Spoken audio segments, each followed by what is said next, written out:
Բարևձեզ, առաջին լրատվականը շարունակում է իր աշխատանք ուղիղ եթերում։ Երեկ, ինչպես գիտենք, աննախադեպ մի բան տեղի ունեցավ, լեհական լրատվամիջոցները հաղորդեցին, որ երկու հրթիռ է ընկել Լեհաստանի տարածքում եւ երկու մարդ է զոհվել։ Այս թեմայի շուրջ մենք on-line տեսակապով կապվել ենք Լեհաստան, Կրակով եւ կզրուցենք պատմաբան, հայագետ Լեհաստանի հայկական մշակույթի ուսումնասիրությունների կենտրոն Յակուբ Օշիեցկի հետ։ Добрый день, господин Ошецкий. Вчера польские СМИ и вообще все мировые СМИ сообщили, что 2 ракеты упали на территорию Польши, и в результате чего погибли 2 человека. А сегодня президент Польши Анджей Дуда назвал падение ракеты несчастным случаем, в котором нет признаков умышленного нападения из-за границы. Что происходит, по вашему мнению, сейчас? Как вы прокомментируете данную ситуацию и каковы настроения в польском обществе? Ну да, но вчера вечером, когда мы узнали, что произошла, это, скажем, этот случай, но все мы вообще были, скажем, в состоянии какого-то страха, да, это начинается война или это просто такой случай, да, случайно попали эти ракеты на территорию. Так что, например, еще ночью читал, что там по СМИ, что говорит в Польше, что там американские СМИ, CNN, BBC и другие просто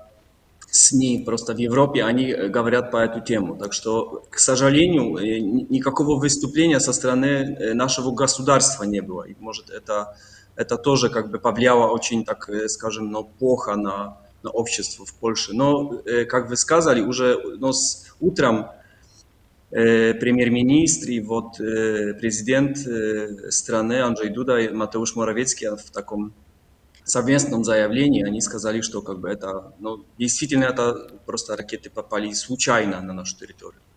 А вот насколько вот это заявление вызывает доверие в самом польском обществе или у вас самих? Я хочу также напомнить, что до падения ракеты в российских СМИ, медиапространстве активно вот эта тема муссировалась. Вот надо жахнуть по Польше также, что привело бы к прямой конфронтации НАТО и России. А также главный пропагандист Кремля Маргарита Симонян разместила у себя в телеграм-канале: вот и у Польши появилась своя Белогородская область. А как вы хотели? Правда, потом это заявление, этот пост был удален, но успели заскринить, и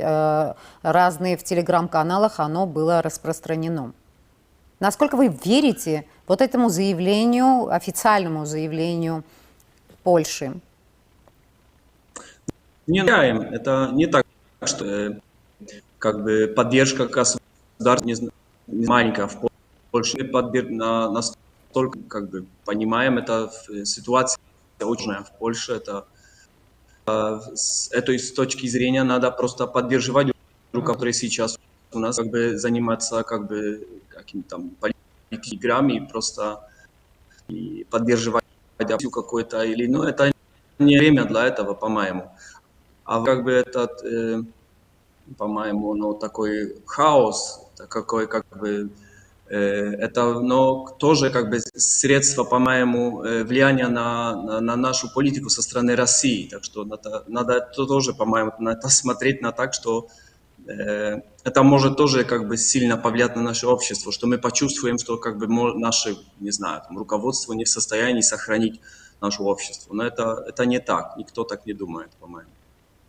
Нет, вопрос не в этом, что руководство не может сохранить контроль над ситуацией. Вопрос в том, что фактически неизвестные силы, неизвестно с какой стороны, хотя, учитывая формат войны, гибридный также, попытались втянуть НАТО в этот конфликт. И фактически коллективный Запад также пытается не втягиваться в этот конфликт, который чреват бог знает чем. Но в то же время мы видим, что Германия заявила, что ей не важно, какая ракета упала в Польшу, в любом случае виновата Россия, потому что она напала на Украину. Олаф Шольц в эфире немецкого ТВ заявил об этом. Ну, это для меня понятно, это тоже Это как бы причина того, что произошло, но это, по-моему, ну, Россия виновата. Если бы даже считывать, что я не военный эксперт, так что я не знаю там какая причина, но если это, не знаю, там отсклонилась как бы от заданной цели эта ракета и попала на территорию Польши, или просто система обороны Украины, она просто так там противоракетная система, просто произошла какая-то захватка этой ракеты, и она попала на территорию. Это не имеет значения, но для Польши, так думаю, что для меня, просто для большинства наших, для поляков, но это просто Россия виновата в этом. Это она начала войну, она как бы, это для меня, это никто не думает о том, что как бы есть какие-то другие силы. Польша является одной из стран, которая очень активно поддерживает Украину, потому что хорошо представляет последствия того, что произойдет, если эта поддержка не будет. Вот эта ракета, эта выпущенная ракета, как вы думаете, это означает, что наступил новый этап в ходе войны, поскольку из-за агрессивных действий России против Украины уже фактически летят ракеты на территорию НАТО, гибнут люди, которые проживают в государствах НАТО. То есть это новый виток, новый этап эскалации конфликта. И президент Литвы также выступил за идею разворачивания систем ПВО на польско-украинской границе и во всем восточном фланге НАТО. А как вы думаете, Польша поддержит эту идею разворачивания систем ПВО? Это сложный вопрос, но как бы, по-моему, ну вообще как бы я согласен с тем, что вы сказали, что как бы это первый раз в моей жизни вообще после Второй мировой войны, когда жители Польши, когда они погибли из-за каких-то военных действий, да, на территории Польши. Это, ну, и вообще как бы ситуация совсем новая, да, в таком смысле, что, не знаю, ну, премьер-министр, президент, они как бы, ну, они просто мы как и Польша, как члены НАТО и Евросоюза, мы как бы не действуем, как, можно сказать, самостоятельно, но мы члены какого-то союза, да, и вообще как бы это надо, ситуация настолько сложна, что надо некоторые как бы вопросы решать вместе. И вот это, по-моему, я так чувствую, что это подход как бы руководства Польши. Так что не знаю, я ответил на ваш вопрос или нет. No. Но также давайте вернемся к теме мирных переговоров, которые активно муссируются в прессе, в том числе после известной встречи в Вашингтоне Нарышкина и Салливаном. Россия представляет свои требования для ведения мирных переговоров, Украина представляет свои требования, свои видения. Как вы считаете, возможен ли такой этап, когда стороны придут к соглашению? Есть также неформально представлен черновик соглашения, что Крым как бы остается России, остальное все, Донбасс и все остальные территории примыкают к Украине, но при условии, что в Крыме не будет военных вооруженных сил, не будет флота, ничего не будет. Вы что-нибудь слышали про этот документ, который представлен в СМИ? Ну вот, но это все это СМИ, да, это идет какие-то, по-моему, настолько я знаю, вообще как бы президент Зеленский или его там сотрудники вообще как бы, они как бы не подтвердили этой информации, что как бы руководство Украины, они получили какой-то официальный документ, который можно бы как бы считать как бы какой-то мирный договор, да, или просто договор о прекращении огня. Но вообще как бы, по-моему, все это игра как бы вообще как бы все происходит на фоне СМИ. Это, по-моему, так на дипломатическом уровне, как бы, по-моему, я не знаю, что есть как бы действительно, как Киев получил какой-то документ официальный. Как по-вашему, давайте, поскольку вы также представляете, хорошо знакомы с нашей диаспорой, с нашей общиной в Польше, поговорим о том, как изменилось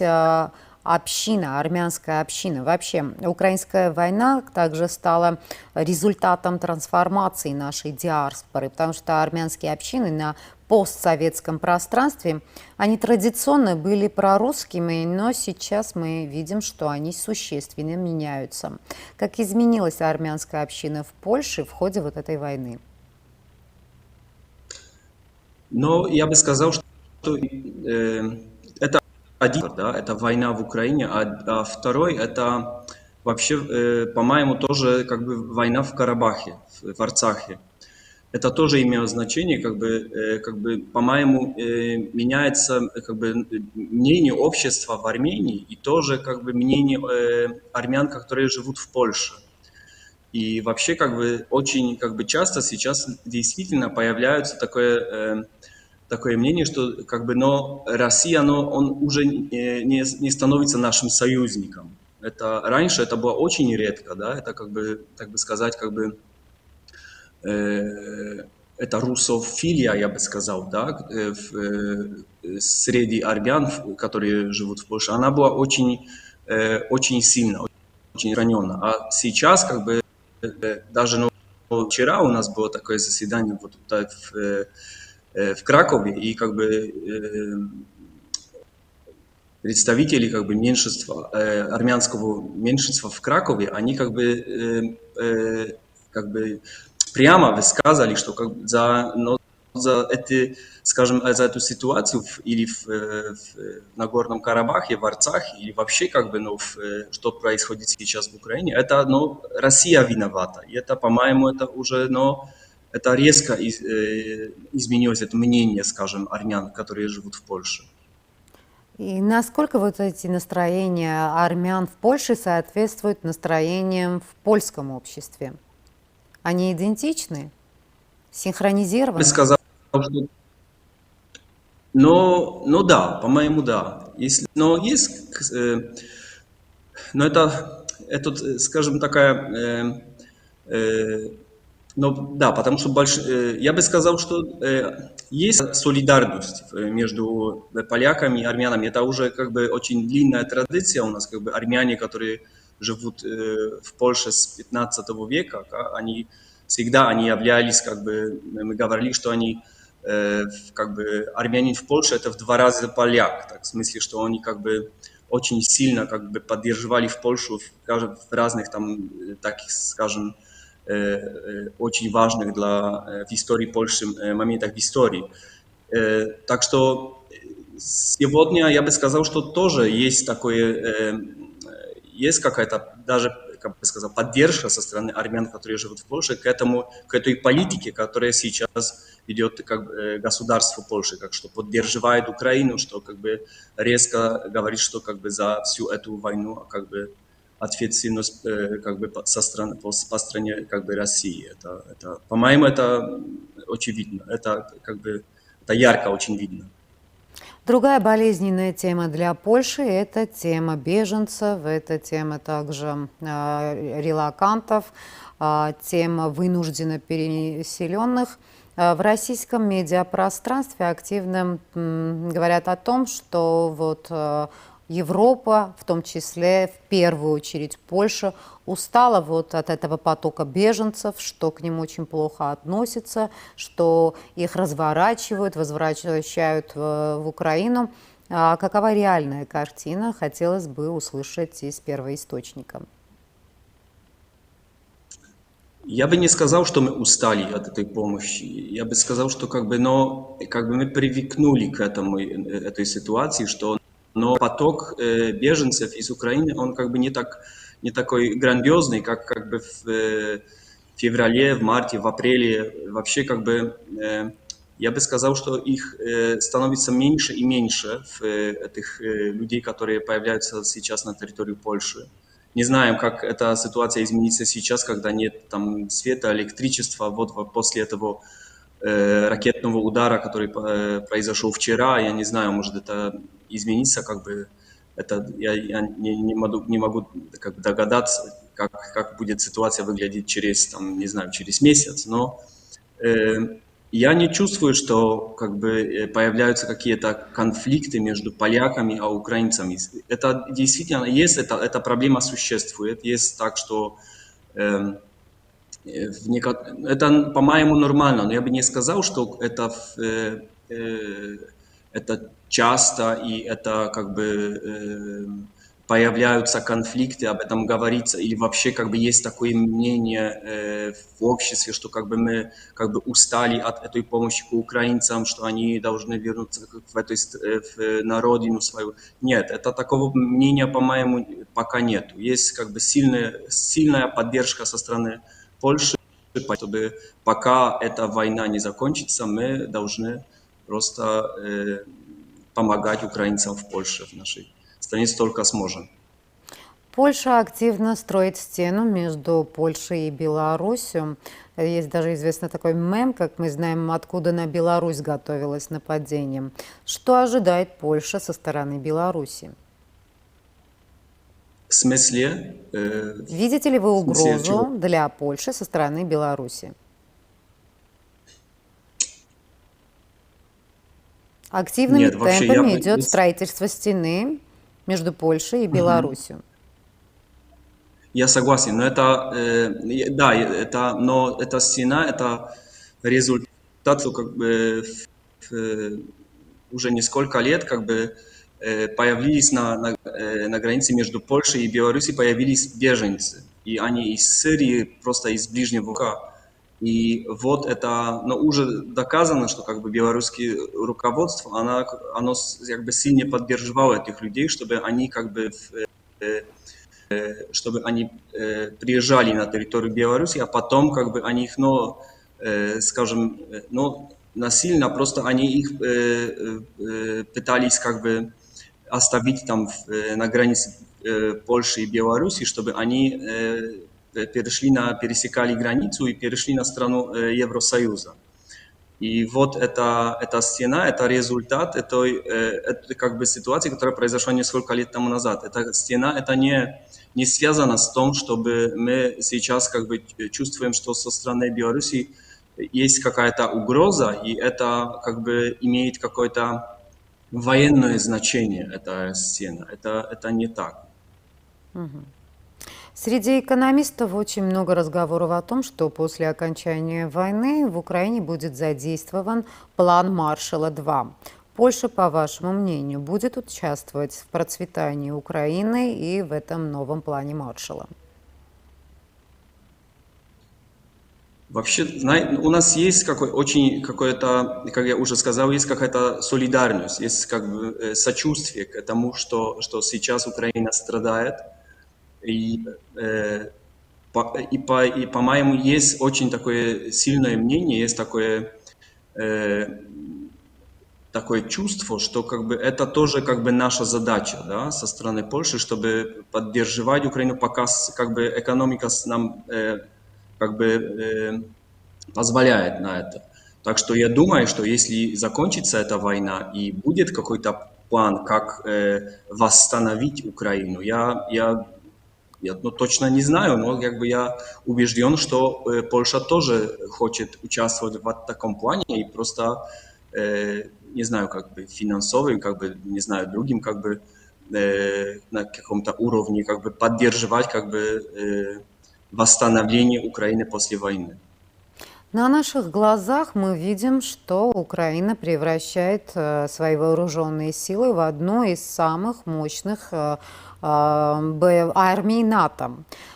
И, по мнению аналитиков, в будущем старушка Европа, грубо говоря, так в кавычках, приобретет свое собственное войско. И что вот Украина будет как бы для Европы щитом, копьем и мечом. И это также обеспечит Европу от зонтика безопасности, который сейчас обеспечивает Соединенные Штаты и НАТО. То есть, грубо говоря, у Европы будет свое собственное войско. По-моему, нет. Пока и существует НАТО, как бы Евросоюз, ему как бы вооруженные силы не нужны. Так что как бы большинство этих стран, которые являются членами НАТО, они тоже, как бы, которые члены Евросоюза, они тоже члены НАТО. Так что вообще как бы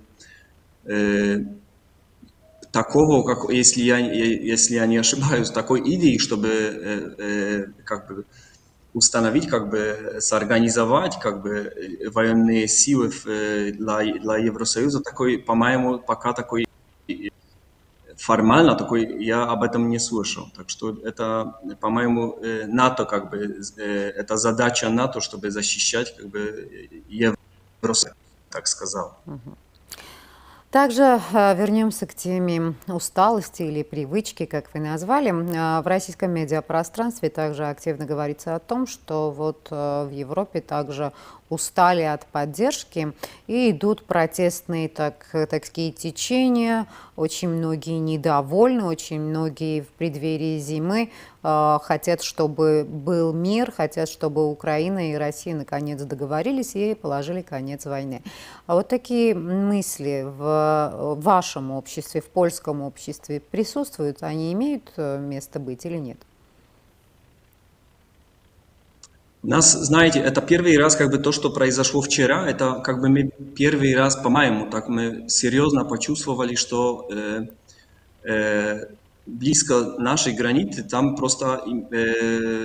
там идет как бы идет военные действия, да, там война. И вообще как бы есть так,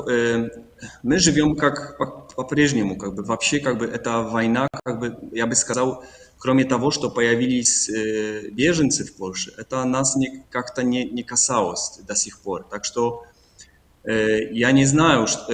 как это повлияет на общество, на руководство. Даже, может, я тоже почувствовал так, что, может, сегодня как бы премьер-министр почувствует, что он должен как-то повлиять на президента Украины, чтобы он начал действительно какой-то мирный процесс, чтобы подписать какой-то договор с Россией. Но мне пока это неизвестно. Но мы как бы, но в Польше мы живем мирно, и как я сказал раньше, но мы не устаем от того, что появились эти беженцы. Это как бы для нас как бы это понятно, мы это понимаем, это вообще как бы это натурально, и вообще, но эта помощь как бы чувствуем, что как бы другого варианта, да, если мы бы тоже нашлись в такой ситуации, да, если война появилась как бы на нашей территории, если Россия напала бы на территорию Польши, мы чувствуем, что как бы, не знаю, Германия или Украина, она тоже бы как бы действовала, как бы приняла бы подобные как бы меры, как бы, чтобы сохранить и помочь как бы жителям. В сети засветился вирусный ролик, предположительно автором был «Газпром», где показано, что Россия выключает газ и замерзающая Европа, ужасающие кадры. Насколько Польша готова к зиме? Ну это хороший вопрос. Пока мы не знаем. Значит, есть как бы вообще нет такой прямой, скажем, ответа, нет такого прямого ответа со стороны руководства нашей страны, что нам всего хватает. Хватает газа, хватает, не знаю, там, что уголь есть, что мы как бы в состоянии обеспечить как бы электричество как бы вообще до конца зимы. Никто об этом не говорит, как бы мы только доверяем, что это как бы есть люди, которые ответственны, что они как бы занимаются этой проблемой. Но появились такое, одна, вторая, есть такая, даже вчера я читал, есть такая статья по интернету читал, что этого газа уже не хватает, что или электричество тоже как бы мы не в состоянии но как бы обеспечить как бы для всех как бы жителей но это как бы пока это как бы на фоне так вообще как бы общества не появляется эта проблема. Это мы как бы чувствуем, что есть люди где там в Варшаве в руководстве, которые занимаются этим, и они просто профессионалы, скажем, и занимаются этим настолько, сколько они смогут, да, решить эту проблему. Другая тоже как бы нас спасает тоже стройка, которая Baltic Pipe, который они открыли где-то месяц тому назад, и как бы мы получаем сейчас как бы газ из Скандинавии, это вообще там из севера Европы, и вообще это оно очень это помогло Польше для того, чтобы как бы, для того, чтобы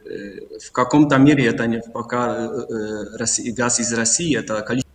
газа это было грандиозное, но мы в состоянии как-то, но пока это северные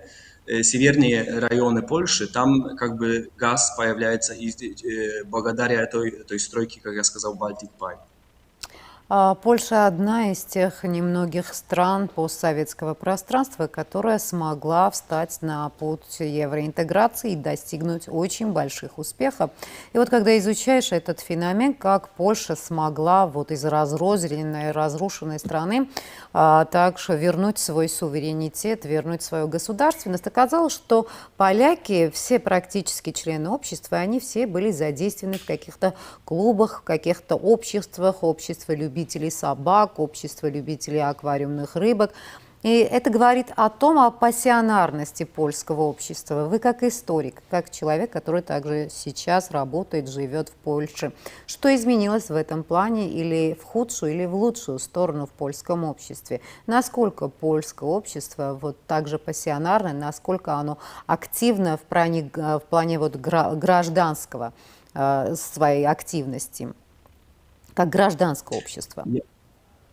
Как гражданское общество, я бы сказал, что польское общество общество в Польше очень сильно, так что это время от времени появляются какие-то проблемы или руководство нашей страны принимает какие-то решения, которые и общество как бы не соглашается с этим, как бы есть какое-то другое мнение, скажем, в обществе, да, как бы руководство думает, что как бы для нас это будет выгодно, а общество думает по-другому.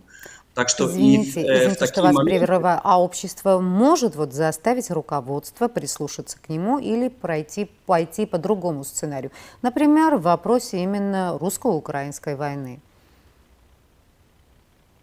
Какие Нет, как бы, инструменты? по-моему, до сих пор как бы поддержка со стороны общества польскому государству очень сильная. Я бы не сказал, что может общество заставить как бы руководство, чтобы сделать что-то по-другому. Нет, такого нет. У нас очень такое сильное мнение, что как бы мы можем что-то как бы сделать по демократическим методам. Да? Надо просто, если что-то надо изменить, надо просто ждать до следующих выборов. Если нам не нравится, да, это руководство, и нам не нравится этот президент, через, не знаю, 2, 3, 4 года мы можем его изменить. Но пока можем делать какие-то акты протеста, да,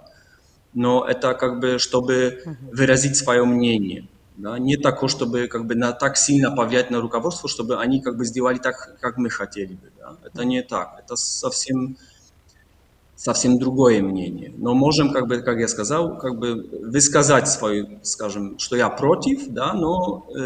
для того, чтобы изменить вообще как бы политику государства, это вообще никто не так думает. По-моему, это революция, это нет. Когда я освещала выборы в Польше, я заметила, что в польском обществе есть также очень большое неприятие России как сегодняшнем виде российской империи, ее вот имперских таких настроений. Насколько оно изменилось, также вы, так же как историк, насколько оно трансформировалось, русско-польские отношения сегодня, на каком этапе они находятся?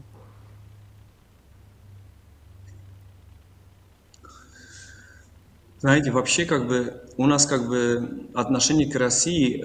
как бы Я думаю, что только в начале 90-х годах появилось такое, скажем, такое положительное отношение к России. После развала Советского Союза, когда начались эти демократические перемены там, в России, в Польше, как бы это был такой момент в истории, когда мы действительно как бы мы почувствовали, что мы как бы мы союзники в таком в широком таком масштабе, да? Это вообще такое отношение к России, как бы, ну, я бы сказал, отрицательное, это всегда было. Так что это и последние несколько лет, как бы, эта война только подтверждает как бы, это, что я как бы, со своей стороны я могу сказать, что как историк я получил такой грант, научный грант, что и как бы это исследование должен продолжать в Питере, в Санкт-Петербурге. И вообще как бы мне посоветовали как бы в Польше, в Варшаве этот научный центр, который поддерживает эти научные проекты. Он сказал, что лучше, чтобы я сделал этот проект в другом месте. Даже это было, не знаю, 4-5 лет тому назад, так что эта напряженность между Польшей и Россией, она была даже до войны тоже, она тоже существовала. Так что, по-моему, это не меняется так сильно. Как бы это но я бы не сказал, что мы русофобы в Польше, да. Но как по-другому как бы относиться к тому, что произошло в феврале этого года. Россия как бы начала войну с Украиной. Как бы по-другому это оценивать как можно оправдать этот шаг. Это очень сложно даже, но представить себе, что я чувствую, что руководство в нашей стране, они чувствуют, что есть какая-то, я еще повторю, это слово русофобия есть в Польше, да, какая-то, и просто какие-то отрицательный подход к этому России просто как стране, нет к россиянам, это другое. Так что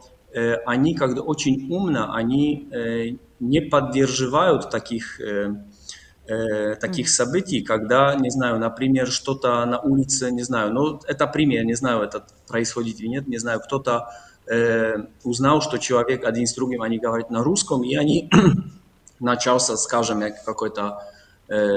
ссоры какие-то начали, да, или просто ударил один другого, да, из-за этого, что он просто русский. Это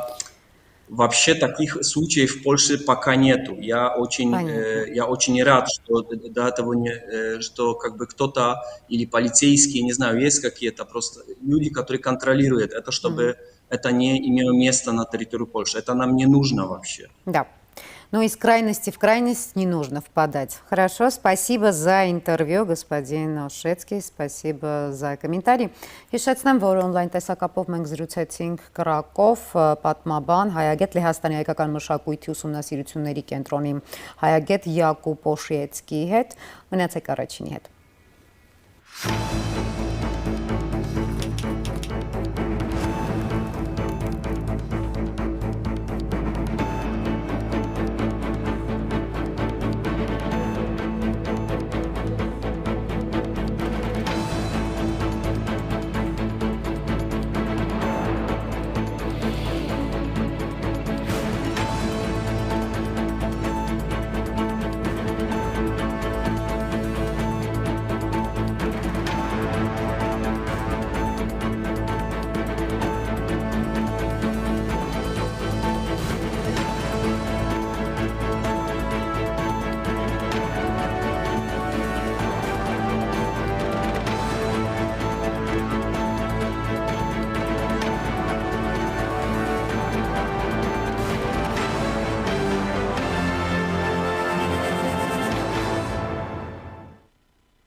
շեյքում, շահում ու գնում ենք։ Իսկ մենք? Այժմ բոլորը կարող են շեյքել, իսկ մազերի գույնը կապ չունի։ Ներբեռնիր My Team հավելվածը, շեյքիր ամեն օր և ստացիր հնարավորություն շահելու Volkswagen ID4, ինչպես նաև բազմաթիվ այլ նվերներ։ Այս անգամ կարող են շեյքել բոլորը, անկախ իրենց կապի օպերատորից։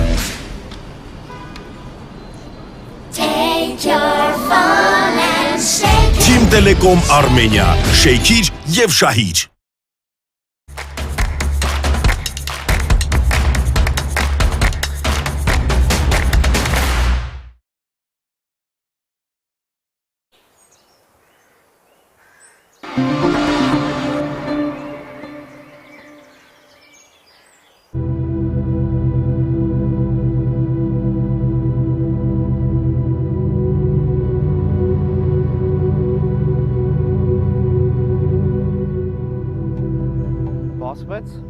Էլի մի հատ ֆենոմենալ երևույթ պատի բարձրությամբ, պատի ամենաբարձր կետի բարձրությամբ, էլի սալահատակ, որը ճանապարհ կարար լիներ, հա, անցում եւ էլի մի հատ ուրիշ պատ։ Այսինքն մենք ունենք այստեղ մի հատ համալիր կառույց, որը Հայաստանի Հանրապետության համար բացառիկ է։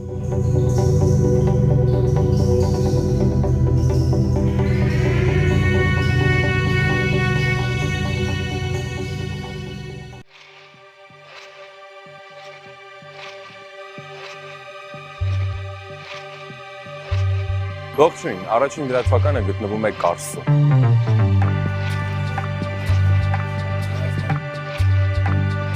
Ինչպես գիտեք, արդեն տևական ժամանակ մի քանի ամիս ընթանում են Հայաստան-Թուրքիա բանակցությունները սահմանների հնարավոր բացման ակնկալիքով։ Մենք փորձում ենք նաև այստեղ Կարսում հասկանալ տեղացիների, նաև տնտեսվարողների մոտեցումները սահմանների hնարավոր բացման գործընթացին։ İsmim Hüseyin Bal. Kars'ta bir işletmeci olarak Ya da ileride olacak problemleri Ermenistan'daki kardeşlerimizle Tüm barışı seven, barışık yoluna giden Türkiye ile Ermenistan kapısının açılması üzerine. Ermenistan'la sınırımızın kapalı oluşunun Şնորհակալ եմ զրույցի համար։ Abriz, Akber. Ermenistan Türkiye kardeş olsun, gelin artık, bekliyoruz, bekliyoruz, bekliyoruz,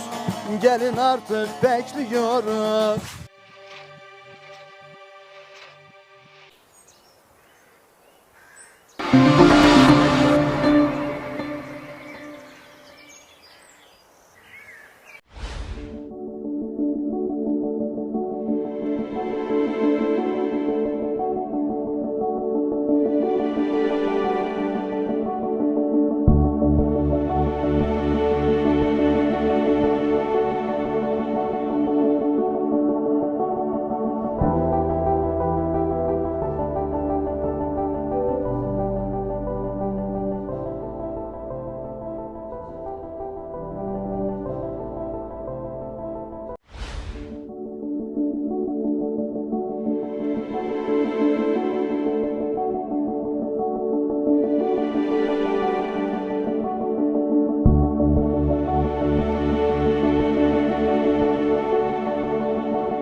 Բարև ձեզ, առաջին լրատվականը շարունակում է իր աշխատանքը ուղիղ եթերում եւ ներկայացնենք վերջին լուրերը։ Ստամբուլում նոր պայթյուն է որոտացել, մեքենա է այրվել, որի կրակը տարածվել է հարևան մեքենաների վրա։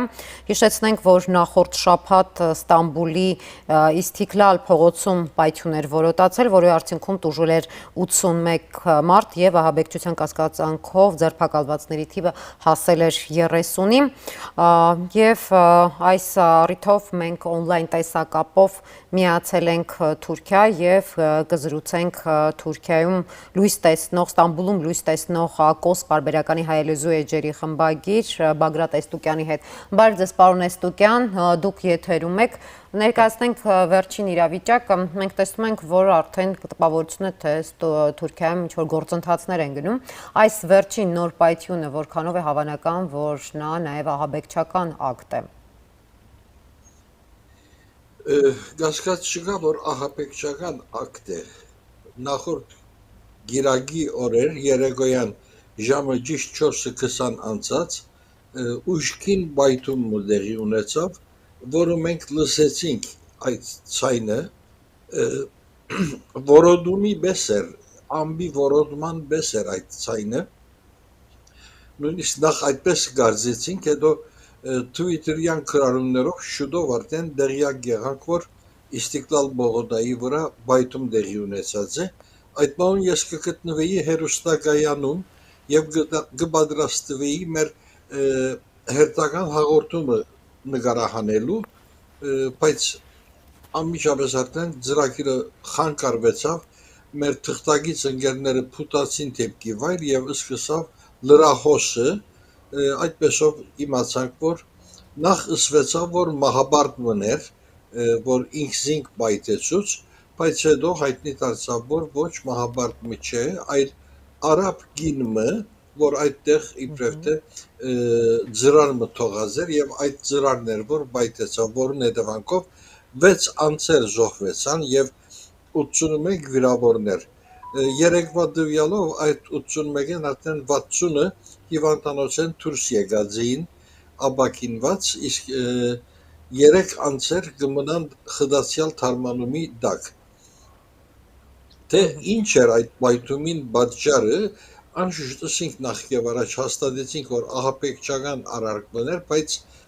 որու կողմ է պատրաստված։ Անմիջապես Թուրքիո իշխանությունները դեպքը վերակրեցին քրդական ազատամարտիկներուն, ազատատենչ ահաբեկիչ գոչված, իրենց կողմէ ահաբեկիչ անվանված զինյալ խմբակներուն, բնտելով թե անոնց կողմէ կազմակերպված է այս հարցակումը պատրաստող գինը Կոբանիեն հրահանգ ստացած է,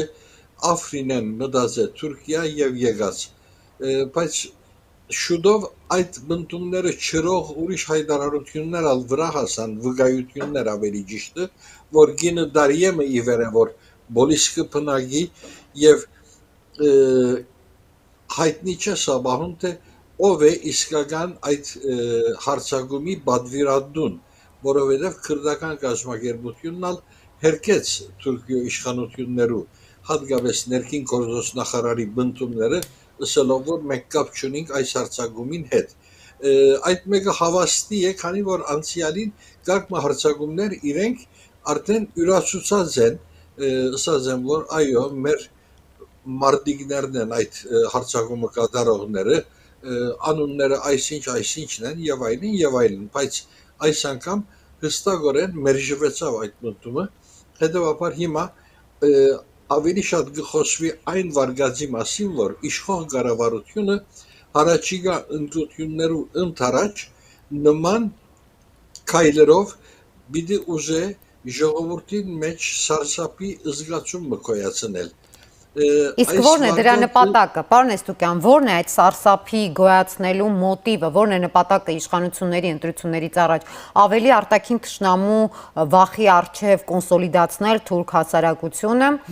թե նաև սահմանափակել լրատվամիջոցները, սոցիալական ցանցերը, որովհետև մենք գիտենք Թուրքիայում այդ օրենքը ընդունվել է եւ արտակարգ իրավիճակների պարագայում անմիջապես արգելափակվում են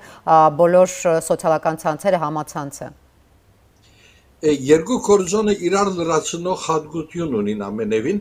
որովհետև 2015 թվին արդեն մենք նման փորձը ապրեցանք 2015 թվի 7 մարտին էր որ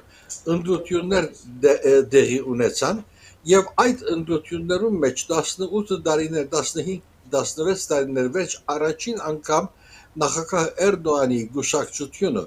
արտարություն եւ զարգացում գուսակցությունը նահանջ արձանագրեց եւ զրկվեցավ առանցին կառավարություն գազմելու արիտեն ստիպված մնաց կոալիցիոն կառավարություն գազմելու բամը որ ցերնդու չէր իրենց համար եւ որոշեցին 6 ամիս վերջը 1 նոյեմբերին այդ ընտրությունները գրկնելու ավասիկ այդ 7 մարտ եւ 1 նոյեմբերի միջև դեղի ունեցան բազմաթիվ նման փնույթով ահապեկչական արարքներ որոնք շատ ծանր մարդկային գորուստներում պատճառ դարձան Անկարայի մեջ երկու մահապարտներ իրենք սիրենք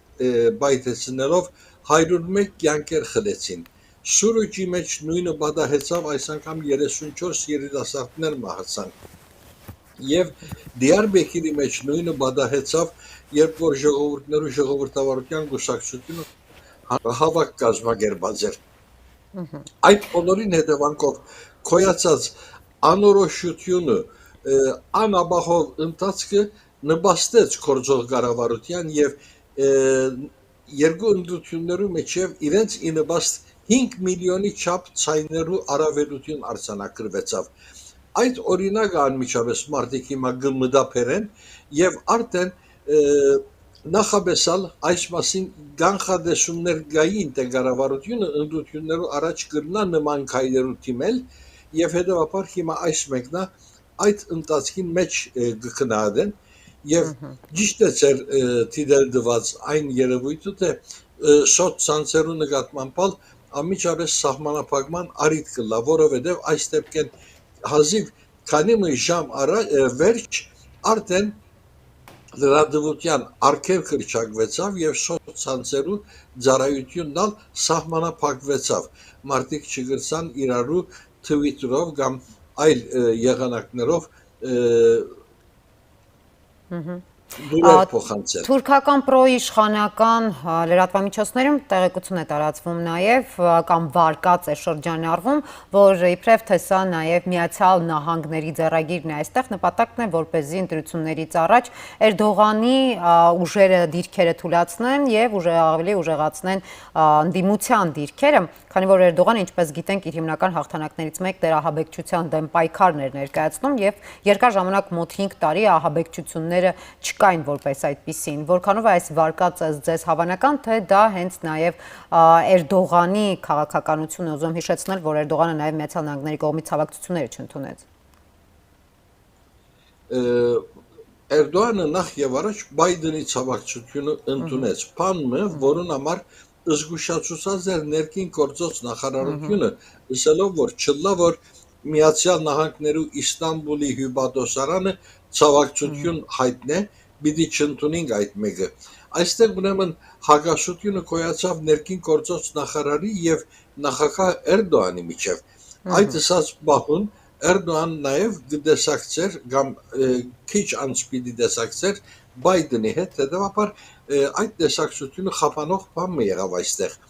Այդ ելույթը ունեցողը ներքին գործոց նախարարն էր Սուլեյման Սոյլուն եւ իր ելույթին եղանակը շեշտադրումը եւ նախագահի այս մասին մեկնությունները բոլորովին դարբեր բնույթի էին հոգեբանական առումով բոլորովին դարբեր Էրդողանը այս անգամ բավական հերու էր իր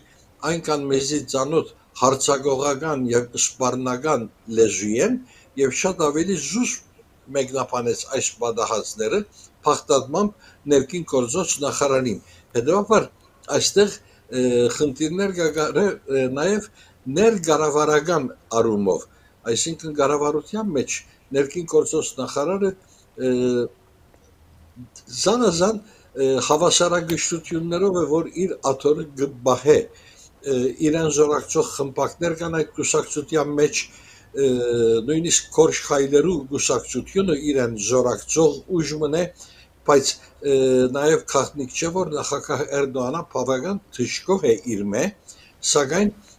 այդ համարձակությունը չունի զայն անմիջապես պաշտոնան գնելու, հետևաբար բավական խրտին հավասարակշռություններու վրա է այդ հարաբերությունը նախագահի եւ ներքին գործոս նախարարի միջև։ Շնորհակալություն պարոն Էստոկյան մեկնաբանության համար, հիշեցնեմ, որ մենք on-line տեսակապով զրուցեցինք Ստամբուլում լույս տեսնող Կոս պարբերականի հայալեզու էջերի խմբակիր Բագրատ Էստոկյանի հետ, իսկ այժմ առաջարկում եմ տեղափոխվել ազգային ժողով, որտեղ հիմա հարց ու պատասխանի ժամն է։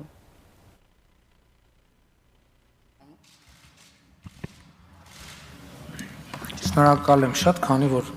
նիստը իրականում ժամանակ կա, պիտի խնդրեմ, որ այո, այդ հնարավորությունը տաք եւ խաղաղության օրակարգի սպասարկման եւ ընթացիկ վիճակի մասին կուզենայի անդրադառնալ, օգտագործելով կամ օգտվելով առիթից ընդդիմության մեզ ուղված այսօր ես դահլիճում էի, երբ առավոտյան այդ քննադատությունը հնչեց, այն քննադատությանը, թե Լեռնային Ղարաբաղի հիմնախնդրի առումով մեր արձանագրումները, դիրքորոշումները կոնկրետ չեն եւ խուսափողական են։ Այսպիսի գնահատական հնչեց, եթե ես այս գնահատականը կարող էի հասկանալ ընդամենը ասենք 1-1.5 ամիս առաջ, այսօր չեմ կարող դա ընդունել եւ ընկալել, ինչու, որովհետեւ կարծում եմ, որ Ռուսաստանի Դաշնության նախագահի Վալդայ քննարկումների ակումբում արած հայտարարությունը շատ կարևոր էր եւ էական էր, որպեսզի մենք մի շարք հարցեր պարզաբանենք եւ արձանագրենք, որ առնվազն Հայաստանի քաղաքական դաշտում այդ մոտեցումների առումով համարյա կոնսենսուսային վիճակ է։ Ուզում եմ հիշեցնեմ, թե ինչի մասին էր գնում խոսակցություն, նրա մասին էր գնում, թե Հայաստանի կառավարությունը ինչ վերաբերմունք ունի Ռուսաստանի Դաշնության առաջարկների վերաբերյալ եւ այդ առաջարկի էությունը, ինչպես հետագայում բացահայտվեց, հետեւյալն էր, որ Լեռնային Ղարաբաղի կարգավիճակի հարցը անորոշ ժամանակով հետաձգել։ Այդ ժամանակ, երբ որ այս հարցադրումը արվեց ռուսական առաջարկների վերաբերյալ, կառավարությունը դեռևս իհարկե շատ արագ արձագանքեց, բայց եւ ընդդիմության դաշտում եւ Լեռնային Ղարաբաղում եղան դրսևորումներ, հայտարարություններ, որոնք կառավարությունից պահանջում էին ընդունել ռուսական առաջարկները։ Եվ ես հիմա կարող եմ ասել, որ կառավարությունը հենց շատ վաղուց դեռևս 2021 թվականի հունվարից այդ պայմանավորվածությունը ընդունել է, դրա մասին չի խոսել, զուտ կոռեկտությունից ելնելով, բայց քանի որ եւ ես շնորհակալ եմ Ռուսաստանի Դաշնության նախագահին, որ թեման այնուամենայնիվ պարզաբանելու այդ հնարավորությունը մեզ համար ընձեռեց, եւ եթե մեր կառավարության դիրքորոշումը խուսափողական է, մենք ըստ էության այսօրվա մեր դիրքորոշումը այն է, ինչ մեզնից պահանջում էր ընդդիմությունը, չիմանալով, որ մենք այդ դիրքորոշումը վաղուց ենք որդեգրել։ Եվ Լեռնային Ղարաբաղի ազգային ժողովը իրենք էլ գուցե վստահ չլինելով, որ մենք այդ դիրքորոշումը վաղուց ենք որդեգրել, ինչու եմ ասում վստահ չլինելով, որովհետև Լեռնային Ղարաբաղի նախագահի հետ ես շատ վաղուցվանից, այսինքն այդ դիրքորոշումը կիսել էի եւ պիտի որ այնտեղ այդ տեղեկատվությունը արձանագրված լինել։ Ես օգտվելով նկատի ունեմ, այստեղ կա, եթե ընդդիմությունը հիմա այլ կարծիքի է եւ համարում է, որ Հայաստանը պետք է մերժի Ռուսաստանի առաջարկները, ճիշտ կլինի, որ նրանք դրա մասին բարձրաձայն հայտարարեն։ Հաջորդ խնդիրը հետեւյալն է, ես ուզում եմ, որ մենք գնահատենք նաև ինչպիսին է այնուամենայնիվ անվտանգային իրավիճակը մեր տարածաշրջանում։ Ես պիտի ասեմ, որ այո, հայտարարությունների մակարդակում մենք տեսնում ենք որոշակի լարվածություն։ Բայց նաև օգտվելով այն առիթից եւ գուցե հետահայաց մեղավոր զգալով այն բանում, որ մենք հանրության հետ ոչ ամբողջ տեղեկատվությունն ենք կիսել եւ հայտնի հանգամանքների պատճառով եւ օգտվելով առիթից, որ ահա հրապարակային քննարկելու դաշտը մեզ հայտնի իրադարձություններից հետո ընդլայնվել է, ես ուզում եմ մի քանի շեշտադրումներ անել։ Առաջինը ինչպիսին է խաղաղության պայմանագրի բանակցությունների ընթացքը։ Դուք գիտեք, որ Հայաստանի Հանրապետությունը Վաշինգտոնում ադրբեջանական կողմին է փոխանցել մեր մեկնաբանությունները եւ մեր առաջարկները, մեր տեքստը ըստ էության խաղաղության պայմանագրին վերաբերվող եւ մենք սպասում ենք Ադրբեջանի արձագանքներին եւ այդ արձագանքների առումով պիտի ասեմ, որ այնուամենայնիվ մենք տեսնում ենք նաեւ լարվածության որոշակի միտումներ եւ այդ լարվածությունը կապված է նաեւ կոնկրետ իրադարձությունների եւ կոնկրետ իրավիճակների հետ։ Դուք գիտեք, որ Հայաստանի Հանրապետության դիրքորոշումը հստակ է, որ Ադրբեջանի զորքերը պետք է դուրս գան Հայաստանի օկուպացված տարածքներից 2021 թվականի մայիսի 11-ից առաջ գոյություն ունեցած դիրքեր։ Ըստ էության միջազգային հանրությունը աջակցում է մեր այս դիրքորոշումը, մենք հույս ունենք, որ հավաքական անվտանգության պայմանագրի կազմակերպությունը նույնպես մեր այս դիրքորոշումը կպաշտպանի։ Իհարկե տարօրինակ է իրավիճակը, որովհետև թվում է, թե հակառակը պետք է լիներ, ՀԱՊԿ պետք է պաշտպաներ հստակ եւ մենք մյուս գործընկերների հետ պետք է աշխատեինք դիրքորոշում կառուցելու համար, բայց մենք հիմա ուղիղ հակառակը ունենք եւ ես հույս ունեմ, որ մենք նոյեմբերի 23-ին Երևանում տեղի ունենալիք ՀԱՊԿ գագաթնաժողովի ընթացքում այս կոնսենսուսը կարձանագրենք։ Սա սկզբունքային որոշում է եւ դիրքորոշում է Հայաստանի Հանրապետության համար։ Ես ուզում եմ շատ հստակ լինել։ Մենք չենք ուզում ՀԱՊԿ-ին ՀԱՊԿ-Ադրբեջան պատերազմ հրահրել։ Ոչ, մենք ասում ենք, որ քաղաքական դիրքորոշումը արձանագրումը ինչ է ՀԱՊԿ-ի ընկալումը այս իրավիճակի եւ ինչ քաղաքական դիրքորոշում է ՀԱՊԿ-ը արձանագրում այս իրավիճակի հետ կապված մեզ համար չափազանց կարևոր է եւ ես կարծում եմ, որ Հայաստանի Հանրապետության քաղաքացիների վերաբերմունքը ՀԱՊԿ-ի նկատմամբ եւ մեր հարաբերությունների ապագայի նկատմամբ ձևավորվելու է հենց այս հարցի հետ կապված։ Բայց վերադառնալով մեր դիրքորոշմանը, պիտի ասեմ, որ եթե շատ թարգմանաբար ներկայացնեմ, Ադրբեջանը ունի այսպիսի դիրքորոշում, որ 2021 թվականից առաջ էլ, մայիսից առաջ էլ կան տարածքներ, որոնք այսպես ասած օրինակ Հայաստանը օկուպացրել է եւ եթե կա խնդիր եւ իրենք կարծում են, որ Հայաստանն էլ իր հերթին պետք է դուրս գա այդ տարածքներից։ Այս կապակցությամբ ես նախկինում հրապարակային չեմ խոսել, բայց ես ուզում եմ նաեւ հիմա ձեզ ասել մեր դիրքորոշումը։ Մենք ասում ենք շատ լավ։ Եկեք հասկանանք, որ եթե ինչ որ տարածքներից Հայաստանի Հանրապետությունը պետքա դուրս գա, ինչ սահմանով պետքա դուրս գա, այսինքն որտեղից որտեղ պետք է գնա,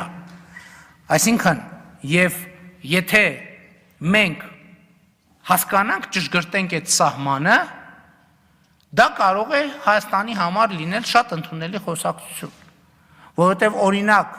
նույն տարածքում եթե մենք գծենք սահմանը, այսինքն պարզ է, չէ, եթե մենք վերցնում ենք խորհրդային միության սահմանը, եթե օրինակ Ադրբեջանը ասում է, որ Հայաստանը օրինակ հյուսիս-արևելքում օկուպացիայի տակ է պահում Ադրբեջանի որոշ տարածքներ, նշանակում է նա նկատի ունի, որ այդտեղ ուրեմն ինչ որ մի տարածքային բաժանում կա, սահման կա, գիծ կա։ Ասում եք շատ լավ, ցույց տվեք մեզ գիծը, ցույց տվեք մեզ գիծը, ցույց տվեք մեզ քարտեզը եւ դա կարող է լինել հետաքրքիր եւ մենք չենք մերժում դա, ինչու նաեւ, որովհետեւ հենց այդ նույն տարածքներում հայկական 4 գյուղերի տարածքների մեծամասնությունը օկուպացված է։ Ես կարող եմ բերել կոնկրետ օրինակ, օրինակ Բերքաբեր գյուղի Տավուշի մարզի վարելահողերի մոտ 70%-ը օկուպացված է։ Պարավաքար գյուղի վարելահողերի մոտ 70%-ը օկուպացված է։ Օկուպացված է Այգեհովիտ, Վազաշեն գյուղերի վարելահողեր։ 1991 թվականին է դա եղել, 92-ից 94 թվականը։ Ես կարծում եմ, որ մենք հիմա ընդհանրապես այս հարցերի մասին ավելի շատ պետք է խոսենք հրապարակային, մենք ասում ենք շատ լավ, ցույց տվեք քարտեզը, ցույց տվեք սահմանի գիծը եւ ցույց տվեք, թե այդ սահմանի ձեր ցույց տված գիծը ինչ իրավական հիմնավորում ունի։ Այդ դեպքում նաեւ մենք պատրաստ ենք, ինչպես ասել եմ իմ վերջին հարցազրույցներից մեկում, իրադրությունը զարգացնել մինչև ամբողջ սահմանի երկայնքով ոչ ադրբեջանական, ոչ հայաստանյան օկուպացված տարածքներ չլինեն։ Մենք պատրաստ ենք գնալ այդ լուծումների եւ ես այդ պատասխանատվությունը պատրաստ եմ վերցնել ինձ վրա եւ ես ուզում եմ եւ հայ հանրությունը եւ միջազգային հանրությունը սա արձանագրի պայմանով, որ մեր այն սիրելի հայրենակիցները, ովքեր քարտեզի մասին այդքան էլ լավ պատկերացում չունեն, միանգամից չշտապեն որակումներ տալ, որովհետև էլի կրկնում եմ, խոսքը 29800 կիլոմետր Հայաստանի Հանրապետության տարածքային ամբողջականությունը վերականգնելու եւ ոչ թե ընդհակառակը զիջելու մասին է։ Հաջորդ խնդիրը դելիմիտացիայի հետ կապված, դուք գիտեք, որ procesներ են տեղի ունենում, իրականում ասածը սրա շարունակությունն է։ Մենք հույս ունեինք եւ կար ըմբռնում, որ եւ այսօր էլ այդպես ենք կարծում, որ խաղաղության պայմանագրի ստորագրման կամ ուժի մեջ մտնելու պահին սահմանների դելիմիտացիան ավարտված լիներ։ Հիմա այդպիսի ազդակներ կան, որ գուցե դա այդքան էլ իրատեսական չէ։ Բայց մյուս կողմից այդտեղ էլ լուծում կա, էլի զորքերի հետ քաշման սխեմայով մենք առաջարկում ենք վերցնել ուղղակի 1990 թվականին փաստացի գոյություն ունեցած գիծը, զորքերի հայելային հետքաշում իրականացնել,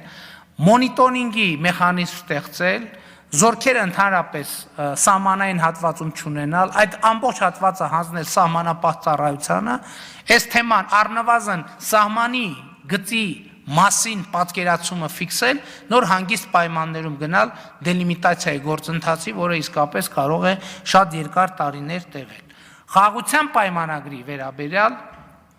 մեր դիրքորոշումը հետևյալն է, կա երկու մոտեցում, դետալացված մոտեցում եւ այսպես ասած շրջանակային համաձայնագրի մոդելի մոտեցում, երբ որ շրջանակն է գծում առանց շատ մեծ կոնկրետությունների։ Փորձը ցույց է տալիս, որ եթե մենք շատ դետալացված հարցեր փորձեր լուծել, մենք կարող ենք դժվարություններ ունենալ, այս է պատճառը, որ Հայաստանի Հանրապետությունը առաջարկել է շրջանակային խաղաղության շրջանակային համաձայնագիր ստորագրել, պայմանագիր ստորագրել եւ սա ընդունված պրակտիկա է եւ մենք նույնպես պիտի աշխատենք, պիտի փորձենք գնալ այս ճանապարհով։ Լեռնային Ղարաբաղի հիմնախնդրի հետ կապված վերադառնալով մեզ հնչած մեր հասցեին հնչող քննադատությանը, մենք էլի ասում ենք նաև ռուսական դիրքորոշումը ընդունելն է պատճառը, որ մենք առաջ ենք քաշում ոչ թե կարգավիճակի, այլ Լեռնային Ղարաբաղի հայերի անվտանգության եւ իրավունքների ապահովման հարցը եւ ինչպես 2018 թվականին հիմա էլ մենք կարծում ենք, որ այդ խոսակցության շահագրգիռ թիվ 1 կողմը պետք է լինի խոսակցության մասնակիցը, խոսքը Լեռնային Ղարաբաղի հայության հայերի մասին է եւ մեր հայրենակիցների մասին է եւ մենք հույս ունենք եւ միջազգային հանրության շրջանում էլ այդ ըմբռնումը կա, կարծես թե որ միջազգայինորեն տեսանելի խոսակցություն պիտի տեղի ունենա, կայանա Լեռնային Ղարաբաղի եւ Ադրբեջանի ներկայացուցիչների միջեւ, որը պետք է լինի Լեռնային Ղարաբաղի հայերի իրավունքների եւ անվտանգության մասին։ Եվ մենք նաեւ այն որ մենք համաձայն ենք Հայաստան-Ադրբեջան հարաբերությունների հարցը տարանջատել Լեռնային Ղարաբաղի հայության հայերի իրավունքների եւ անվտանգության խնդիրների հասցեագրումից, դա չի նշանակում, որ մենք համաձայն ենք այդ հարցը օրակարգից հանելուն։ Նկատի ունեմ Լեռնային Ղարաբաղի հայության անվտանգության եւ իրավունքների հարցը։ Եվ եթե մենք այս խնդիրը լուծում ենք, իհարկե Հայաստանի Հանրապետությունը պատրաստ է փոխադարձաբար տարածքային ամբողջականության եւ ինքնիշխանության ճանաչման հենքի վրա շրջանական պայմանագիր կնքել Ադրբեջանի հետ խաղաղության վերաբերյալ։ Ընդհանուր առմամբ սա է ուզում ասել եւ գումարած տարածաշրջանի կոմունիկացիաների բացմանը։ Մենք կրկին ասում եմ, որ եթե Ադրբեջանի համար կոմունիկացիաների բացման հարցը ոչ թե էսկալացիա փնտրելու առիթ է, այլ իսկապես կոմունիկացիաներ ստեղծելու, վերակառուցելու, կառուցելու, այդ հարցը կարող ենք համարել լուծված եւ ինչպես եւ կարծում եմ նաեւ ընդհանուր առմամբ մենք զարգացրել ենք եւ մեր ասելիքը զարգացրել ենք այնքան, որ մենք կարող ենք գնալ կոնկրետ լուծումների, Պարզապես պետք է, որ մենք իսկապես աշխատենք այդ լուծումների ուղղությամբ եւ ոչ թե ուղղակի հանդիպումներով արձանագրենք, որ էլի հանդիպեցինք։ Ընդ որում գաղափար կա, ես կարծում եմ, որ այդ գաղափարին պետք է անդրադառնալ, որ տեսեք բարձր կամ բարձրագույն մակարդակներով հանդիպումներում մենք հաճախ չենք հասցնում հարցերի բոլոր դետալների մեջ խորանալ եւ ես կարծում եմ, որ նաեւ պետք է դիտարկել այդ տարբերակը, որ փորձագիտական մակարդակում ավելի շատ աշխատանք արվի, հետո բարձր մակարդակով այդ աշխատանքի արդյունքները ֆիքսեն, հետո բարձրագույն մակարդակում արդեն կայացվեն վերջնական որոշումներ եւ ես կարծում եմ, որ բանակցային այսպիսի հարթակներ ձևավորելը առաջիկա ամենակարևոր գործերից մեկն է, որը մեզ հնարավորություն կտա իսկապես տարածաշրջանում երկարատև եւ կայուն խաղաղություն հաստատել։ Շնորհակալություն։ Շնորհակալություն, պարոն Սոնա Ղազարյան, համեցեք։ Մեծարգո վարչապետ, կառավարության հարգելի անդամներ, հարցս ուղղում եմ աշխատանքի եւ սոցիալական հարցերի նախարար պարոն Մկրտչյանին։ Պարոն Մկրտչյան, այսօր մենք բյուջեի քննարկման ժամանակ անդրադարձանք նաեւ գործազրկության տոկոսին, 14%-ին եւ ես հարց ուղղեցի պարոն Պապոյանին, թե որքան տոկոս են այս 14-ում կազմում կանայք եւ իրականում տարեկան հրապարակվող զեկույցում այն է գենդերային խզվածքի համաշխարհային ինդեքսում Հայաստանը թերևս բարելավելով իր դիրքերը արձանագրել է խնդիրներ կանանց եւ տղամարդկանց, մասնավորապես 25-ից 34 տարեկան ուրեմն տղամարդկանց եւ կանանց միջև տնտեսության ներգրավվածության խզում։ Ես կցանկանայի դուք ներկայացնեք, թե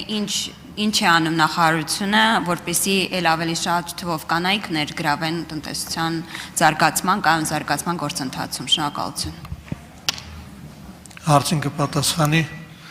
աշխատանքի եւ սոցիալական հարցերի նախարար Նարեկ Մկրտչյանը։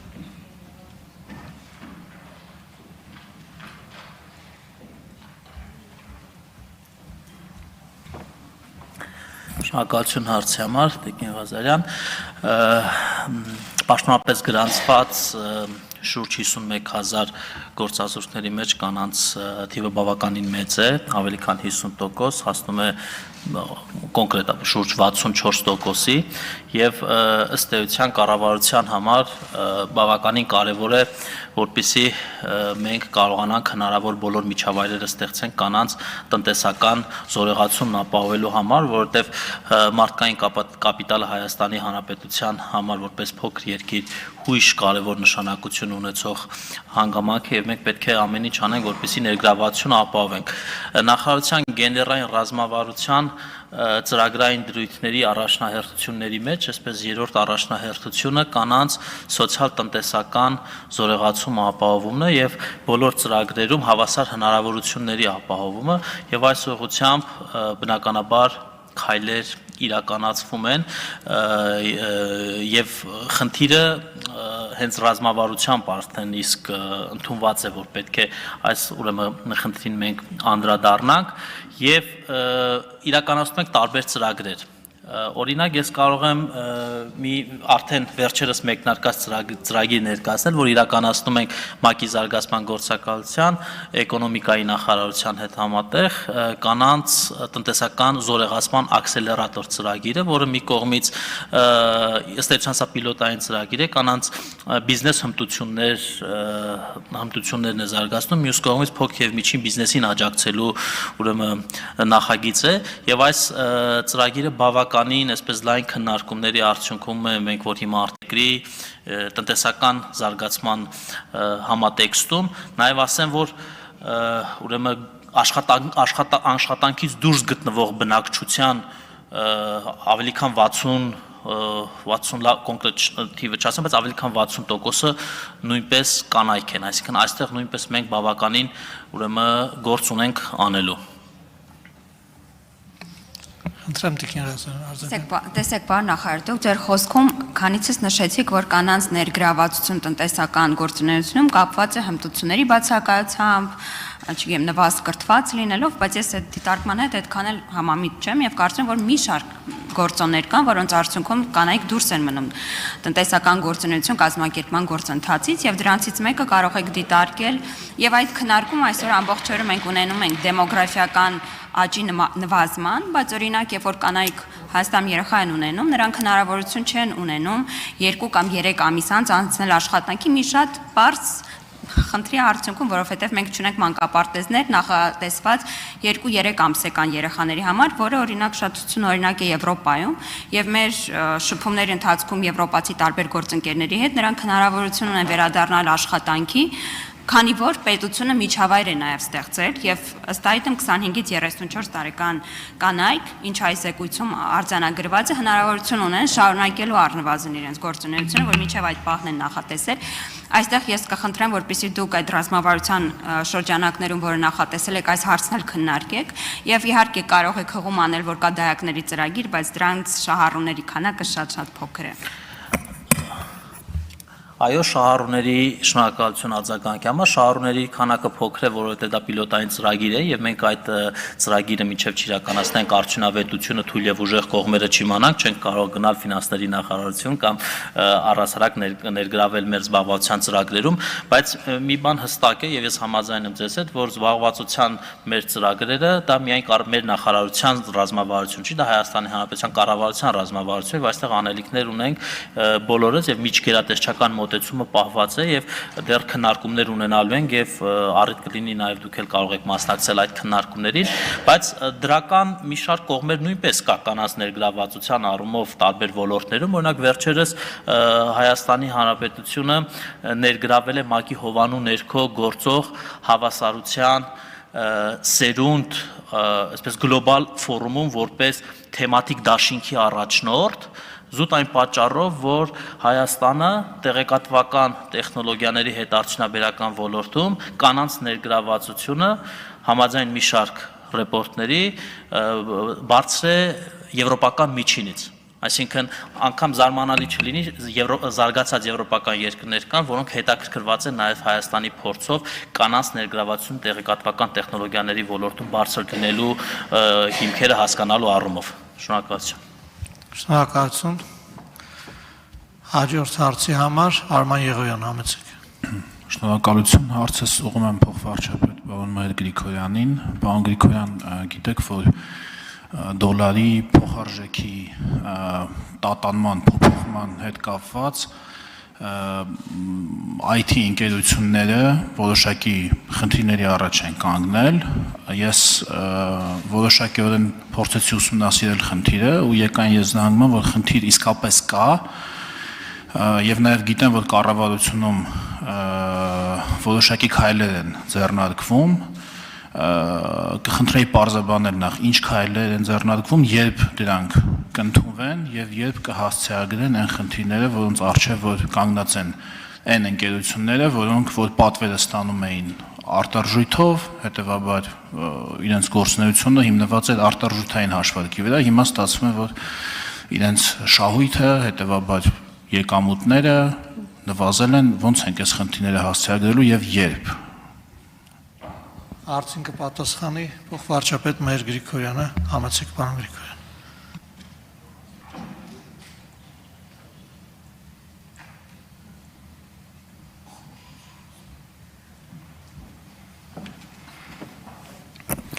Շնորհակալություն հարցի համար, պարոն Եղոյան, ինչ խոսք ցանկացած վաստակ կամ հասույթ, որը ստացվում է արտարժույթով,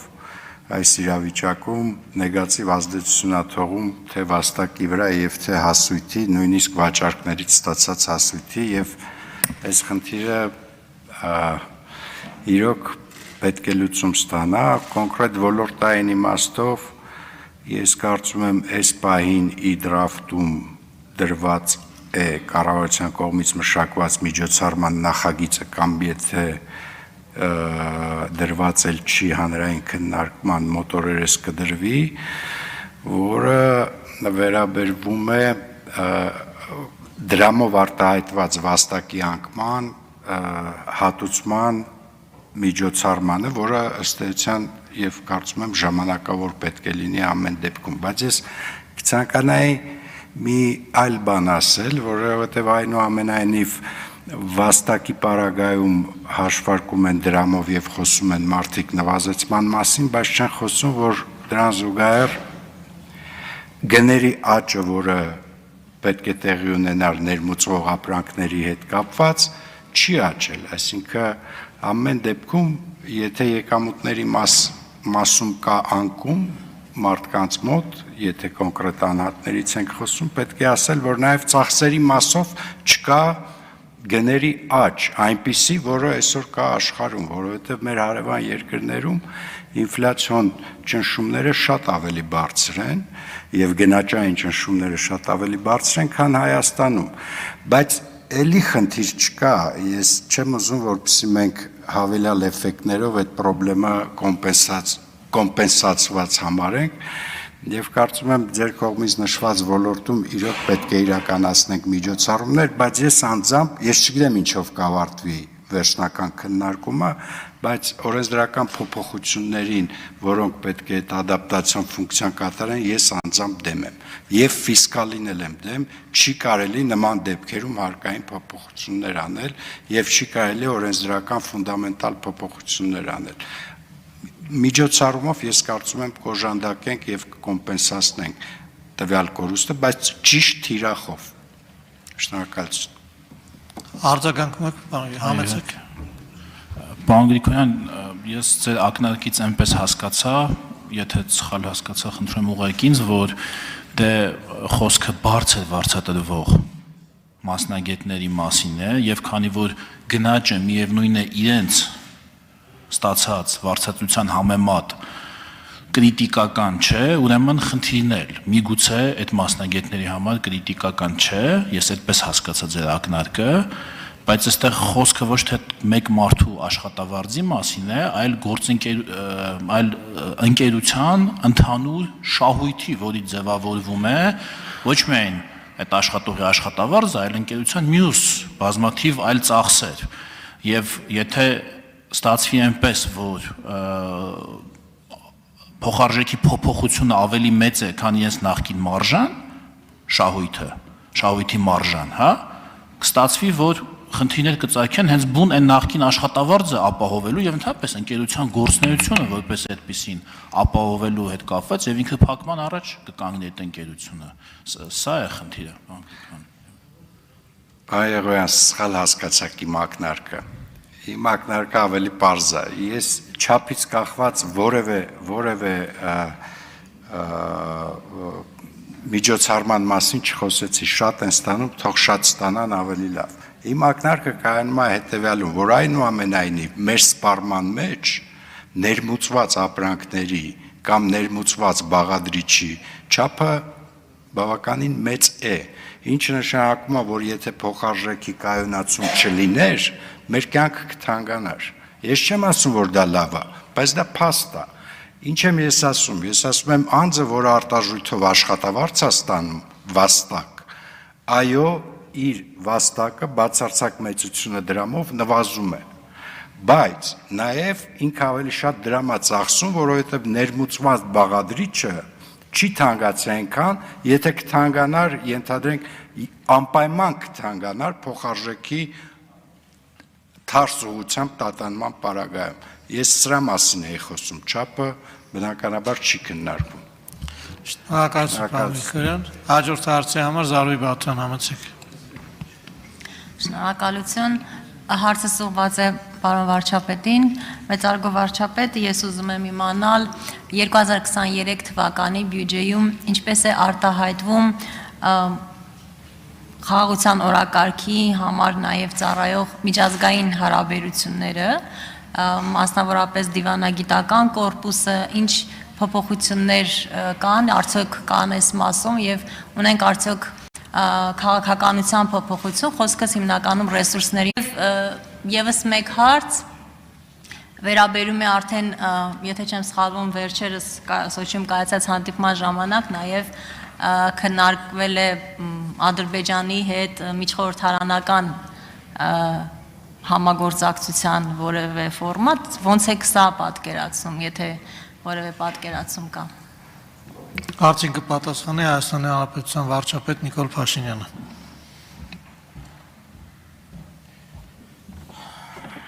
Շնորհակալ եմ հարցի համար, միջխորհրդարանական կապերի գաղափարին մենք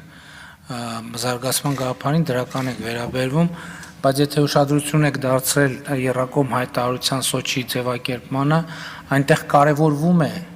առկա մթնոլորտի բարելավումը նման կապերը հաստատելու եւ զարգացնելու համար եւ հատկապես այս առումով հումանիտար հարցերի լուծումը կամ առնվազն շատ լուրջ եւ էական առաջընթացը կարծում ենք կարևոր է, որովհետեւ երբ որ կան հումանիտար հարցեր, նաև պետք է հասկանանք, որ մեր բոլոր մակարդակի պատվիրակների համար չափազանց դժվար է հումանիտար հարցերի արկայության պայմաններում, շատ սուր հարցերի արկայության պայմաններում, այդ թվում գերեվարված անձանց խնդրի, հիմնախնդրի արկայության պայմաններում գնալ եւ ուղղակի քննարկել միջխորհրդարանական հարցեր առանց առնվազն այդ հարցում արդյունքներ չարձանագրելու եւ դա եղել է մեր դիրքորոշումը, իսկ ընդհանուր առմամբ այո մենք իհարկե դրական ենք վերաբերվում, որ եթե խաղաղության օրակարգի մասին է խոսքը, դա կարեւոր մաս է, ընդ որում ոչ միայն միջխորհրդարանական, այլև հանրությունների ներկայացուցիչների կապերը, բայց ելի եմ ասում, շատ կարևոր է, որ լինի համապատասխան միջավայր այդ քննարկումները արդյունավետ դարձնելու համար։ Հակառակ դեպքում այդ քննարկումները ընդհանրապես շեշտում են խնդրեմը առանց լուծումներ առաջարկելու։ Եվ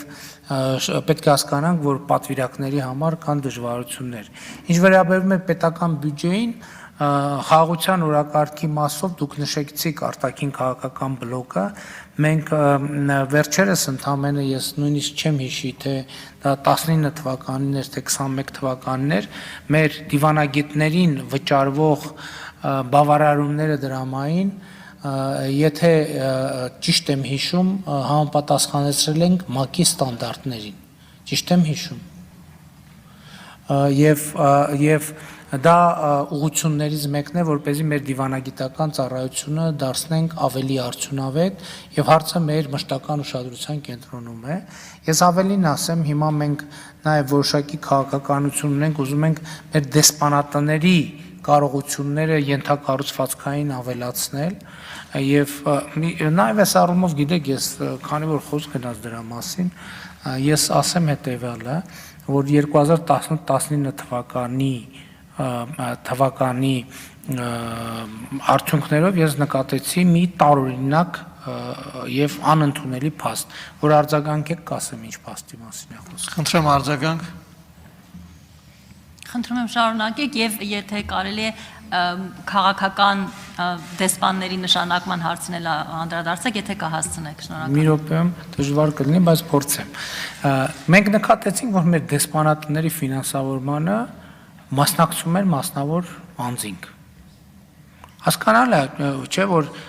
ընդ որում մենք շատ շնորհակալ ենք մեր սփյուռքի այն հայրենակիցներին, ովքեր 90-ականների սկզբին եւ այլն, երբ որ պետություն նույնիսկ բյուջե չի եղել կարգին, դեսպանատներ հիմնելու եւ այլնի համար աջակցել են։ Բայց կներեք 2019-20-22 թվականին մասնավոր ֆինանսավորում դեսպան, պատկերացրեք, ասենք Հայաստանում ունի ոստիկանության բաժին, որ փողը տալիս է, ասենք ընդհանրեց մասիվցի մեր սիրելի հայրենակից, ասենք, չգիտեմ, այսինչ, ասինչանը։ Մեր ռեակցիան ինչ կլինի։ Հա, մեր ռեակցիան ինչ կլինի, եւ ես խնդիր եմ դրել, ասել եմ, դադարեցնել, արգելել եմ։ Այլ պետք է ստուգենք այդ արգելը, որովհետեւ կամ ասենք ենթադրենք ազգային ժողովի այսօրվա նիստերի հովանավորն է, ենթադրենք հասկանում եք, եւ ավելին մենք հիմա շատ տեղերում օրինակ մենք շատ տարօրինակ հանգամանքներ են բացահայտվում, օրինակ շատ տեղերում մեզ թվացել է, որ մենք շատ ուժեղ դեսպան ունենք եւ շատ ուժեղ համայնք ունենք, բայց պարզվել է, որ մեր դեսպանատունը մի հատ շենքի միջանցք է, բառից բուն իմաստով։ Եվ մենք այդտեղ փոխում ենք, մենք եւ նորմալ պատշաճ շենքեր ենք ձեռք բերում, որպեսզի երկիրը ներկայանալի լինի ի վերջո դա նաեւ Հայաստանի Հանրապետության սեփականությունն է եւ դա էլ կապիտալ ներդրում է ի վերջո եւ մենք այս քաղաքականությունը իհարկե պիտի շարունակենք քաղաքական նշանակումների հետ կապված էլի գիտեք հիշում եք որ ես 2018 թվականին հայտարարել եմ որ մենք պետքա քաղաքական նշանակումները մինիմումի հասցնենք ընդ որում նաեւ հայտարարել եմ որ նաեւ բուհերի ուսխորհուրդներում բուհերի կառավարման գործում էլ պետքա լրիվ բան անենք, ինքնակառավարում անենք, այո, եւ այդ շանսը տրվել է եւ դիվանագիտական համակարգին եւ բուհական համակարգին։ Բայց իսկ ով ասե, երբ որ այդ շանսը, այդ կամքը չարաշահվում է, ասենք ինքը պիտի բան միշտ գոյություն ունենա։ Անգլերենում լավ արտահայտություն կա, take it for granted, այսինքն ռուսերենում էլ կա само собой разумеющийся։ Չէ՞, տենց շատ են ասում։ Չէ, տենց չի, հիմա փոխվել է քաղաքականությունը, որովհետև այն ինչ որ արեց արտաքին գործերի նախարարությունը, նախարարների եւ փոխնախարարների մասնակցությամբ որ թիվներ է, չեմ էլ հիշում։ 20։ Հա։ Դա կներեք այդ դրա հետևանքները, իհարկե նրանք հիմա զբաղված են գիտագործնական շատ կարևոր աշխատանքով, բայց այդ հետևանքները չեն կարող այդպես լինել, որովհետև չի կարող երկրում լինել նախարարություն, որ կառավարության քաղաքականությունը չի կիսում։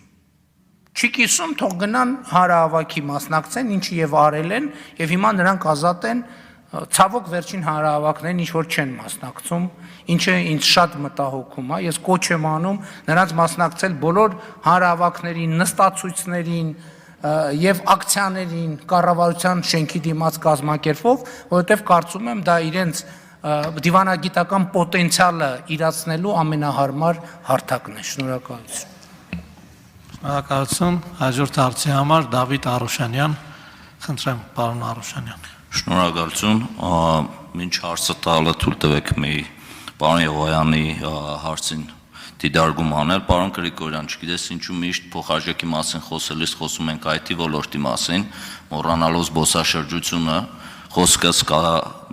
կազմակերպված զբոսաշրջության մասին է, որը լուրջ խնդիրներ է դոլարի փոխարժեքի հետ կապված, անկման հետ կապված լուրջ խնդիրներ է առաջացրել ներկնած զբոսաշրջության ոլորտում։ Իսկ հարցս ուզում եմ ուղղել տարածքային կառավարման եւ ենթակառուցվածքների նախարար Գնել Սանոսյանին։ Պարոն Սանոսյան, մենք Գյումրիում ունենք 3 խիստ վտարային շենքեր, որոնցից 2-ը 4-րդ կարգի վտարայնության են, 1-ը 3-րդ կարգի, երկու շենքերում 16 բնակարաններ կան, խոսքը Անդառավան 26, Ղուգասյան 29 եւ Իսահակյան 9 շենքերի մասին է, եւ հաշվի առնելով Բավրայի կամ Գյումրու սեյսմա ակտիվությունը, գիտեմ որ տեղյակ եք այդ շենքերի մասին, ուզում եմ հասկանալ ինչ գործընթացներում է եւ այդ շենքի բնակիչների ինչ ակնկալիքներ կարող են ունենալ 23 թվականին։ Արդյոք կպատասխանի տարածքային կառավարման եւ ենթակառուցվածքների նախարար Գնել Սանոսյանը։ Խնդրեմ, պարոն Սանոսյան։ Շնորհակալություն հարցի համար, իսկապես նման խնդիր ունենք, ես 4-րդ շենքն էլ կավելացնեի Գյումրիում, Տիգրան Մեծ փողոցի վրա գտնվող, որտեղ շենքի մուտքերի հետ է կապված։ Մենք որոշակի գործընթաց արել ենք, հիմնականում նաև քաղաքաշինության կոմիտեն, Շիրակի մարզպետարանը, բայց մեր տեղական խնդիրներին նորից բախվում ենք, երբ որ հասնում ենք բնակիչներին եւ փորձում ենք միասին հասկանալ ինչ անել, երբեք ոչ մի շենք չկա, որտեղ բնակիչները նույն կարծիքին են։ Այսինքն բնակիչներից մի մասը համաձայն է, որ այդ բնակարանների գնման վկայականներ ստանան եւ այդ շենքերից դուրս գան։ Մի մասը համաձայն չեն եւ առաջարկում են շենքը քանդել, նոր շենք կառուցել։ Մի մասը առաջարկում է այդ շենքերը ամրացնել։ Եվ այնպես է ստացվել, որ նույնիսկ 20 թվականին մեկ անգամ այս միջոցառումների համար գումար է հատկացվել, նորից որոշումներ չեն եղել եւ գումարը հետ է գնացել բյուջե։ Այս տարի, եթե ճիշտ եմ հիշում, հունիս ամսին գումար հատկացվեց եւ Տիգրան Մեծ հասցեի շենքի համար 3 մուտքերի ամրացման համար նախագիծ է պատվիրվել, ես ինչքան տեղյակ եմ, նախագիծը ավարտել են, հիմա փորձաքննության փուլում է կամ նախարարություններից մեկում կարծիքի այդ փուլում է գտնվում, այսինքն որոշակի ժամանակ հետո առաջ կգնա։ Ինչ եմ ես ձեզ խնդրում եւ առաջարկում, որpիսի մենք բոլորս վերջնականապես հասկանանք, թե ինչ անել, ընդ որում մենք նման խնդիր ունենք Սիսիանում, մի հետաքրքիր անունով փողոցում, ֆիզկուլտուրնիկների փողոց, շենքը չեմ հիշում, Կապանում ունենք այդպիսի, այսինքն երբ որ հասնում ենք բուն խնդրին, պետք է որոշենք ոնց լուծենք, հենց խնդրի տերերը իրենց մեջ համերաշխ չեն ու խնդիրը տեղից չի շարժվում, ձեզ կխնդրեմ մեզ օգնեք, մենք, դուք, քաղաքաշինության կոմիտեն, Շիրակի մարզպետարանը եւ Գյումրու համայնքապետարանը մեր բնակիչների հետ վերջնականապես հասկանանք իրենք ինչ են ուզում եւ հասկանանք շենքերն ինչ վիճակում են։ Ես գիտեմ, որ Իսահակյան շենքը իսկապես վերականգնելու ենթակա չէ, պետք է նոր շենք կառուցել, որը մոտ 1.5 միլիարդ դրամ կարժենա։ Լավ։ Արձագանքեք, շարունակեք, նախարարը։ Ձեռք մի տվեք, խնդրում եմ միացրեք, պարոն Արաշյանի խոսափողը։ Շնորհակալություն, միանշանակ պատրաստակամություն եմ հայտնում աջակցելու այս նախագծին եւ որ վերջացնեք, խնդրելու եմ նաեւ ասեք Ցիտանկով Զարինջա ճանապարհի հետ կապված որևէ գործընթաց սկսվել է թե չէ։ Բյուջեի քննարկման ժամանակ որ խոսում ենք։ Բյուջեի քննարկման ժամանակ խոսել ենք, որից հետո նախարարություն գնալուց հանձնարարել եմ, ենթադրում եմ արդեն գնացել են կամ կգնան տեղում ճանապարհը կուսումնասիրեն, որից հետո կփորձենք ընդգրկել մեր ծրագրերում նախնական մերոնք էլ գիտեին, որ ճանապարհը իսկապես լուրջ վերանորոգման, հիմնանորոգման կարիք ունի։ Իսկ ինչ վերաբերում է շենքերին, մեկի պարագայում, եթե ճիշտ եմ հիշում, մոտ 500 միլիոն դրամի կարիք կա, եթե շենքը ամրացնենք, եւ կարճ ասած պետք է գնալ տեղում մեկ անգամ եւս փորձնել գտնել լուծում, որը բոլորին կբավարարի կամ բոլորը այդ լուծման հետ հաշտ կլինեն, որ կարողանանք առաջ գնալ։ Շնորհակալություն։ Շնորհակալություն։ Արմեն Խաչատրյան, համեցեք։ Շնորհակալություն, մեծարգո վարչապետ, հարգելի կառավարության անդամներ, հարցս ուղղում եմ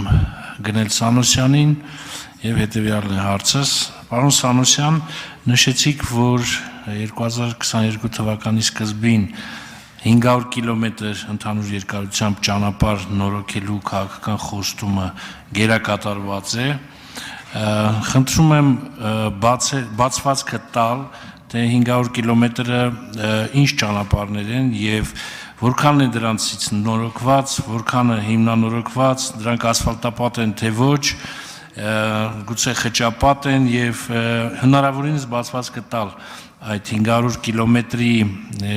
ճանապարհի եւ ինչպես դուք նշեցիք 520 կիլոմետր եք արդեն դեռևս տարին չավարտած գերակատարել եք այդ քաղաքական խոստումը եւ խնդրեմ տալ բացվածք։ Հարցին կպատասխանի տարածքային կառավարման եւ ենթակառուցվածքների նախարար Գնել Սանոսյանը։ Համեցեք, պարոն Սանոսյան։ Շնորհակալություն պարոն Խաչատրյան հարցի համար, իրականում այդ քաղաքական խոստում կատարելը տարեստարի բարդանում է նրանով, որ գնալով մենք ավելի շատ գործ ենք ունենում հիմնանորոգվող ճանապարհների եւ նաեւ այս դեպքում հատկապես Սյունիքում նոր կառուցվող ճանապարհների հետ։ Իսկ ինչու է բարդանում, որովհետեւ այդ ճանապարհների պարագայում շատ ավելի շատ խնդիրների ենք բախվում, քան ենթադրենք միջին նորոգման կամ տեղական ճանապարհների պարագայում։ Ընդհանուր առմամբ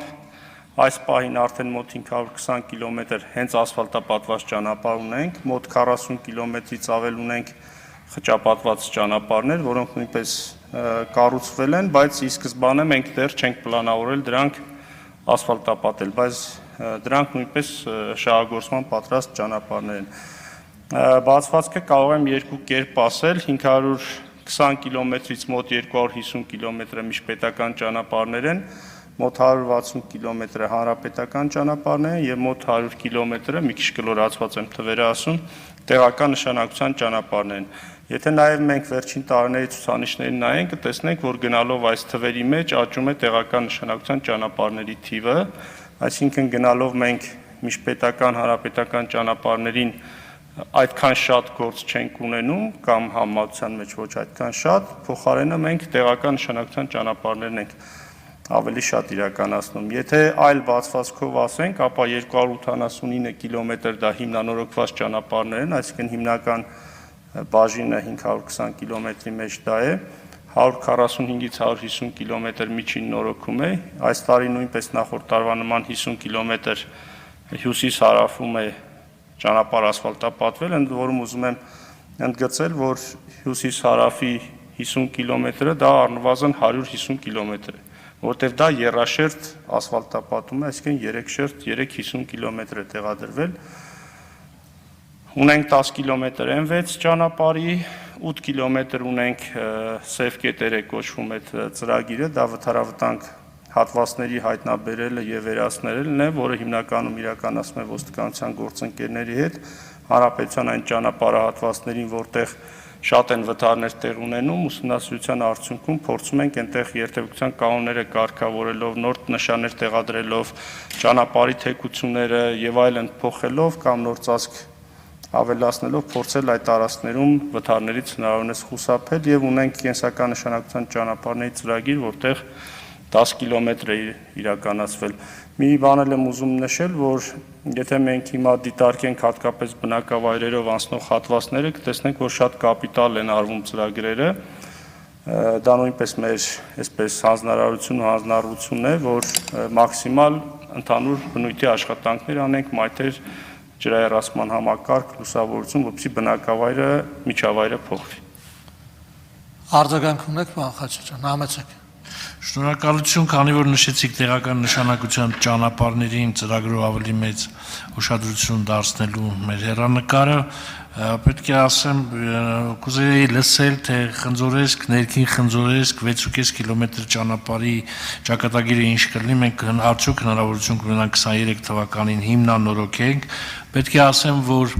Ներքին Խնձորեսկ գյուղը պատերազմից հետո բավականին շատ է տուժել, այնտեղ կա եւ բնակչության թվի նվազման միտում եւ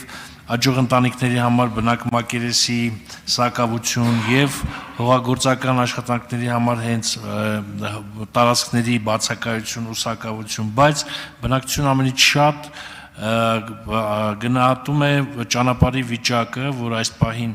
օրհասական է, կարելի ասել այնտեղ ճանապարհ չկա այդ 6.5 կիլոմետրը եւ կարծում եմ հաշվի առնելով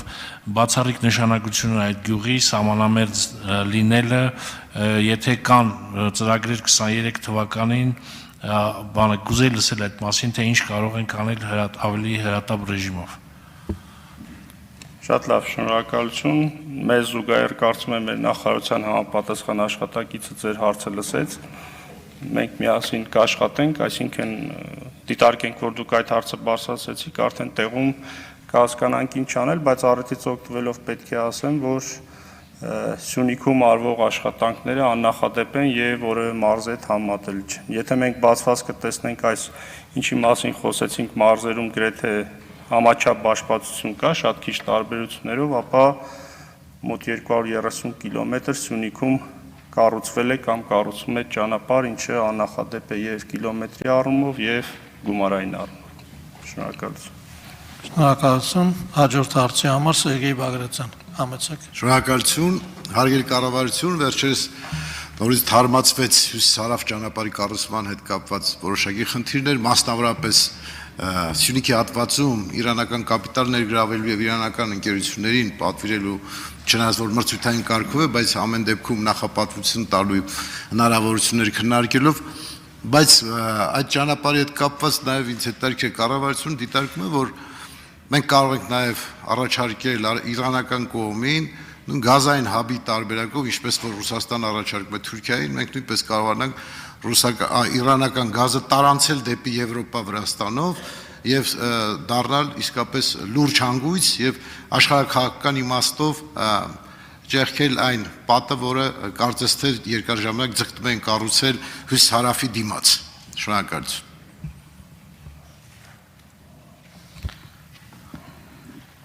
Հարցին կպատասխանի փոխվարչապետ Մայր Գրիգորյանը։ Համեցեք, պարոն Գրիգորյան։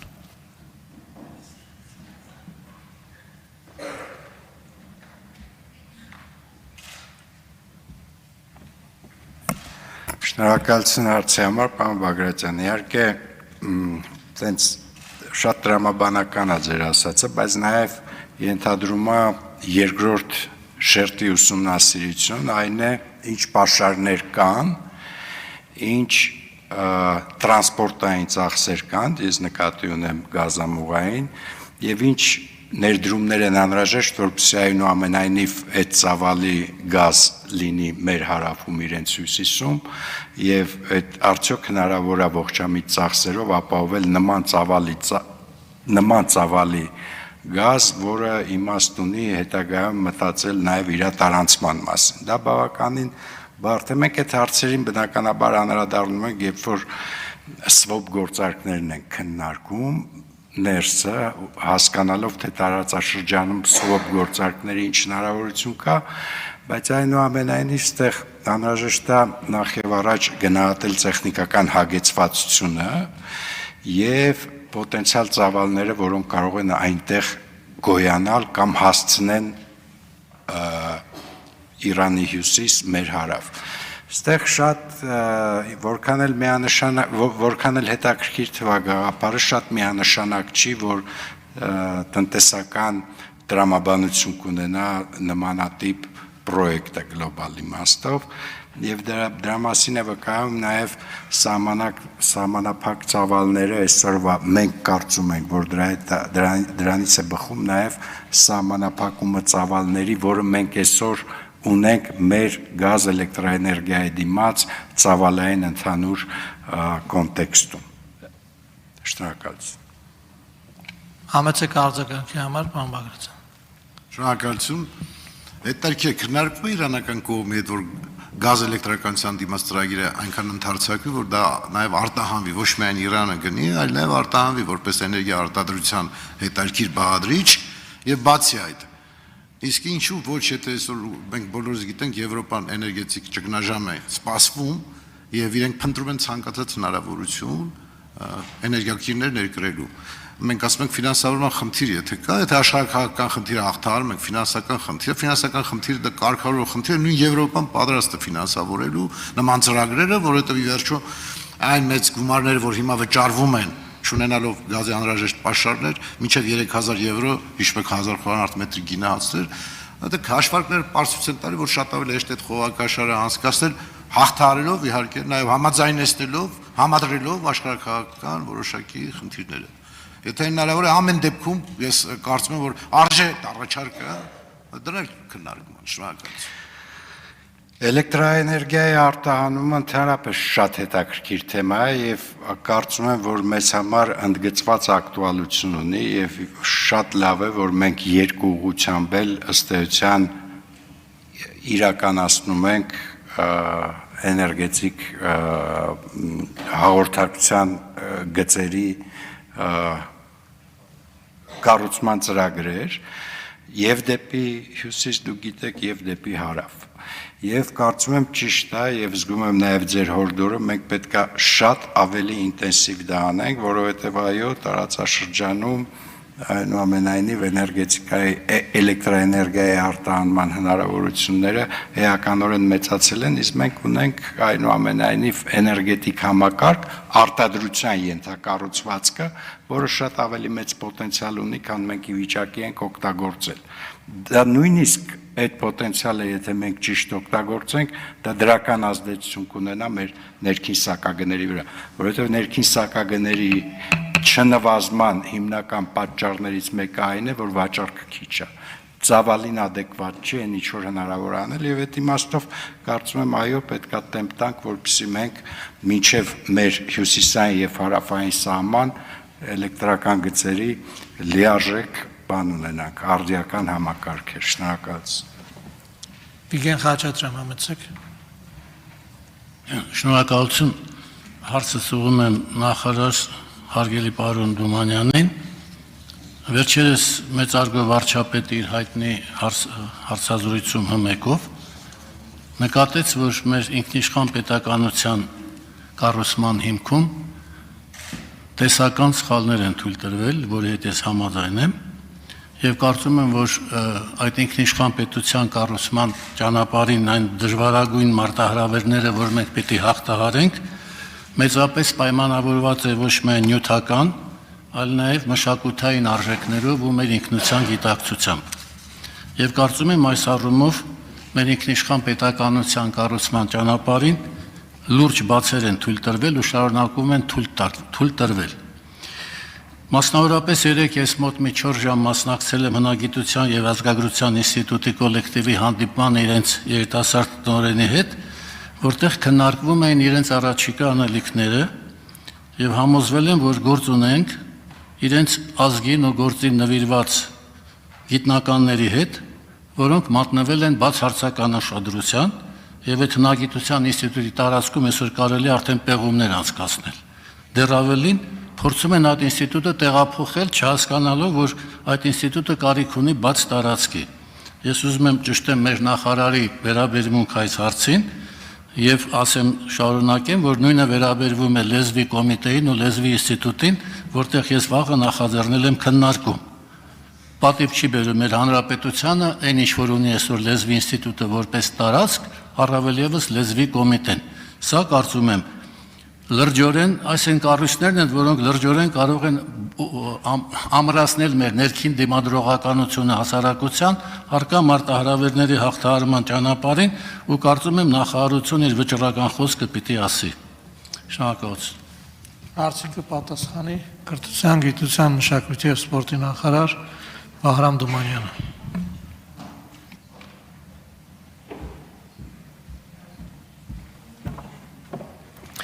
Շնորհակալություն հարցի համար, պարոն Խաչատրյան։ Նախ ինչ հարցի կոնկրետ ձևակերպմանը պատասխանելը ես ուզում եմ շնորհակալություն հայտնել այսօր մեր ազգային ժողովի պատգամավորներին, բոլոր նրանց, ովքեր կողմ քվեարկեցին եւ երկրորդ ընթերցմամբ մենք ընդունեցինք կրթության միջև 2030 թվականի ռազմավարությունը պետական ծրագիրը որպես օրենք եւ կարծում եմ ձեր հարցը նաև այս օրենքը լույս կսփռի նաև մեր մոտեցմանը այդ բարձրացված հարցին։ Նշված ռազմավարությամբ գիտեք, որ մենք այնտեղ արձանագրել ենք եւ հիմա արդեն իսկ քննարկում ենք բուհերի խոշորացում 1, երկրորդ գիտահետազոտական ինստիտուտներ, բուհեր այս միասնությունը եւ ըստ անհրաժեշտության, ըստ նպատակայնության նրանց համատեղ գործունեությունը միավորման կամ այլ ճանապարհներով ավելի էֆեկտիվ։ Ինչ վերաբերում է կոնկրետ հնագիտության եւ ազգագրության ինստիտուտին, ես կիսում եմ ձեր կարծիքը, մեր կարևորագույն ինստիտուտներից է Գիտությունների ազգային ակադեմիայի, այնտեղ կա պրոֆեսիոնալ կոլեկտիվ, նրանք ունեն լավ արդյունքներ, մեր հանրապետությունում իրականացնում են գիտահետազոտական լուրջ աշխատանքներ, պեղումներ տպագրվում են օտարալեզու եւ ճանաչված պարբերականներում, ինչ վերաբերում է պայմաններին եւ իրենց եւ լեզվի կոմիտեի եւ մյուս կիսում եմ ձեր մտահոգությունը, այո պայմանները լավը չեն, բայց մենք քանի որ հիմա ակադեմիական քաղաքի կոնցեպտի մեջ ենք եւ մենք հույս ենք տածում, որ ապագայում այդ բոլոր խնդիրները մենք դի լուծում տանք դրան։ Կոնկրետ հնագիտության եւ ազգագրության ինստիտուտը հետաքրքիր գաղափար կա, տեսեք, նա գտնվում է Չարենցի փողոցի վրա, կենսաբանության Երևանի պետական համալսարանի կենսաբանության ֆակուլտետի դիմաց իդեպ իրենց պեղումները, իրենց գտածոնները նաև կենսաբանական հետազոտությունների են ենթարկվում հենց կենսաբանության ֆակուլտետում, կոլեկտիվը սերտ կապեր ունի Երևանի պետական համալսարանի պատմության ֆակուլտետի հետ, նրանցից շատերը այնտեղ պրոֆեսորներ են, դասախոսում են, ակտիվ գիտակրթական գործունեություն է ծավալվում այդ պատերի ներքո եւ ես կարծում եմ ժամանակն է քննարկել Երևանի պետական համալսարանի եւ հնագիտության եւ ազգագրության ինստիտուտի այդ համատեղ միավորումը, որտեղ եւ այդ անսամբլը Երևանի պետական համալսարանը եւ նրան հարակից տարածքը կարծում եմ պետք է կարևորել եւ պահպանել։ Այսպեսին է մեր վերաբերմունքը անձամբին։ Համեցեք, պարոն Խաչատրյան, արձագանք։ Շնորհակալություն, ես էլ եմ իմ համեստ կարծիքով չի կարելի այդ ինստիտուտը այդտեղից տեղափոխել, պարզապես քանի որ մեծարգո վարչապետը այսօր լավ օրինակ բերեց սպորտի հետ կապված ու շատ տեղին, որ շատ քչերը գիտեն, որ մեր խոստումնալից սպորտսմենները, որոնք այսօր մեր հանրապետության համբավն ու պատիվն են բարձրացնում, տարիներով պատվովճարներ են ստանում, միջև հասնում են այդ արդյունքներին։ Չեք կարծում, որ մեր մշակույթի եւ ինքնության բնագավառում այն գիտնականները, որոնք ոչ պակաս դեր են կատարում մեր հանրապետության փառքն ու պատիվը եւ մեր մշակույթը համաշխարհային քաղաքակրթական հանրությանը ներկայացնելու, եւս նման մի պրակտիկա ունենանք եւ խոստումնալից ձեր նշած այդ ամսագրերում տպագրվող եւ այլը եւս նման պատվովճարների մի համակարգ սահմանենք եւ ընդգծենք, որ մենք շատ կարեւորում ենք մեր մշակութային ժառանգությունն ու ինքնությունը։ Շնորհակալություն։ Շնորհակալություն, պարոն Խաչատրյան, տեսեք, իրականում ես հնագիտության եւ ազգագրության ինստիտուտի հետ կապված ձեզ ասեմ,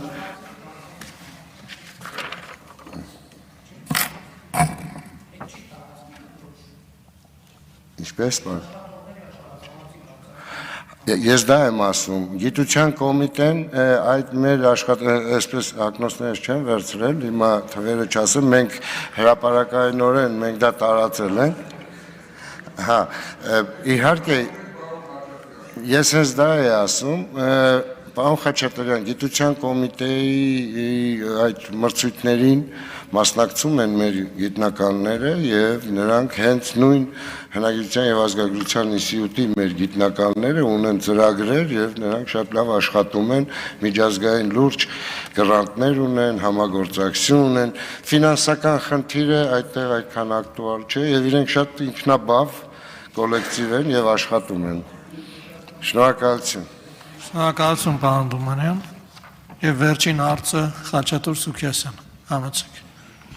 Շնորհակալություն։ Ես հարցս ուղղում եմ հարգելի նախարարին, ֆինանսների Տիգրան Խաչատրյանին։ Պարոն Խաչատրյան, համախառն ներքին արդյունք հարկեր հարաբերակցության առումով մեզ տարբեր միջազգային ֆինանսական կազմակերպություններ տարբեր ժամանակներ վերջի 20 տարում բանակցել են եւ ցանկացել են, որպեսզի այդ հարկերը առավել բարձրանան։ Իմ կարծիքով մենք ունենք 3 տարբերակ, առաջինը դա ստվերն է, երկրորդը մեր ունեցած աճը, որը ամեն տարի ունենում ենք համախառն ներքին արդյունքի աճ, եւ երրորդը, եթե մասնավոր սեկտորը մեկ հրաշալի գործարան կամ մի արդյունաբերություն, Զարա ջան, խոսում եմ։ Հա, շնորհակալություն։ Հիմա ես հարցս ուղղում եմ, հաշվի առնում են հանգամանքը, որ վերջի 3-4 տարում բավականին ճանապարհաշինության վրա բավականին մեծ գումարներ է ծախսվել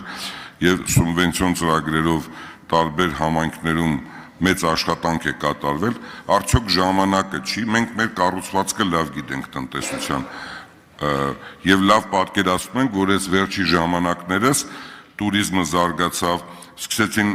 տարբեր տարածքներ զարգանալ, սկսեց շրջանառություն առաջանալ։ Արդյոք ժամանակը չի արդեն սուբվենցիոն ծրագրերով այնպիսի նոր արտադրություններ։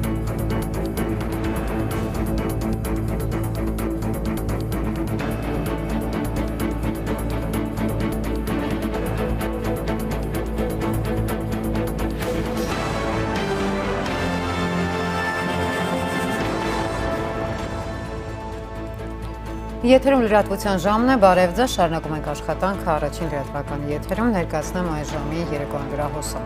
Հայաստանն առաջարկել է խաղաղության շրջանակային պայմանագիր կնքել։ Վարչապետ Նիկոլ Փաշինյանը այդ մասին ասել է ազգային ժողովում կառավարության հետ հարցուպատասխանի ժամանակ։ Ըստ Նիկոլ Փաշինյանի Հայաստանը Վաշինգտոնում ադրբեջանական կողմին է փոխանցել մեր մեկնաբանությունները, խաղաղության պայմանագրին վերաբերող մեր տեքստը եւ սպասում ենք ադրբեջանի արձագանքներին։ Այդ արձագանքների առումով պետք է ասեմ, որ այնուամենայնիվ տեսնում ենք լարվածության որոշակի միտումներ եւ այդ լարվածությունը կապված է կոնկրետ իրադարձությունների եւ իրավիճակների հետ։ Հույս ունեինք եւ կար ըմբռնում, որ եւ այսօր էլ այդպես են կարծում, որ խաղաղության պայմանագրի ստորագրման կամ ուժի մեջ մտնելու պահին սահմանների դելիմիտացիան ավարտված լիներ։ Հիմա այդպիսի ազդակներ կան, որ գուցե դա այդքան իրատեսական չէ։ Բայց մյուս կողմից այդտեղ էլ լուծում կա, էլի զորքերի հետ քաշման սխեմայով մենք առաջարկում ենք վերցնել ուղղակի 1990 թվականին փաստացի գոյություն ունեցած գիծը, զորքերի հայելային հետքաշում իրականացնել, մոնիտորինգի մեխանիզմ ստեղծել, զորքերը ընդհանրապես սահմանային հատվածում չունենալ, այդ ամբողջ հատվածը հանձնել սահմանապահ ծառայությանը, այս թեման առնվազն սահմանի գծի մասին պատկերացումը ֆիքսել, նոր հանգիստ պայմաններում գնալ դելիմիտացիայի գործընթացի, որը իսկապես կարող է շատ երկար տարիներ տևել։ Խաղաղության պայմանագրի վերաբերյալ մեր դիրքորոշումը հետևյալն է, կա երկու մոտեցում, դետալացված մոտեցում եւ այսպես ասած շրջանակային համաձայնագրի մոդելի մոտեցում, երբ որ շրջանակն է գծում առանց շատ մեծ կոնկրետությունների։ Փորձը ցույց է տալիս, որ եթե մենք շատ դետալացված հարցեր փորձեր լուծել, մենք կարող ենք դժվարություններ ունենալ, այս է պատճառը, որ Հայաստանի Հանրապետությունը առաջարկել է շրջանակային խաղաղության շրջանակային համաձայնագիր ստորագրել, պայմանագիր ստորագրել, եւ սա ընդունված պրակտիկա է, եւ մենք նույնպես պիտի աշխատենք, պիտի փորձենք գնալ այս ճանապարհով։ Նիկոլ Փաշինյանը խորհրդարանում կառավարության հետ հարցուպատասխանի ժամանակ անդրադարձել է նաև ընդդիմադիրների այն քննադատությանը, թե Լեռնային Ղարաբաղի հիմնախնդրի առումով Հայաստանի արձանագրումները, դիրքորոշումները կոնկրետ չեն եւ խուսափողական են։ Եթե ես այս գնահատականը կարող էի հասկանալ ընդամենը ասենք 1-1.5 ամիս առաջ, այսօր չեմ կարող դա ընդունել եւ ընկալել, ինչու, որովհետեւ կարծում եմ, որ Ռուսաստանի Դաշնության նախագահի Վալդայ քննարկումների ակումբում արած հայտարարությունը շատ կարևոր էր եւ էական էր, որպեսզի մենք մի շարք հարցեր պարզաբանենք եւ արձանագրենք, որ առնվազն Հայաստանի քաղաքական դաշտում այդ մոտեցումների առումով համարյա կոնսենսուսային վիճակ է։ Ուզում եմ հիշեցնեմ, թե ինչի մասին էր գնում խոսակցություն, նրա մասին էր գնում, թե Հայաստանի կառավարությունը ինչ վերաբերմունք ունի Ռուսաստանի Դաշնության առաջարկների վերաբերյալ եւ այդ առաջարկի էությունը, ինչպես հետագայում բացահայտվեց, հետեւյալն էր, որ Լեռնային Ղարաբաղի կարգավիճակի հարցը անորոշ ժամանակով հետաձգել։ Այդ ժամանակ, երբ որ այս հարցադրումը արվեց ռուսական առաջարկների վերաբերյալ, կառավարությունը դեռևս իհարկե շատ արագ արձագանքեց, բայց եւ ընդդիմության դաշտում եւ Լեռնային Ղարաբաղում եղան դրսևորումներ, հայտարարություններ, որոնք կառավարությունից պահանջում էին ընդունել ռուսական առաջարկները։ Եվ ես հիմա կարող եմ ասել, որ կառավարությունը հենց շատ վաղուց դեռևս 2021 թվականի հունվարից այդ պայմանավորվածությունը ընդունել է, դրա մասին չի խոսել, զուտ կոռեկտությունից ելնելով, բայց քանի որ եւ ես շնորհակալ եմ Ռուսաստանի Դաշնության նախագահին, որ թեման այնուամենայնիվ պարզաբանելու այդ հնարավորությունը մեզ համար ընձեռեց, եւ եթե մեր կառավարության դիրքորոշումը խուսափողական է, մենք ըստ էության այսօրվա մեր դիրքորոշումը այն է, ինչ մեզնից պահանջում էր ընդդիմությունը, չիմանալով, որ մենք այդ դիրքորոշումը վաղուց ենք որդեգրել։ Եվ Լեռնային Ղարաբաղի ազգային ժողովը իրենք էլ գուցե վստահ չլինելով, որ մենք այդ դիրքորոշումը վաղուց ենք որդեգրել, ինչու եմ ասում վստահ չլինելով, որովհետև Լեռնային Ղարաբաղի նախագահի հետ ես շատ վաղուց վանից այսինքն այդ դիրքորոշումը կիսել էի եւ պիտի որ այնտեղ այդ տեղեկատվությունը արձանագրված լինել։ Ես օգտվելով նկատի ունեմ, այստեղ կա, եթե ընդդիմությունը հիմա այլ կարծիքի է եւ համարում է, որ Հայաստանը պետք է մերժի Ռուսաստանի առաջարկները, ճիշտ կլինի, որ նրանք դրա մասին բարձրաձայն հայտարարեն։ Փաշինյանը հայտարարել է, թե Հայաստանը չի ցանկանում պատերազմ հրահրել ՀԱՊԿ-ի եւ Ադրբեջանի միջեւ։ Նիկոլ Փաշինյանը հուսով է, որ կառույցը կպաշտպանի դիրքորոշումը եւ կարձանագրի, որ ադրբեջանական զորքերը պետք է դուրս գան Հայաստանի ինքնիշխան տարածքից։ Մենք հույս ունենք, որ ՀԱՊԿ-ը նույնպես մեր այս դիրքորոշումը կպաշտպանի։ Իհարկե տարօրինակ է իրավիճակը, որովհետեւ թվում է, թե հակառակը պետք է լիներ, ՀԱՊԿ-ը պետք է հստակ պաշտպաներ եւ մենք մյուս գործընկերների հետ պետք է աշխատենք դիրքորոշում կառուցելու համար, բայց մենք հիմա ուղիղ հակառակն ունենք, նշել է Փաշինյանը։ Իսկ հարցու պատասխանին Նիկոլ Փաշինյանը նաև պատասխանել է քննադատություններին, թե իշխանության հետ կապ ունեցող ընկերություններն են շահում տենդերները։ Ըստ Փաշինյանի ընդդիմադիր կուսակցության լիդերի ընտանիքի անդամը միլիարդների տենդեր է շահել։ Մեզ անընդհատ սկանդալի նոր աղբյուր են գտել։ Սկանդալի նոր աղբյուր են գտել, որ չգիտեմ, իշխանության հետ կապ ունեցող ընկերությունը շահեց հերթական տենդերը։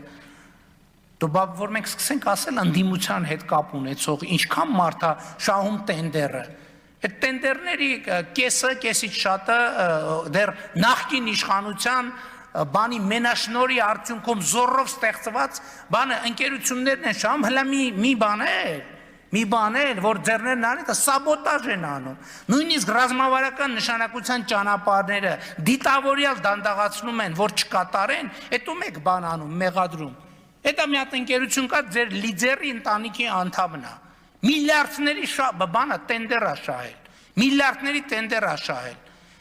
Իսկ եկեք գնանք, թե տենդերները ոնց է իրականացնում, ինչ ժամկետներով է։ Եկել կապիտալ ծախսերի իրականացման համար կառավարությանը քննադատում են։ Կարող է նաև դրա համար եք ասում, այդ գործերը մի արեք, որ վերջում գնանք ասենք կառավարությանը կապիտալ ծախսերի ծրագիրը չի իրականացնում։ Նիկոլ Փաշինյանը հեռախոսազրույց է ունեցել Վրաստանի վարչապետ Իրակլի Ղարիբաշվիլիի հետ։ Զրուցակիցները քննարկել են ինչպես երկկողմ, այնպես էլ տարածաշրջանային նշանակության հարցեր։ Այս համատեքստում կարևորվել է Հարավկովկասյան տարածաշրջանում մթնոլորտի բարելավումը եւ այդ ուղղությամբ համապատասխան քայլերի իրականացումը։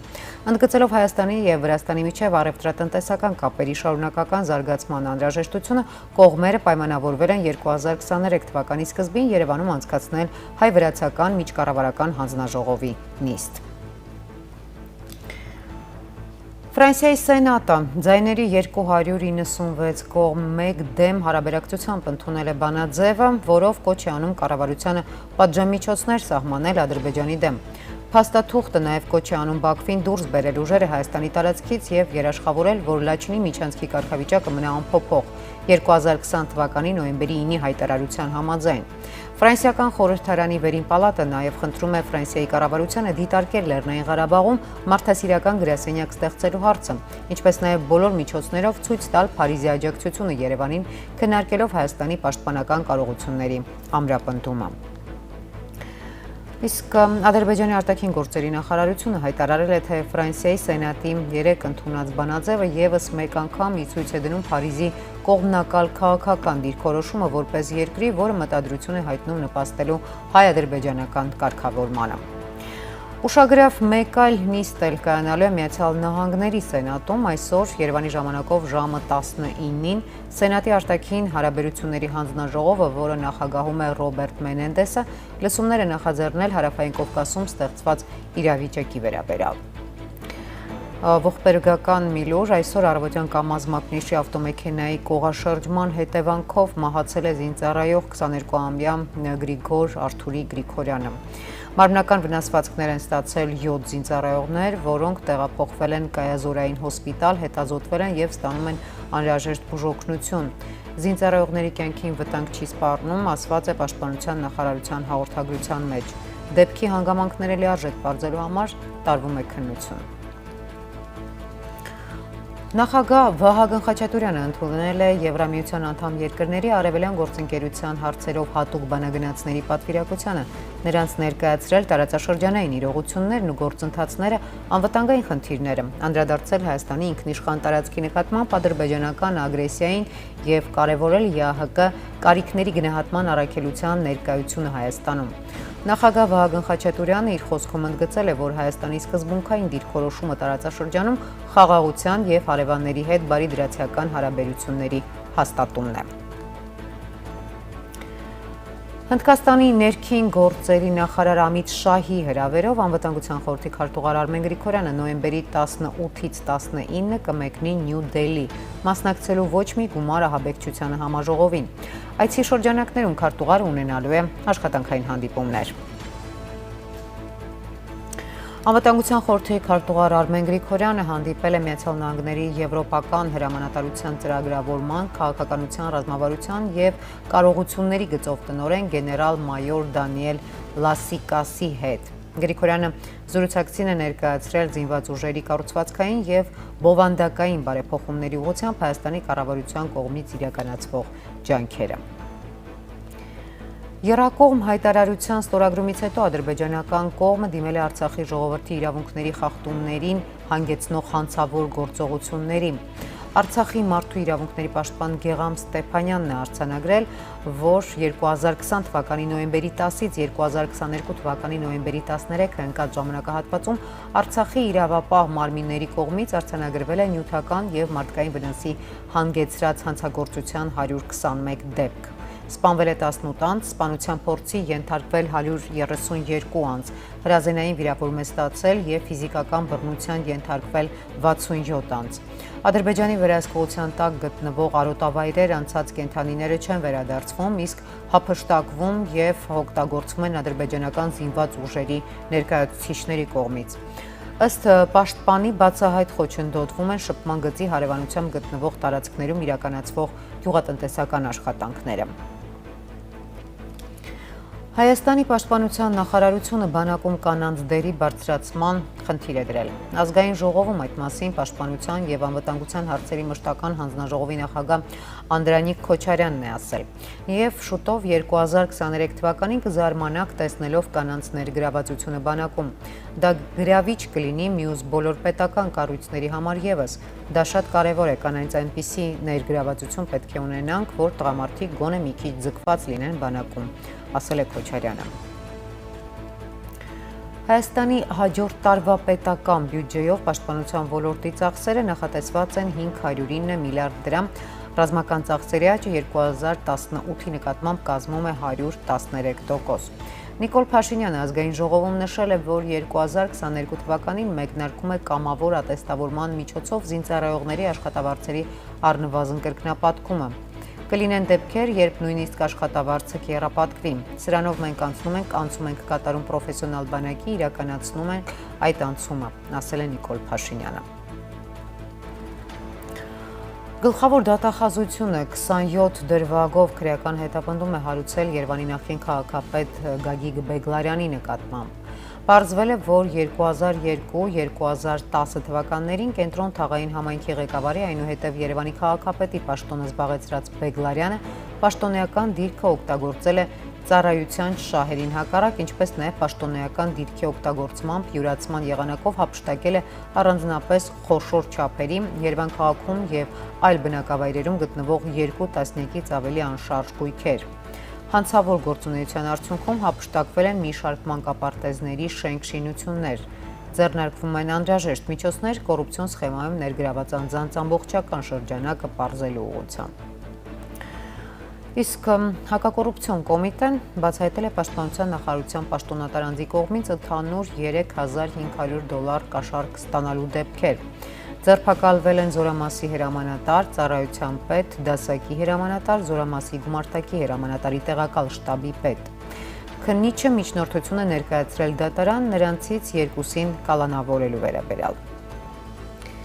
Քննչական կոմիտեն վարույթ է նախաձեռնել զինծառայողի կողմից ծառայակցի սպանության դեպքի բոլոր հանգամանքները պարզելու ուղղությամբ։ Հիշեցնենք, որ 3 ժամը 3:20-ի սահմաններում Զորամասի պահպանության տեղամասի մարտական դիրքում պարտադիր ժամկետային շարքային զինծառայողը ինքնաձիգից կրակահերթ է արձակել, որի հետևանքով դիրքի ավագ շարքային Վահե Հովսեփյանը ստացել է հրազենային վիրավորում եւ մահացել։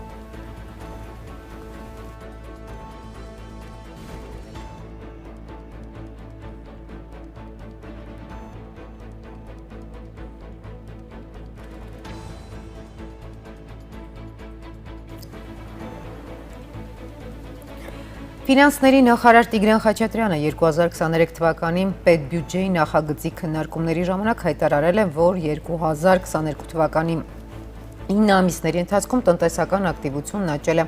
14.1%-ով։ Արդյունքում ըստ նրա հարկային եկամուտների պլանը գերակատարվում է։ Տիգրան Խաչատրյանը նաև հայտարարել է, թե այս տարվա տնտեսական աճը կարող է դառնալ վերջին 15-20 տարիների ընթացքում արձանագրված ամենաբարձր աճի ցուցանիշներից մեկը գտնվելով 13-ից 14% իրական աճի սահմաններում։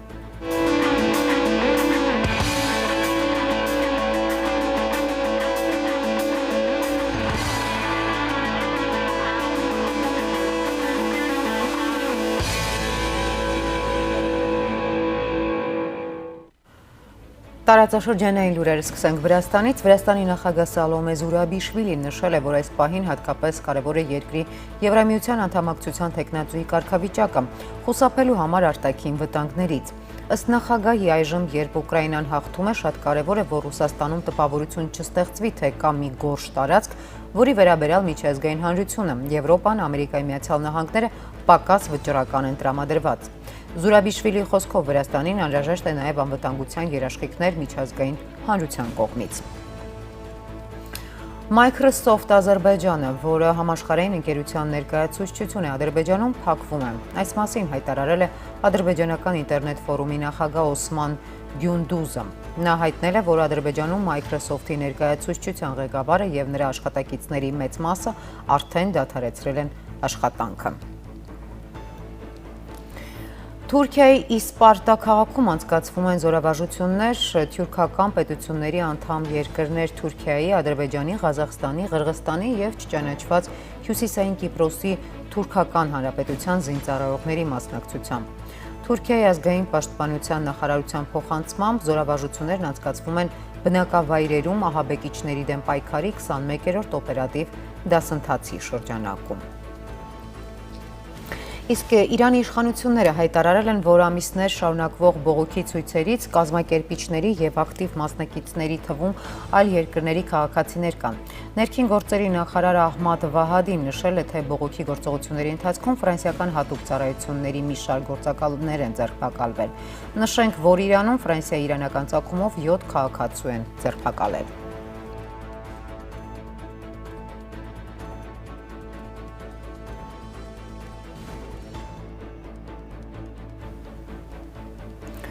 Թուրքիայի նախագահ Ռեջեփ Թայիփ Էրդողանը Բալիում հանդիպել է Ֆրանսիայի նախագահ Էմանուել Մակրոնի հետ, քննարկել են թուրք-ֆրանսիական համագործակցության խորացման եւ տարածաշրջանային օրակարգի արդիական հարցեր։ Թուրքիայի նախագահը բողոքել է Հունաստանի քաղաքականությունից։ Միացյալ Նահանգների նախկին նախագահ Դոնալդ Թրամփը պաշտոնապես առաջադրման հայտ է ներկայացրել Դաշնային ընտրական հանձնաժողով։ Նա նաև հանդիպել է իր համախոհների հետ, հայտարարել, թե առաջադրում է իր թեկնածությունը նախագահի պաշտոնի համար։ Թրամփը գործող նախագահ Ջո Բայդենին անվանել է արմատական դեմոկրատ, կոռուպցիայի եւ ռադիկալների մարմնավորում։ Ներկայացուցիչների պալատի հանրապետական խմբակցության ղեկավար Քևին Մքքարթին ստացել է կուսակիցների հավանությունը եւ ըստ ամենայնի կդառնա ներկայացուցիչների պալատի նոր նախագահ։ Ես ուրախ եմ հայտարարել, որ դեմոկրատների գերիշխանությունը պալատում ավարտվել է, ասել է կոնգրեսականը մամուլի ասուլիսում։ Օմանի ափերի մոտ անօդաչու թռչող սարքը պայթուցիկով հարձակվել է նավթային տանկերի վրա, որը պատկանել է իսրայելցի միլիարդատիրոջ։ Associated Press-ի փոխանցմամբ հարձակման պատասխանատվությունը առայժմ ոչ ոք չի ստանձնել, սակայն կասկածում են Իրանի իշխանություններին։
Երեք Ռուսաստանի կողմից Ուկրաինայի դեմ հրթիռային հարվածները հնարավոր է ամենազանգվածայինն են պատերազմի ընթացքում։ Գլխավոր շտաբի տվյալներով ռուսական ուժերը շուրջ 100 հրթիռ են արձակել։ Հարվածների մեծ մասը եղել է Ուկրաինայի կենտրոնում և հյուսիսում։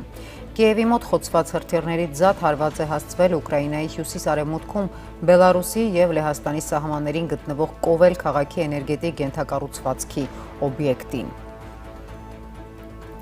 Երկու հրթիռ էլ ընկել է Լեհաստանի տարածքում, զոհվել է 2 մարդ։ Վարչապետ Մատեուշ Մորավեցկին անվտանգության խորհրդի նիստ է գումարել։ Լեհաստանը ՆԱՏՕ-ի անդամ է, որի կանոնադրության 5-րդ հոդվածի համաձայն հարձակումը դաշինքի անդամներից որևէ մեկի վրա դիտարկվում է որպես հարձակում ընդդեմ բոլորի։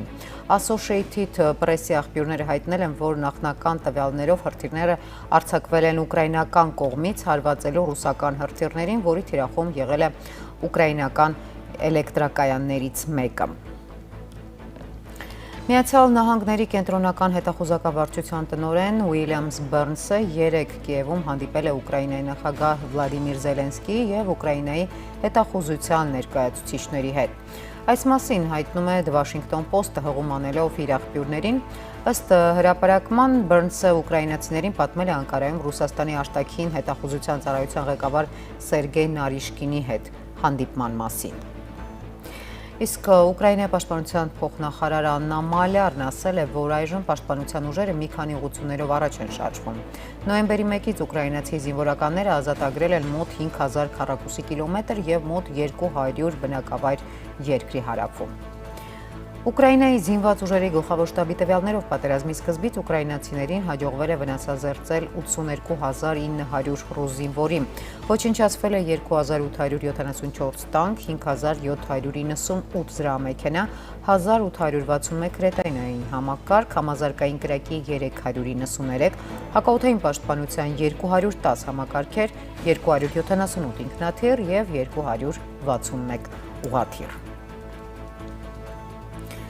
Այսքանն էինք նախատեսել այս ժամի համար, ներկայացրեցինք թե տեղական լրահոսը, ինչպես նաև միջազգային անցուդարձը, տարածաշրջանային իրադարձությունները և Ուկրաինայում տեղով, ինչպես նաև Ուկրաինայի շուրջ իրավիճակը։ Իսկ այժմ առաջարկում եմ հետևել քրեական քրոնիկոնին։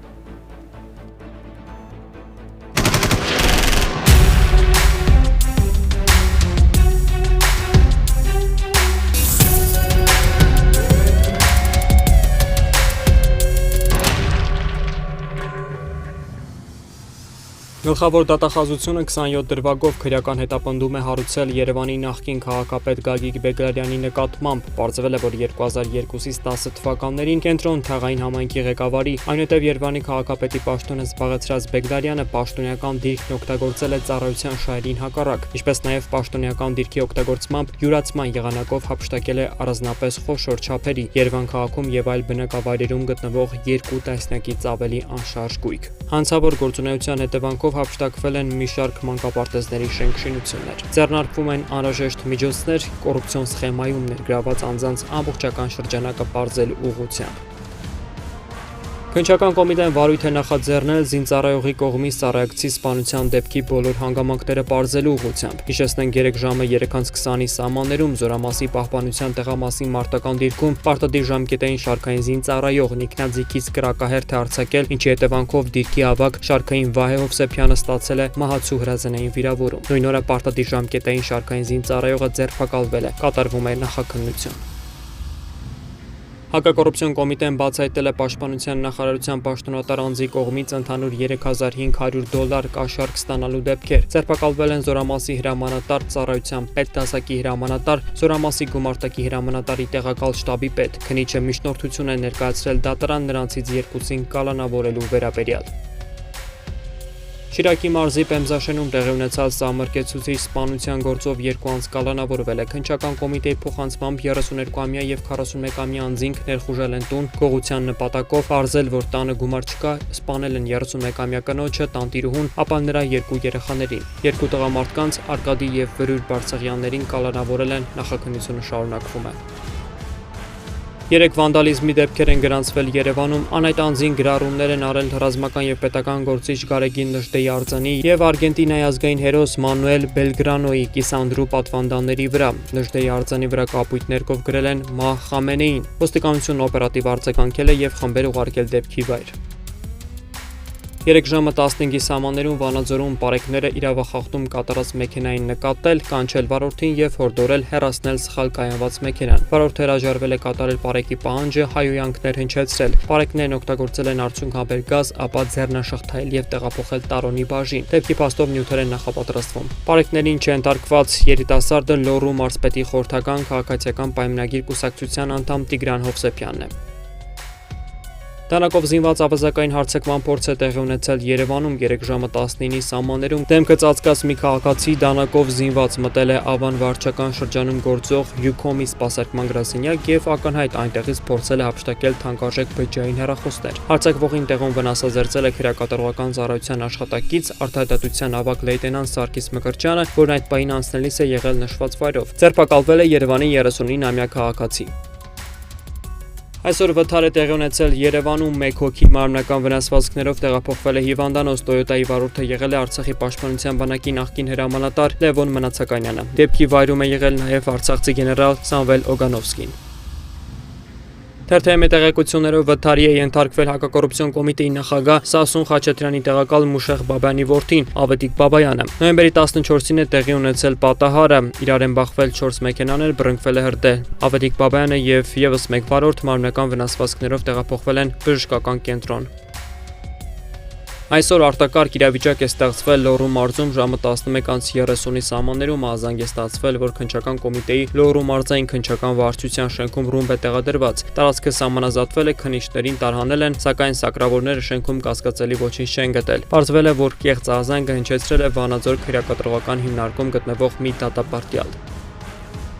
Տեսագրությունում պատկերված տղամարդը որոնվում է գողության հատկանիշներով նախաձեռնված քրեական վարույթի շրջանակներում։ Նրա ինքնության կամ գտնվելու վայրի մասին տեղեկություն ունեցողներին խնդրում ենք դիմել ոստիկանության կենտրոնական կամ մոտակա բաժին կամ զանգահարել 102 հեռախոսահամարով։ Տեղեկություն հայտնող անձի գաղտնիությունը երաշխավորվում է։ Լուսանկարներում պատկերված անձը որոնվում է գողության հատկանիշներով նախաձեռնված քրեական վարույթի շրջանակներում։ Նրա ինքնության կամ գտնվելու վայրի մասին տեղեկություն ունեցողներին խնդրում ենք դիմել ոստիկանության մոտակա կամ կենտրոնական բաժին կամ զանգահարել 102 հեռախոսահամարով։ Տեղեկություն հայտնող անձի գաղտնիությունը երաշխավորվում է։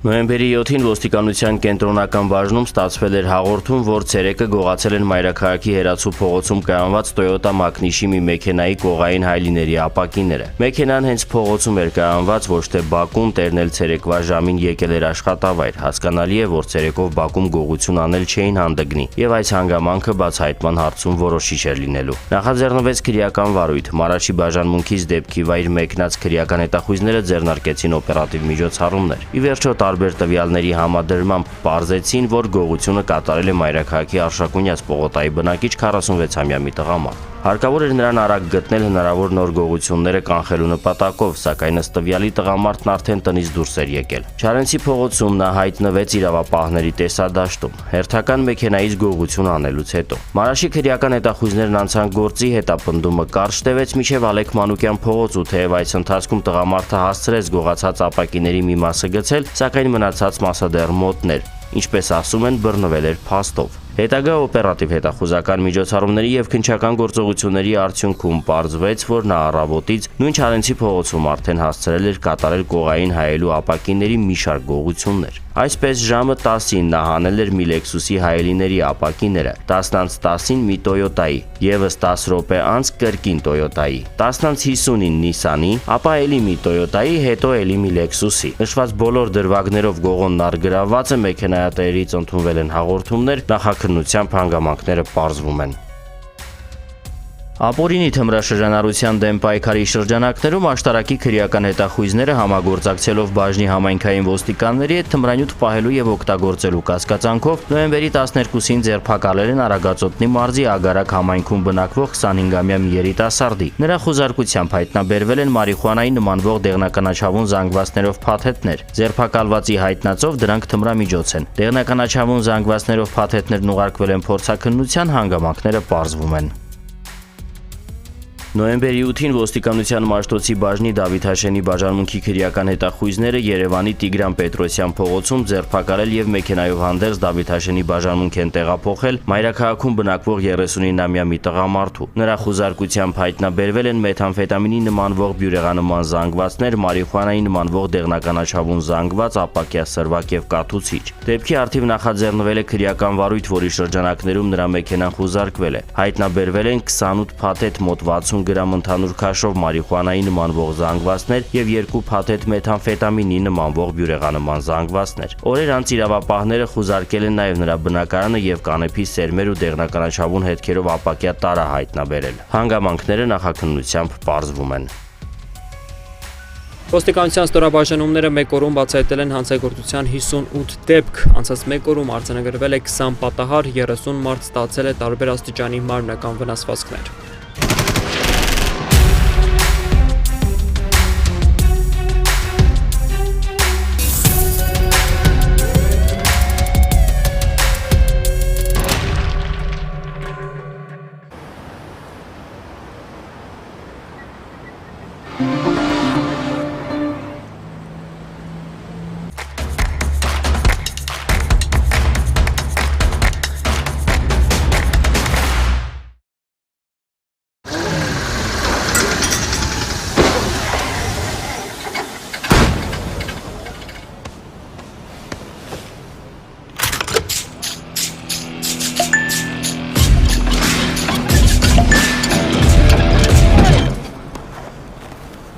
Շեյքում, շահում ու գնում ենք։ Իսկ մենք? Այժմ բոլորը կարող են շեյքել, իսկ մազերի գույնը կապ չունի։ Ներվերնիր MyTeam հավելվածը շեյքիր ամեն օր եւ ստացիր հնարավորություն շահելու Volkswagen ID4, ինչպես նաեւ բազմաթիվ այլ նվերներ։ Այս անգամ կարող են շեյքել բոլորը, անկախ իրենց կապի օպերատորից։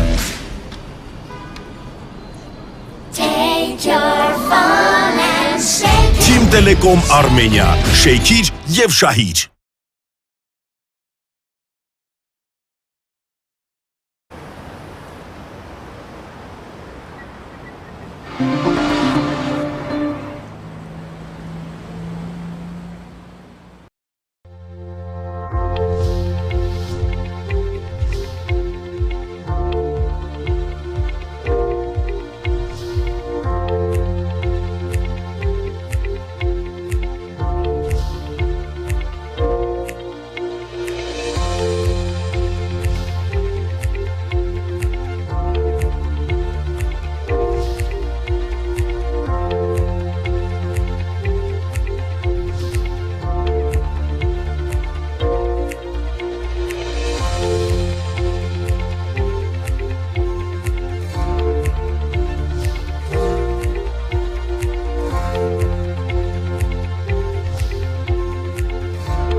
Հայաստանի շուրջ զարգացումները շարունակում են մնալ մեր ուշադրության կենտրոնում բարի օր, տաղավարում աշխատում է Վալոդիա Մուշեղյանը։ Հենց այս զարգացումներից մեկն էլ կքննարկեմ Դեմոկրատական այլընտրանք կուսակցության քաղաքական խորհրդի նախագահ Սուրեն Սուրենյանցի հետ։ Պարոն Սուրենյանց, բարև ձեզ։ Բարև ձեզ։ Ֆրանսիայի սենատի բանաձևից ենք սկսելու, այն հայ հանրության շրջանում բավական մեծ ոգևորություն է առաջացրել։ Իհարկե առիթը կա, որովհետև հասկանում ենք մենք, որ այն պարտադիր ուժ չունեցող բանաձև է, բայց Հայաստանի դիվանագիտական, դաշտում Հայաստանին կարող է բավական լավ քաղաքական լծակներ տալ։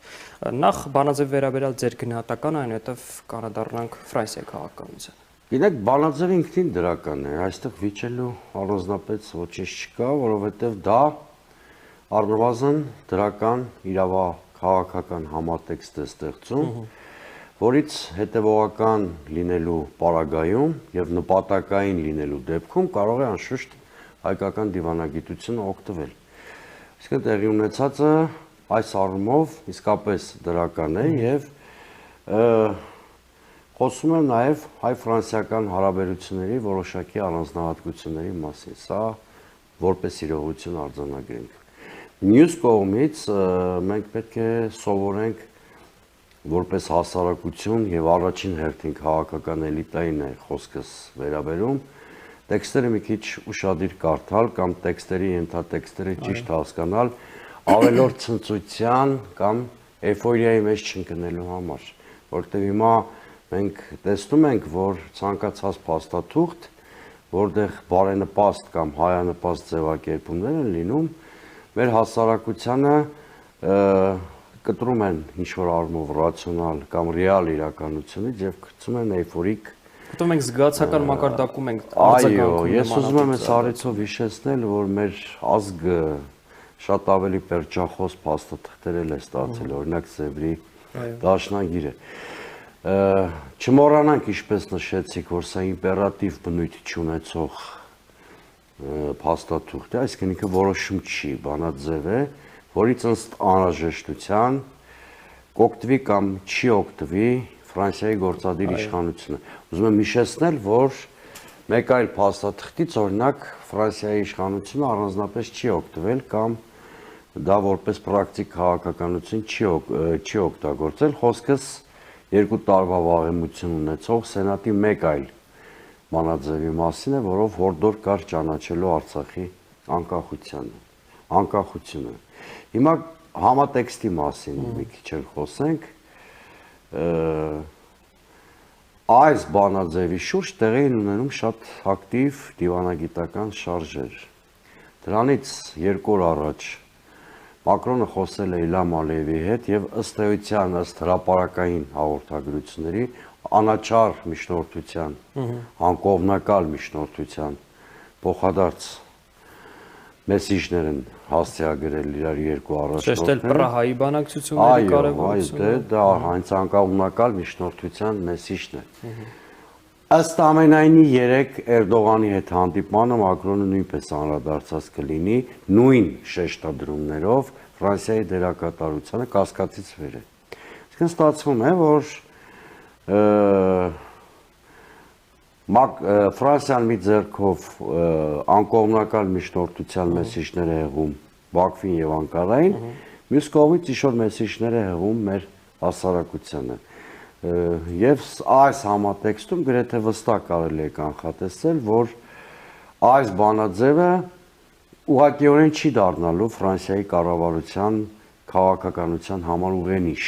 Նման պատրանքներ մենք չպետք է ունենանք։ Այս ցանկացած պահի կարող է դառնալ։ Ցանկացած պահի կարող է օգտագործվել, եթե իրենք խնդիր ունենան Ադրբեջանի եւ Թուրքիայի հետ։ Սա արդեն այլ զրույցի թեմա է, այստեղ էլ պետք է շատ նրբանկատ լինենք, որ այլոց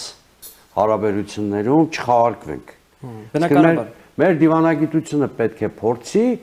այդ բանաձևում եղած դրական համատեքստը օգտագործել ու ոչ միայն ֆրանսիական ուղղությամբ, ոչ միայն։ Ընդհանրապես փորձի որոշակի նշաձողեր արձանագրել, հիմք ընդունելով այդ բանաձևը։ Բարեկամություն չանվանենք, այլ այսպիսի հարաբերության մի նոր նշաձողի մենք ականատես ենք լինում, դաշնակցային պայմանական ասենք, երկու երկրների, որովհետև մենք ունենք եւ թղթով դաշնակից պետություն եւ նաեւ կազմակերպություն, որի անդամակից ենք, բայց նման մակարդակի թեկուզ դեկլարատիվ բնույթ ունեցող փաստաթուղթ երբևէ չի եղել, այսինքն կարծիք արտահայտող։ Ի վերջո մի նյուանս եկեք հաշվի առնենք, որ գրեթե միաձայն է ընդունվել այս բանաձևը։ Այն բանաձևն է միաձայն ընդունվել, եկեք չմոռանանք Արցախի անկախության։ Այո, սա Ֆրանսիայի քաղաքականության գործիքներից մեկն է։ Նման երկրները, ուժեղ երկրները, ինչպիսին Ֆրանսիան է, ակտիվ դերակատարություն եւ գլոբալ քաղաքականության մեջ առանցքային դերակատարություն ունեցող երկրները սովորաբար տարբեր գործիքներ են ստեղծում իրենց արտաքին քաղաքական օրակարգը սպասարկելու նպատակով։ Սա Կովկասյան դրսևորումն է Ֆրանսիայի այսպես գլոբալ քաղաքականության։ Մի քիչ չափազանցնում ենք։ Սա մեսիջ է Հայաստանի հասարակությանը, բայց նաև այլ շերտ կա։ Ֆրանսիան իմ կարծիքով փորձել է մի փոքր ավելի, օրինակ ինձ թվում է այս բանաձևը երկու հասցեատներ ունի, դա ոչ միայն Ադրբեջանն է, այլ նաև Եվրամիությունը, որտեղ իր այս բանաձևով Ֆրանսիան փորձել է փոքր-ինչ սահմանազատվել Եվրամիության կովկասյան քաղաքականությունից, որտեղ հիմնական շեշտադրումը արվում է էներգետիկ օրակարգի ուղղությամբ, չմոռանանք, չէ, Եվրոհանձնաժողովի եւ Ալիևի նախագահի եւ Ալիևի ստորագրած Այսինքն բալանսի տպավորություն է թողնում։ Այո, մի քիչ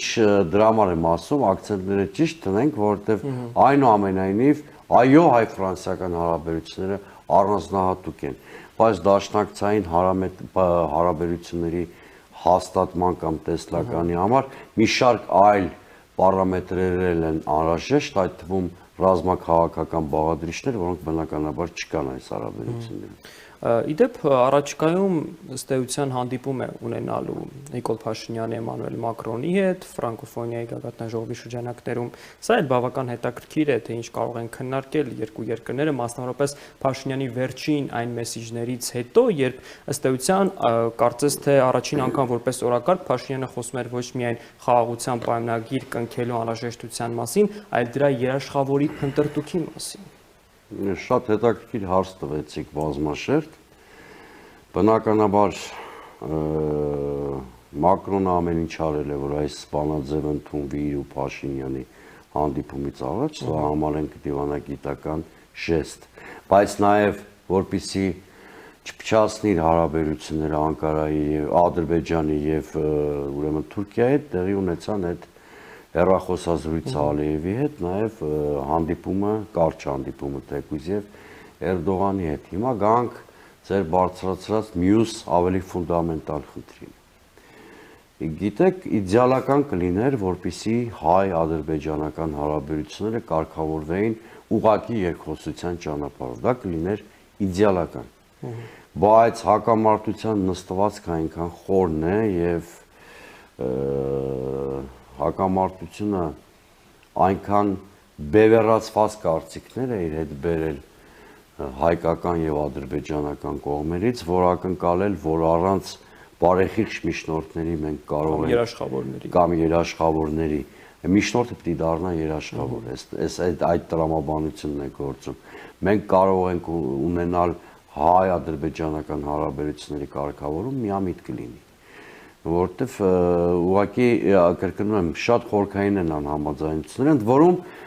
քննարկվող 3-4 փաթեթներում Լեռնային Ղարաբաղի կարգավիճակ, հումանիտար խնդիրներ, լոգիստիկ խնդիրներ, կոմունիկացիաների դելիմիտացիա, դեմարկացիա, այս բոլոր հարցերում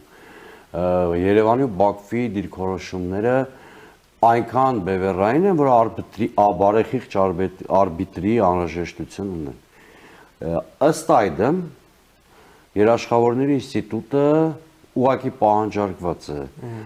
Իհարկե իդեալական կլիներ, որ ուկրաինական պատերազմով պայմանավորված գլոբալ հակադրությունը չլիներ եւ այդ անվտանգության կամ խաղաղության պայմանագրի երաշխավորների դերում հանդես գային Մինսկի խմբի համանախագահության մեզ հայտնի 3 երկրները։ Սա կլիներ ամենաբալանսավորված բանաձևն ու մոդելը, բայց հիմա այդպես չէ։ Հետևաբար Փաշինյանը փորձում է իր գրառումներով երկու խնդիր լուծել։ Առաջինը նա փորձում է քաղաքական պատասխանատվության նշաձող սահմաններ հնարավոր երաշխավորների կամ միջնորդների մոտ ընծմին ֆիքսելով, որ ռուսական առաջարկներն են ընդունելի համարում, մի կողմից այս հարցն է լուծում, բայց սա շատ բարդ կլինի Հայաստանի համար լուծելը, այն պարագայում, որ մենք միջև վերջ այդպես էլ չգիտենք, որն է Երևանի օրակարգը հայ-ադրբեջանական հարաբերությունների կարգավորման հարցում, որտեղ նախ դու պիտի օրակարգ ունենաս, որ հետո այդ օրակարգի շուրջ կարողանաս երաշխիքներ ստանալ։ Այ ինչի շուրջ ենք ակնկալում, որ Ռուսաստանը կամ Արևմտյան որևէ գերտերություն լինելու է իր աշխատավոր։ Ըստ էության Բաքվի օրակարգն է, եթե տեսակ։ Այո, մի քիչ դրամար եմ ասում տարօրինակ, էլի Հայաստանի իշխանությունը նախ առաջին իր օրակարգի մասին պետք է մտածի, նոր իր աշխատավորի։ Եվ երկրորդը վերջին գրառումներում Փաշինյանի իհարկե կա երկրորդ մեսիջ, նա նկարագրում է մանրամասն իր թվիթերյան միկրոբլոկում, նաև հատուկ հանձնարարությունների գծով դեսպանը Մարուկյանը Էդմոնը նկարագրում են, թե ինչու եւ ում պատճառով կարող է տեղի չունենալ խաղաղության պայմանագիրը։ Եթե ընդհանրացնենք, պատճառները կարող են լինել երկուսը կամ երեքը նույնիսկ։ Առաջինը Ադրբեջանի ագրեսիվ վարքագիծն է, նույնիսկ ոչ թե ռետորաբանությունը, երկրորդը միջնորդական հարթակների մրցակցությունն է, ինչի պատճառով նրանք ավելի շատ ոչ թե կարգավորմամբ են զբաղված, այլ մոդերատորությունը խլելու կամ իրենց ձեռքում նախաձեռնությունը պահելու հարցով, ինչի պատճառով կարգավորման գործընթացը տուժում է։ Եվ երրորդն այն է, որ ի վերջո առայժմ միջնորդ երկրներից որևէ մեկը երաշխավոր դառնալու շատ լուրջ հայտ չի ներկայացրել։ Այն իմաստով, որ օրինակ տեսեք, արևմտյան երկրները առայժմ վերացարկված մեխանիզմների մասին են խոսում, ռուսական կողմն էլ դեռևս չի կարողացել Երևանին ու Բաքվին կոնսենսուսի բերել իր առաջարկների շուրջ։ Իդեպ Վաշինգտոնը վերջերս հայտարարեց, որը բավական ուշագրավ էր, որ մենք կողմերին խաղաղության պայմանագիր իր կետերով, դետալներով չենք առաջարկելու կամ չենք առաջարկում, մենք պարզապես գործընթացն ենք մոտեցնում դրան։ Իսկ ռուսական կողմը միշտ էլ պայմանագիր է առաջարկում առանց գործընթացը մոտեցնելու։ Գիտեք, սա բնական է, որովհետև տեսեք, գետնի վրա գոյություն ունի ռուսական ազդեցություն։ Քանի որ նոյեմբերի 9-ի ստատուս քվոյի երաշխավորը, այս դեպքում կարող ենք հաստատ ասել, այդ զինադադարի ու դրա հիմքով ստեղծված ստատուս քվոյի երաշխավորը Ռուսաստանն է, այսինքն ինքը գետնի վրա ունի գործիքներ, խաղապահ առաքելություն, Հայաստանում բազա եւ բազմաթիվ ընդհանրապես երկու երկրների վրա էլ ունի տնտեսական, քաղաքական, էներգետիկ ազդեցության կամ սովետական միությունից դերևս ժառանգություն մնացած, մենք նույն այսպես կոչված աշխարհաքաղաքական միջավայրում ենք գործիքներ, բնականաբար որպես նոյեմբերի 9-ի փաստաթղթի կամ հետ պատերազմյան ստատուս քվոյի երաշխավոր Ռուսաստանը շատ ավելի կոնկրետ առաջարկներով պիտի հանդես գա։ Վաշինգտոնի խնդիրն այստեղ այլ է։ Մենք Վաշինգտոնի մտադրությունների մասին դերևս միջև վերջ չգիտենք, որովհետև նա կամ փորձում է Ռուսաստանին դուրս մղել կարգավորման գործընթացի միջոցով Հարավային Կովկասից, կամ փորձում է առնվազն բալանսավորել ռուսական ազդեցությունը, ըստ այդմ ինքը շատ ավելի մեծ մանևրի տեղ է թողնում իր համար, ձեռնպահ մնալով կողմերին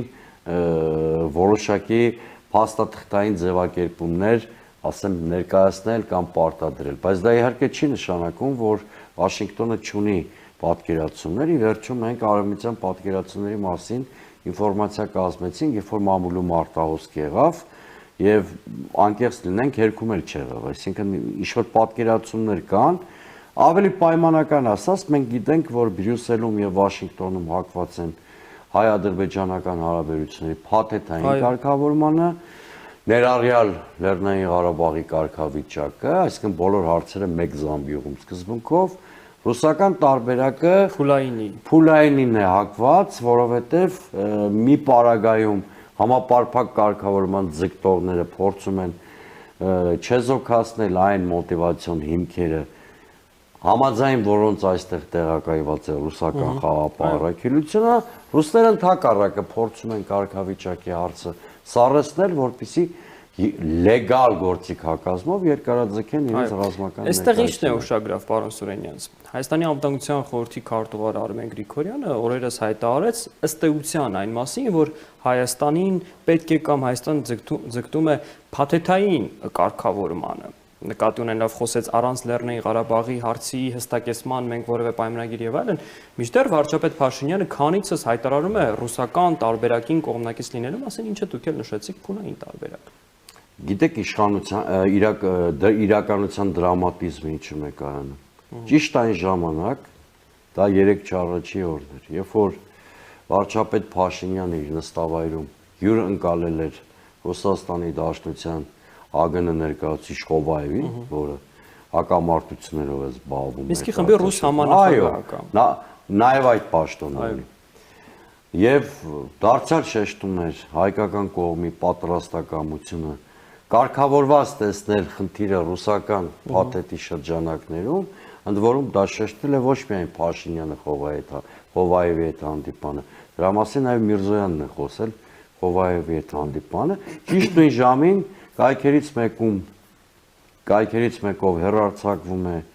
Արմեն Գրիգորյանի հարցազրույցը, որտեղ տրամագծորեն այլ մեթոդոլոգիայի մասին է խոսում։ Ձեր առաջին հարցին պատասխանելիս հենց ես սա նկատի ունեի, որ եթե դու օրակարգ չես ունենում միասնական, շատ մեծ հավանականությամբ դու դառնալու ես աշխարհաքաղաքական մեծ խաղերում գործիք գերտերություններից մեկի ձեռքին մյուսի դեմ։ Սա շատ վտանգավոր բան է։ Ընդ որում, եթե ուշադիր լինեք, Հայաստանի ոչ միայն տարբեր պաշտոնյաներ են միմյանց հակասում, այլ դժբախտաբար հաճախ նկատում ենք, որ նույն պաշտոնյայի այսօրվա խոսքը հակասում է երեկվա խոսքին։ Օրինակ, նույն Արմեն Գրիգորյանի հարցազրույցները եթե մոնիտորինգ անեք, շատ հեշտ կնկատեք, որ 2, 3, 4 ամիս առաջ այս տարվա ապրիլից սկսած նրա հրապարակային հարցազրույցներում շատ թույլ էր Ղարաբաղին վերաբերող շեշտադրումները։ Վերջին հարցազրույցում շատ ուժեղ է այդ շեշտադրումը։ Արտաքին գործոններով պայմանավորված է։ Հա, երևի, թերևս, բայց եթե ինքը Ղարաբաղի հարցում ուժեղ շեշտադրում է անում, մեթոդաբանությունը, որով պատկերացնում է լուծումը, հակասում է իր շեշտադրմանը, որտեղ անկեղծ լինենք, արևմտյան փաթեթում Ղարաբաղի կարգավիճակի հարցը օրինակ կարևորվում է, բայց ստվերվում է։ Օրինակ ես այդ փաթեթի ամենաթույլ կողմը, եթե այդ փաթեթը ունի ուժեղ կողմ, դա ենթադրենք Հայաստանի տարածքային ամբողջականության պաշտպանությունն է, ունի նաև ակնհայտ թույլ կողմ, որտեղ ըստ էության առաջարկվում է խաղապահարակելությունը ռուսական չեղարկել, բայց առաջարկվող մեխանիզմը այդ Բաքու-Ստեփանակերտ երկխոսության շատ վերացարկված է եւ ոչ գետնի վրա մեխանիզմները տեսանելի չեն։ Այսինքն հիմա Հայաստանի իշխանության ամենակարևոր խնդիրը սեփական օրակարգ ունենալն է։ Հակառակ պարագայում գիտեք վտանգ կա, որ քեզ ուղղակի լուրջ գործընկեր կարող են բոլոր կենտրոններում չհամարել, որտեվ եթե երկրի վարչապետը թե Սոչիում, թե Երևանում խոսում է ռուսական առաջարկների ընդունելության մասին, պատասխանատվության խնդիրը թողնելով ռուսական դաշտում ըստ էության, չէ՞, անվտանգության խորհրդի քարտուղարը չի կարող տրամագծորեն այլ հայտարարությամբ հանդես գալ, սա կարծում եմ նորմալ չի։ Տեսեք, շատ կարևոր է Հայաստանը ձևակերպի իր քաղաքական օրակարգը, բայց այստեղ շատ կարևոր է նաև Հայաստանի քաղաքական դերակատարների, սուբյեկտների, այսպես այն խնդրի բարձրաձայնումը եւ նաև պատվիրակումը իշխանությանը, որ կարողանա նաև քաղաքական խոսույթի շրջանակներում այդ օրակարգը որպես համայնքական օրակարգ ձևակերպել։ Ի վերջո մենք ինչ ենք տեսնում, մենք տեսնում ենք մի այսպես process, որտեղ կարծես թե բոլորը սպասում են իշխանությանը, քննադատում են եւ այլն, բայց չեն օգնում իշխանությանը նաև համայնքական այդ օրակարգը ձևավորվելու հարցում։ Ես նկատի ունեմ նաև խորհրդանական ընդդիմությունը, որը վերադարձել է ազգային ժողով, սեփական օրակարգով, կրկին Արցախն է շոշափվում, կրկին Հայաստանի խնդիրները, բայց այդ օրակարգի շուրջ կոնսենսուսի հավանականություն չկա իշխանության։ Տեսեք, երեք երբ վերջնական դարձավ, որ խորհրդարանական ընդդիմությունը վերադառնում է խորհրդարան, ես նույնիսկ իշխանության ուղղված մի լակոնիկ Facebook-յան մեսիջ եղեցի, որ պետք չէ իրենց ծաղրով դիմավորել, որտեղ երկիրը մի իրավիճակում է, որտեղ իշխանությունն ու խորհրդարանական ընդդիմությունը պարտադիր պետք է քաղաքական համակեցության մեջ լինեն, եւ սա մեկ, եւ երկրորդը փորձեն իրենց համատեղ ներկայությամբ խորհրդանում բարձրացնել ազգային ժողովի քաղաքական լեգիտիմությունը, որտեղ արտաքին մարտահրավերների պարագայում դա հույժ անհրաժեշտություն է։ Բայց երեք այնիշ կատարվեց խորհրդանում, իսկ մեղմ ասած հիասթափեցրեց, որտեղ խորհրդարան չէր կարելի գնալ Ֆրանսիայի հրապարակի խոսույթով։ Գիտեք, այդ խոսույթը նույնիսկ մնացել է 44-օրյա պատերազմի փլատակների տակ, որտեղ այդ ոչ մի թիզականություն, այդ իշխանության սխալներին սպասելու գայթակղությունը, այդ անպատասխանատու ճորոմոբան հայրենասիրությունը, որը գավառական հայրենասիրության գոհարներ են, սրանք ոչ միայն չեն նպաստում Հայաստանի արտաքին քաղաքական հնարավորությունների մեծացմանը, այլ իշխանության համար որոշ դեպքերում պատային իրավիճակներ են ստեղծում։ Գուցե այդ նպատակով են վերադարձել խորհրդարանը։ Ես միշտ ասել եմ, որ Ռոբերտ Քոչյանը ատամները սրած սպասում է Ալեքսանդրապոլ 2-ին։ Ես այդ բացահայտ եմ ասել մի քանի առիթով։ Բայց ինձ զարմացնում է նաև իշխանության անպատասխանատու կեցվածքը։ Նրանց մասին խոսեցինք, բայց արդար չի լինի մի կողմին մեղադրել։ Իմ մոտ երեք այնպիսի տպավորություն եղավ, որ մի կողմից գործ ունենք խորհրդարանական ընդդիմության անպատասխանատու վարքագծի հետ, մյուս կողմից գործ ունենք իշխանության չարդարացված ինքնաբավարարված, ինքնագոհ պահվածքի հետ, նա այնպիսի տպավորություն է, որ իրենց հյուսիսային կորեական մոդելի խորհրդանի մոդելը հենց կոմֆորտը բավարարում է, այդ հեգնական տոնը, թեկուզ սպառնալիքը, որ հեսա 2-3 պատգամավոր ձեզանից կալանավորվելու է եւ այլն, այսինքն ձեր հարցադրումը դառնում է իսկապես հարց, որ կարող է ազգային անվտանգության ռիսկ առաջացնել։ Մենք իշխանությամբ եւ խորհրդարանական ընդդիմությամբ ունենք մի հատ քաղաքական համակարգ, որը adekvat չէ նույնիսկ Հայաստանի ներքին խնդիրները լուծելու առումով, ելուր մնաց այնպիսի բարդ գործընթաց սպասարկել, ինչպիսին են հայ-ադրբեջանական հարաբերությունները, հայ-թուրքական հարաբերությունները, Հայաստան-Ռուսաստան բավականին կնճռոտ հարաբերությունները, Հայաստան-Արևմուտք բավականին անորոշ, բայց բովանդակության կարոտ հարաբերությունները, կա այդ խնդիրը ցավոք սրտի։ Շնորհակալ եմ պարոն Սուրենյանց, կարևոր արձանագրումների համար մեր դիտողներին հիշեցնեմ։ Տաղավարում զրուցեցի Դեմոկրատական այլընտրանք կուսակցության քաղաքական խորհրդի նախագահ Սուրեն Սուրենյանցի հետ։ Իսկ մենք շարունակում ենք գլխավոր իրադարձություններին հետևել առաջին լրատվականի ուղիղ եթերում։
Dictators with imperial aspirations have victimized those living in the South Caucasus.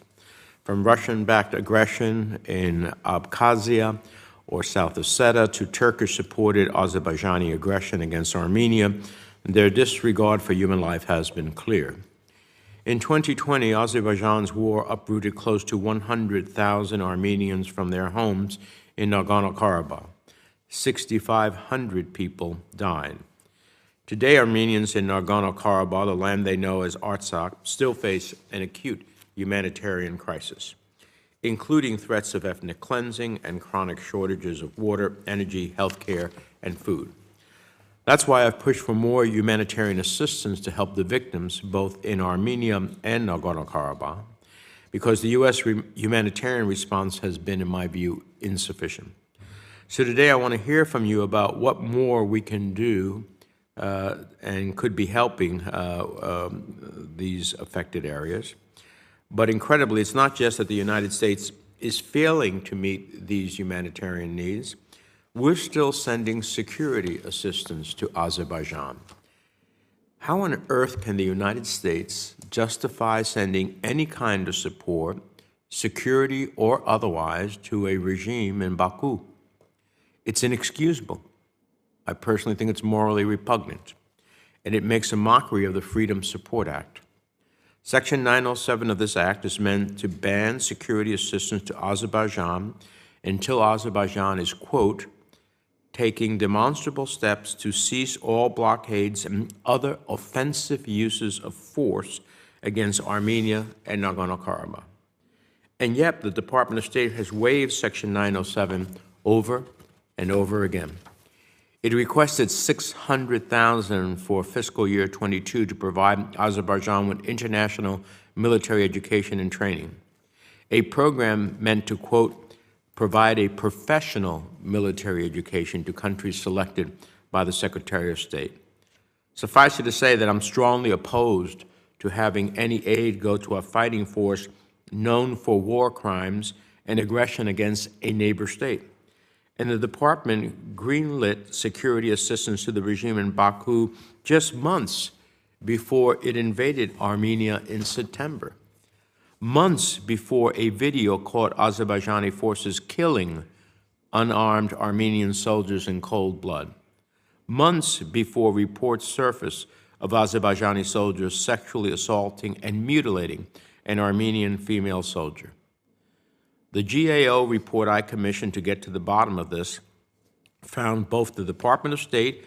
and Department of Defense failed to meet statutory reporting requirements to Congress on this issue. I'd like you to explain why.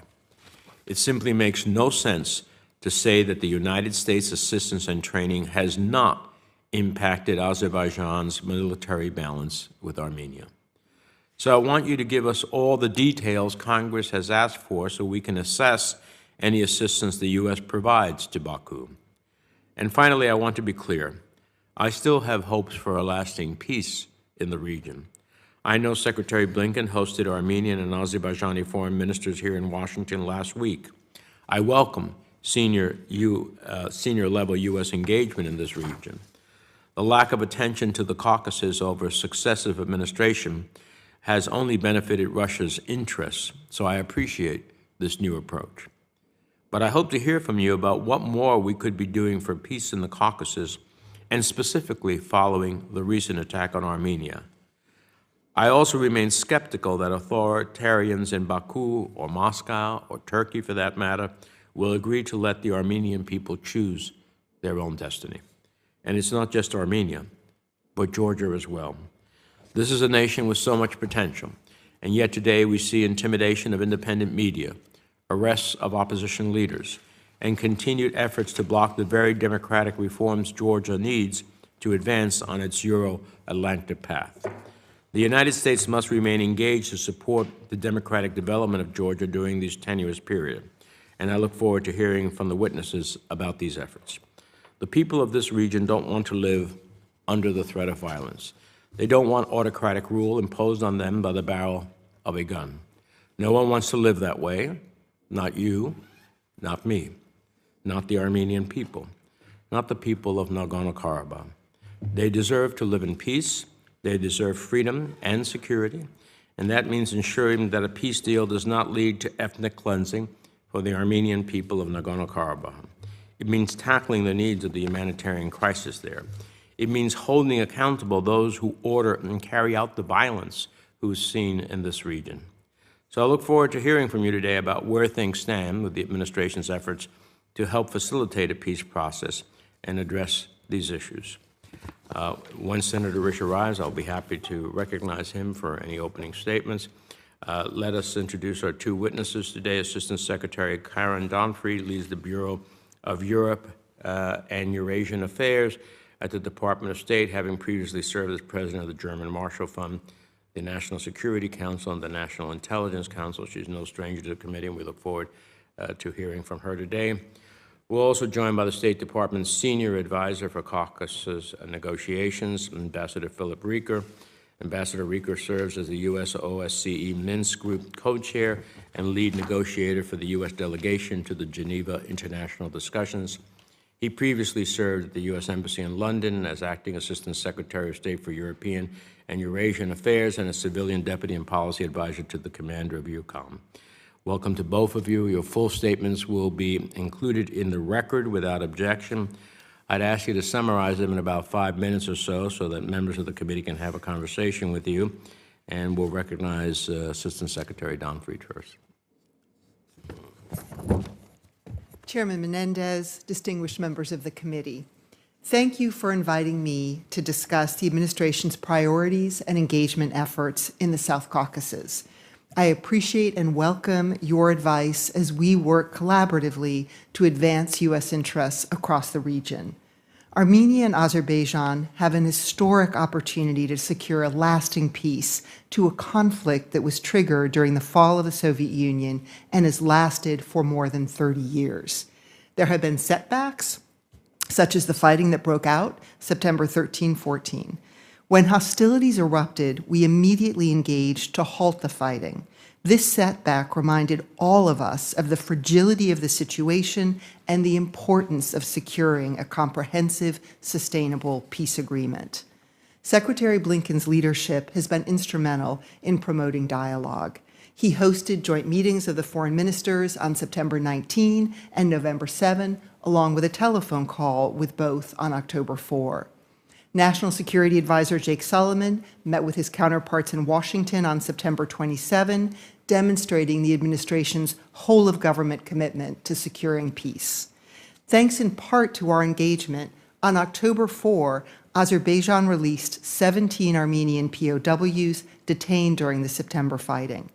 Actions like this help build needed trust between the two sides, and we take every opportunity to urge Azerbaijan to release the remaining detainees in its custody. We continue to encourage Azerbaijan and Armenia to maintain momentum for negotiations, and we are doing so in close coordination with the EU and other partners. In this vein, we assess the Turkish-Armenian normalization dialogue positively and have let both sides know that we want to play a helpful role. It has the potential to increase regional stability, deter malign influence, and lead to greater economic development. This is even more important now, given Russia's unprovoked, brutal war in Ukraine. More broadly, supporting peace between Armenia and Azerbaijan is both the right thing to do and in our national security interest. Should Azerbaijan and Armenia secure a peace deal, our security cooperation will become even more critical as we build the confidence and capacity of each country to freely express their sovereignty in a matter that maintains peace with their neighbors. Our bilateral relations with Armenia have never been stronger. We continue to seek ways to broaden our security partnership, deepen people-to-people ties, and grow our cooperation on democratic and economic development. The U.S.-Armenia Strategic Dialogue is the flagship format for this partnership. We held the dialogue's capstone event in Washington in May of this year, including a very positive meeting between Secretary Blinken and Foreign Minister Mirzoyan. At that time, we signed a nuclear cooperation memorandum of understanding that can advance Armenia's energy sovereignty and build stronger U.S.-Armenian cooperation on nuclear energy, including through the potential provision of U.S.-origin small modular reactors. Other working groups on security and defense, justice reform and democracy discussed additional ways the United States can help bolster Armenia's democratic development. I look forward to participating in the upcoming dialogue in Yerevan next year. In Azerbaijan, we remain committed to advancing our bilateral priorities: security, economic growth, democracy, and human rights. After 9/11, Azerbaijan stepped up early with financial and troop support to Afghanistan and helped protect Kabul International Airport until the final days of the 2021 withdrawal. Security cooperation with Azerbaijan supports our national security priorities, including counterterrorism objectives, interdiction of drugs and illicit material, and increased security of critical Caspian energy infrastructure. We welcome Azerbaijan's growing support for European energy security. The human rights situation in Azerbaijan remains a challenge. This administration regularly urges Azerbaijan's government to respect human rights and the fundamental freedoms necessary to realize the full potential of Azerbaijan's people. In Georgia, the American people have long stood in solidarity with Georgians' desire to be a free, democratic, and sovereign country within its internationally recognized borders. Over the last 30 years, we've become strategic partners working toward a shared vision of a Georgia fully integrated into the Euro-Atlantic family of nations. The United States has allocated over $6 billion in assistance funds to Georgia, sending thousands of Georgians to the United States for cultural and educational exchanges, and training tens of thousands of Georgian soldiers to defend Georgia's territory and promote peace and stability outside its borders as well. That assistance supports democratic governance, rule of law, a vibrant civil society, and economic growth. We continue to urge the Georgian government to implement the necessary reforms to acquire EU candidate status. People across the South Caucasus deserve to live in peace, which will unlock prosperity for the entire region. This administration is fully committed to supporting that worthy goal. Thank you again for the opportunity to discuss our priorities and efforts in the South Caucasus. I look forward to your questions. Ambassador Rieger. Thank you, Mr. Chairman and distinguished members of the committee. I really do thank you for the opportunity to come before you as the senior advisor for Caucasus negotiations, the opportunity to discuss the administration's efforts to support regional negotiations and address the core issues that pose a challenge to sustainable peace in the South Caucasus. Having taken this position just under 3 months ago after my return from Embassy London, I very much welcome your interest and value the cooperation with this committee and all members of Congress to advance U.S. interests in the region and help build a lasting, comprehensive peace that will benefit the people of the region. Let me start by echoing Assistant Secretary Donfried's optimism about the potential for peace between Azerbaijan and Armenia, and her realism about the setbacks we have encountered even since I began this work. I was in the region, in fact, during the September 13-14 fighting and met with President Aliyev on September 14th to urge an end to the violence. My meetings with Armenian and Azerbaijani leaders paralleled urgent and around-the-clock engagements with leadership of the two countries by Secretary Blinken, National Security Advisor Jake Sullivan, Assistant Secretary Donfried herself, and Deputy Assistant Secretary Erika Olsen, as well as by our colleagues at the Department of Defense. Those engagements have continued since, and the joint efforts of the United States, the European Union, and partner countries have paved the way for a series of meetings between Armenian and Azerbaijani leaders to discuss peace. Despite hostilities, we are encouraged by the pace of engagement by the Armenian and Azerbaijani leadership in their peace process. The leaders have met for negotiations on multiple occasions in recent months as part of an EU-facilitated peace process, most recently in Prague on October 6th. The Prague meeting produced two meaningful outcomes that have the potential to pave the way for peace: mutual recognition of the 1991 Almaty Declaration as a basis for border discussions, and acceptance of an EU monitoring capacity with the potential to build confidence between the sides and de-escalate potential hostilities. The United States is engaged bilaterally through partners like the European Union and its peace process, and through international organizations like the OSCE. On September 27th, I think you're aware, national security advisors met in Washington to discuss ways of focusing the various tracks of negotiations and accelerating their efforts. On October 2nd, I conferred with the Armenian and Azerbaijani foreign ministers before and after their meeting in Geneva on the margins of the Geneva international discussions about Georgia to encourage their discussions and their accelerated negotiations. And as noted just last week, on November 7th, Secretary Blinken hosted both foreign ministers here in Washington at Blair House to maintain positive momentum between the sides. Our efforts and support and complement those of the EU, which hosted border discussions on November 3rd in Brussels. Now, as with any peace negotiations, as I know you all know well, these are difficult discussions that focus on issues complicated by layers of history. But the pace and depth of the current discussions demonstrates a clear potential, one we haven't seen for a long time, for a settlement that could end decades of conflict. Of course, much remains to be done by both governments, including investigating allegations of human rights and international humanitarian law violations, holding perpetrators accountable, ceasing inflammatory rhetoric, and fostering reconciliation. Though the US and EU are facilitating negotiations between the sides, the substance of these discussions is being led by Armenian and Azerbaijani representatives themselves. Direct negotiations held at the initiative of the two countries and driven by their interests rather than the interests of outside actors have the greatest chance of long-term success. We will support those efforts in any way we can.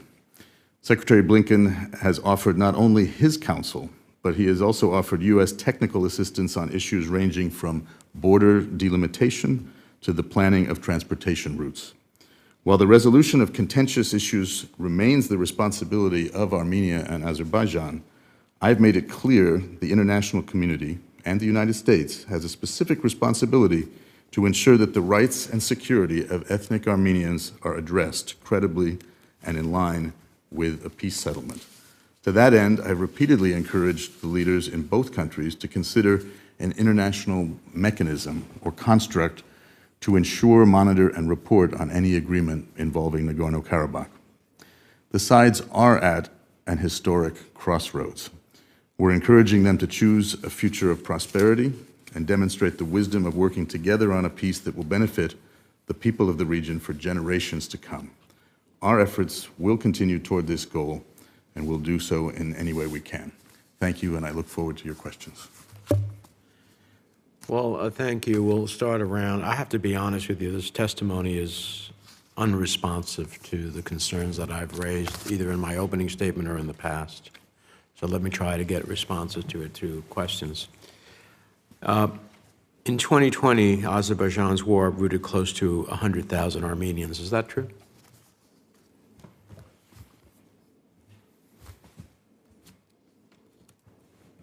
Yes. And 6,500 people died. Is that true?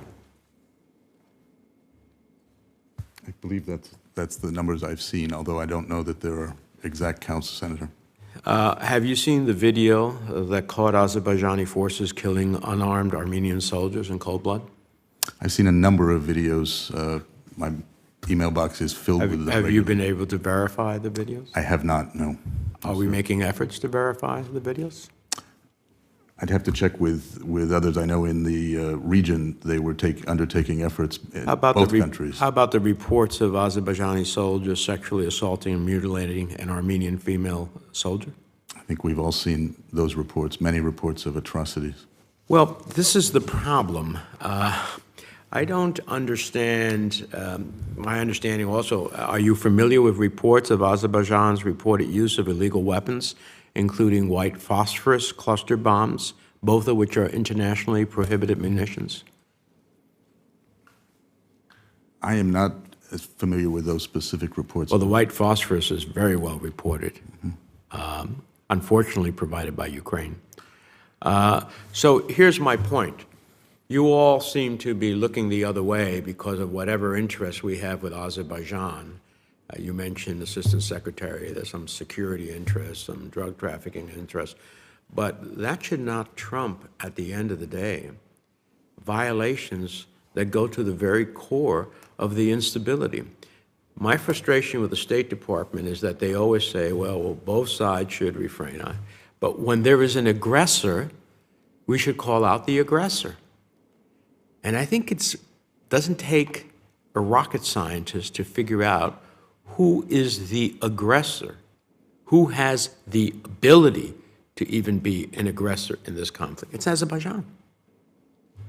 Yet we look the other way and we waive Section 907. How does the administration answer the GAO study that clearly said that the State Department did not meet up to its responsibilities in determining whether such a waiver should take place? And how do you provide a waiver in the face of all of these atrocities being committed by Azerbaijan? Assistant Secretary Dantry? Chairman Menendez, to your first point about the State Department looking the other way, we are working very hard to achieve a goal I think we share, which is a sustainable peace in the South Caucasus. As I noted in my opening testimony, we have seen over 3 decades of conflict between Armenia and Azerbaijan. And what we are hearing from both of those countries today is they both believe there is an historic opportunity for a sustainable peace in the region that would be profoundly important for both of these countries and for the region as a whole. And what we are trying to do is facilitate, to the best of our abilities, these 2 countries achieving that peace. And I'm happy to go into detail about how we're doing that. So facilitating, including just overlooking what Azerbaijan does. Now let's come to your concern about our waiving 907. We welcomed the GAO's review of the Section 907 waiver process, and we took steps to implement the GAO's recommendations before making the decision to extend the waiver in June. I want to emphasize there is nothing automatic about either the waiver or about any subsequent. It looks pretty automatic to me. In the face of all of the facts, how does one justify a 907 waiver? You know, is it humanly possible to say that Azerbaijan has not benefited itself from the assistance we have given it in a way that gives it a clear edge against Armenia as it relates to its military prowess? There's no way to say that. You can't sit here with a straight face and say that. We have looked at this with great care. We have asked all engaged in these programs whether they assess that there is an impact on the negotiations between Armenia and Azerbaijan, whether there is an assessment that U.S. assistance in some way undermines or hampers efforts to achieve a peaceful settlement between Azerbaijan and Armenia, and to assure that any assistance we provide cannot be used for offensive purposes against Armenia. I have a great deal of respect for you, but you're losing my confidence when you make remarks like that. What specific actions, I'll close on this, has the Biden administration taken to directly help at-risk Armenians living in Nagorno-Karabakh? And I want you to cite for me program descriptions, partner organizations, deliverables, budgets, other relevant details, because I think we are woefully underserving the humanitarian needs of those who are facing the realities of this conflict. I will turn that question to Ambassador Reeker, but I do on 907 want to be very clear that I do believe that assistance is in the national security interest of the U.S. So we provide non-lethal border security that has provided significant results countering transnational threats from Iran and disrupting smuggling routes to the South Caucasus, Russia, and Europe. So I do believe what that assistance is going to supports U.S. border security that allows Azerbaijan to actually infringe upon the actual borders of Armenia. Can you tell me what actions we're taking to help humanitarian assistance? Mr. Chairman, in my context, focusing on this peace process, what is most noticeable is the terrible humanitarian toll, particularly from the conflict in 2020, and that still seems to be a challenge for many. The department continues to work with relevant agencies to evaluate needs in the region and identify how best humanitarian assistance can be provided. It's important to note that in Nagorno-Karabakh itself, access is extremely limited. I have not been able to visit there on my trips in the past 2 months to the region. It is not currently possible for U.S. government personnel to access the area and conduct needs assessments or monitor programs. But the United States has programmed substantial funding for humanitarian demining operations, something that Armenians have raised with us repeatedly as a great concern, as well as Azerbaijanis who have lost a number of civilians to landmine injuries and deaths. That includes an announcement, I just have a note here, of $2 million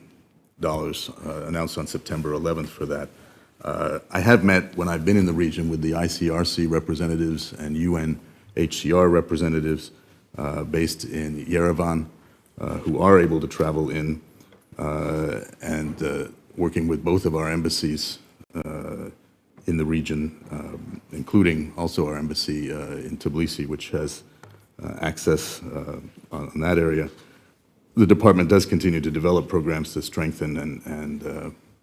advance ties with peoples in the region to foster the conditions. The goal, of course, of my work and what the Secretary and the Assistant Secretary have asked me to do is focus on getting the sides to a peace agreement, and they're at this historical moment where perhaps they can do that and prevent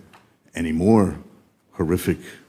scenes, any more suffering. Well, I appreciate all the aspirations, but this is wholly unresponsive in terms of healthcare, food security, water. I can't believe we don't have an answer. Senator Cardin.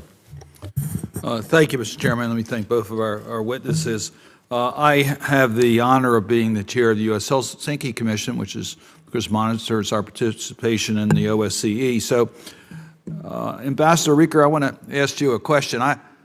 I've been listening to reports for 30 years on the Minsk Group at OSCE international meetings, and it's a carbon copy report every year. It's 30 years plus. Is it time to end the Minsk Group? Thanks, Senator Cardin. You and I have discussed the Minsk Group and OSCE. You're probably familiar with my great respect for the OSCE and the what I call toolbox that it offers to the broad region and its 57 participating states. As you note, the Minsk Group was created under a mandate by OSCE almost 30 years ago after the horrific wars of the 90s and the breakup of the Soviet Union. The United States is a co-chair, one of three with France and Russia. I know the background on all this. My point is that Russia can't really participate now because they're not even participating in the OSCE. Right. Some of their members can't even get to meetings because of the war in Ukraine. Does this give us an opportunity just to end this process through our leadership in the OSCE? Well, I think we've seen an evolution, and that's what I've taken on board very much. I've met at the OSCE. The Minsk Group, as it's been known, is not functioning. The mandate remains. The goal of the mandate, of course, remains, and OSCE operates by consensus. I keep in very close touch with the French colleague, with the EU, which is so involved in the region now, with other interested parties, the OSCE itself. Azerbaijan has simply said they will not deal with the Minsk Group anymore. Yeah, I'm not suggesting that we not stay engaged with OSCE and the peace process, potential peace process, but is it time to end the Minsk Group? As I said, I think it's evolved to the point where, by consensus, we could end that mandate, but I think the mandate itself is quite useful. The Minsk Group co-chair process itself is really no longer functioning, and we're participating with the parties themselves on their peace process. I just think it gives cover to Russia right now, and it gives cover to those who don't want to move forward with peace. It's time, I think, for us to look at an effective way. Secretary Donfried, I want to get to Georgia. Georgia's a strategic partner for the United States. I recognize that. We've seen incredible backsliding on democratic advancements. so much so that EU differentiated between Ukraine and Moldova when it came to Georgia, which was a clear indication that EU sees the backsliding. We saw the criticism of our ambassador. We've seen the failure for judicial reform. So what is our strategy in regards to Georgia advancing democratic institutions, and how do we plan to make progress? Thanks so much for bringing Georgia into the conversation. As you know, the United States has partnered closely with Georgia since its independence from the Soviet Union in 1991. And I think we have seen over those decades significant progress in Georgia in developing its Euro-Atlantic ties. But have we seen progress recently? And so based on that progress, we have had a strategic partnership with Georgia. And what we've seen recently has been deeply concerning to us because we've seen democratic backsliding in Georgia. And I will tell you, I was in Georgia on the day that the European Commission previewed the decision that was coming from the European Council the next week, where Georgia would be given a European perspective. And as you noted, Ukraine and Moldova were given candidate status. And it was so emotional in Georgia. I had a lunch with civil society actors who were in tears because Georgia, as you know, had been the front runner on this path to EU membership. And what strikes me about Georgia is 85% of Georgians support these Euro-Atlantic aspirations. And I think that puts pressure on the government. And what we've been doing is saying to the Georgian government, we have joined hands with the European Union. The list of reforms they are saying you need to make to get candidate status, we are all in on helping you make those reforms. And so we are still hopeful that there will be progress, but absolutely we're concerned about the lack of progress to date. And you mentioned the just outrageous criticism of our ambassador to Georgia, Kelly Degnan. And I want to say to the members here that she is a fantastic representative of the United States in Georgia, and I will back her up any day of the week. We have talked to the Georgian government about this. The Prime Minister has spoken to this, and while these are groups that are not part of the government, some of the groups who have been highly and wrongly critical of her have close ties to the government. And we have made clear that that criticism will undermine the partnership we have had over time. And I agree with that. I would just underscore this point. Georgia is important to the United States, but the United States is critical to Georgia. And we need to make that clear in demonstrable progress towards these democratic goals. We need Georgia to be on a path to integration in Europe, and we have to make that absolutely abundantly clear that it's very critically important for the continued support from the United States. If I can just add, I think it's important to just remind all of us that Russia continues to occupy 20% of Georgian territory and seeks to negatively impact Georgia's independence, its ties with the U.S., and its democracy. So I do believe, as you just said, that our continued engagement and support is critical for Georgia's future and for the South Caucasus. Thanks. Thank you. Senator Kane. Thank you, Mr. Chair. I want to ask some questions about food security issues. On October 29, Vladimir Putin announced that Russia's suspension of its participation in the UN and Turkey brokered grain deal, and he cited Ukrainian drone attacks against Russian vessels in Russian-occupied Crimea.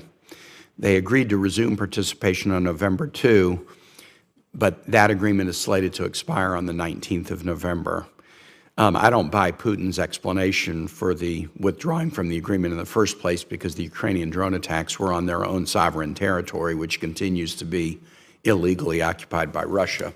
Next week, Ukraine and the world observes the 90th anniversary of the Holodomor, a man-made famine caused by the Soviet Union that killed millions of Ukrainians in the 1930s. Senator Portman and I have a resolution currently under consideration by the SFRC to commemorate this event. So as important as this grain deal is, we can't forget that it's a workaround to a crisis that Vladimir Putin created Secretary Donfried, what's your assessment on prospects to extend the grain deal past November 19? Senator Kane, thank you so much for your engagement on Ukraine and the related issues, including food security. We are deeply engaged in the ongoing negotiations to extend the grain agreement. We are cautiously optimistic, but we will see how this plays out in the end. As you noted, food insecurity is such a critical issue for so many countries around the world. And part of Ukraine's success in standing up to Russia and winning this war is keeping global opinion on Ukraine's side. We've seen how important that's been. Look at the most recent vote on Russia's illegal annexation of Ukrainian territory, where 103 countries stood with Ukraine. So I couldn't agree with you more about how critical this issue is. What we are seeing is continued Russian escalation. Yesterday, we saw the largest number of Russian missiles flying against Ukrainian cities that we've seen in this 8.5-month course of the war. So I think we want to continue to underscore that food insecurity, all of the negative ramifications of this war are a result of Russia's unprovoked invasion. And there's one person who can change that, and it is Vladimir Putin. Putin is the one that can change it, but the U.S. can also play an important role in rebutting misinformation from the Russians. The Russians are indicating the U.S. sanctions are hindering its ability to export Russian grains and fertilizers. That's not the case. That's not what our sanctions do, and there have actually been exports of both grain and fertilizer from Russia. What steps is state taking to counter Russian disinformation that is, apparently convincing some nations in Africa and elsewhere that it's the U.S. sanctions that are causing this food crisis rather than Russian misbehavior? You're absolutely right that Russian misinformation has been quite successful in wide swaths of the world. And we are doing our very best to rebut that through various mechanisms that state is using. We're also working very closely with our allies and partners on this. We are engaging actively with the African Union in various international fora. And we're also encouraging the Ukrainians to engage directly with those countries to share the truth. And I think, I'll point again to that UNGA vote, I think we are having some success with this, but we need to do more because you see the number of countries that also abstained in that vote. So we certainly don't think we've achieved success here. We need to keep engaging on your point that sanctions are not the cause of this. In fact, there are exemptions for food and fertilizer. And we also need to make clear that the United States is the largest provider of assistance to the World Food Program, that we are actively working to get grain to these countries. And I think given Russia's seeming hesitation to renew the Black Sea Grain Initiative, another indicator that Russia's top concern is not alleviating food insecurity around the world. Well, I hope we'll use the Holodomor commemoration as an opportunity to really cast a spotlight on this. Essentially, it's a forced hunger issue that's being driven by Russia in the same way that the Soviet Union's manufactured a famine in Ukraine that killed millions in the 1930s. One last question, Secretary Donfried. I understand you recently traveled to Ukraine. Tell me about the morale of our Ukrainian partners, but in particular the morale of our personnel at Embassy Kyiv. Thank you so much for asking about my recent trip. I was the first government official who is not at the U.S. Embassy in Kyiv who was able to stay overnight in Kyiv, which meant I had 2 full days, which may not sound like that much, but it did give me the opportunity to meet with a much larger group of Ukrainian interlocutors, but also to spend more time with my colleagues at the embassy. In terms of the engagements with Ukrainian folks in government, civil society, others, I just came away so inspired. This is a country that is truly under attack. And there are so many things that distract us from what's happening in Ukraine, but we shouldn't be distracted from these unbelievably horrific attacks against the civilian energy infrastructure. And what Russia is not able to achieve on the battlefield, it is trying to achieve by plunging Ukraine into cold and darkness this winter.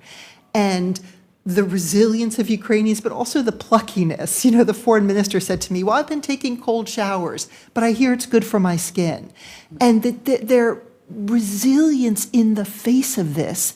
and it's because of the rightness of their cause. And I was there to deliver President Biden's message that we are standing with you. You have our support across every sector, from military, economic, humanitarian, governance, and we will stay with you until you prevail in this conflict.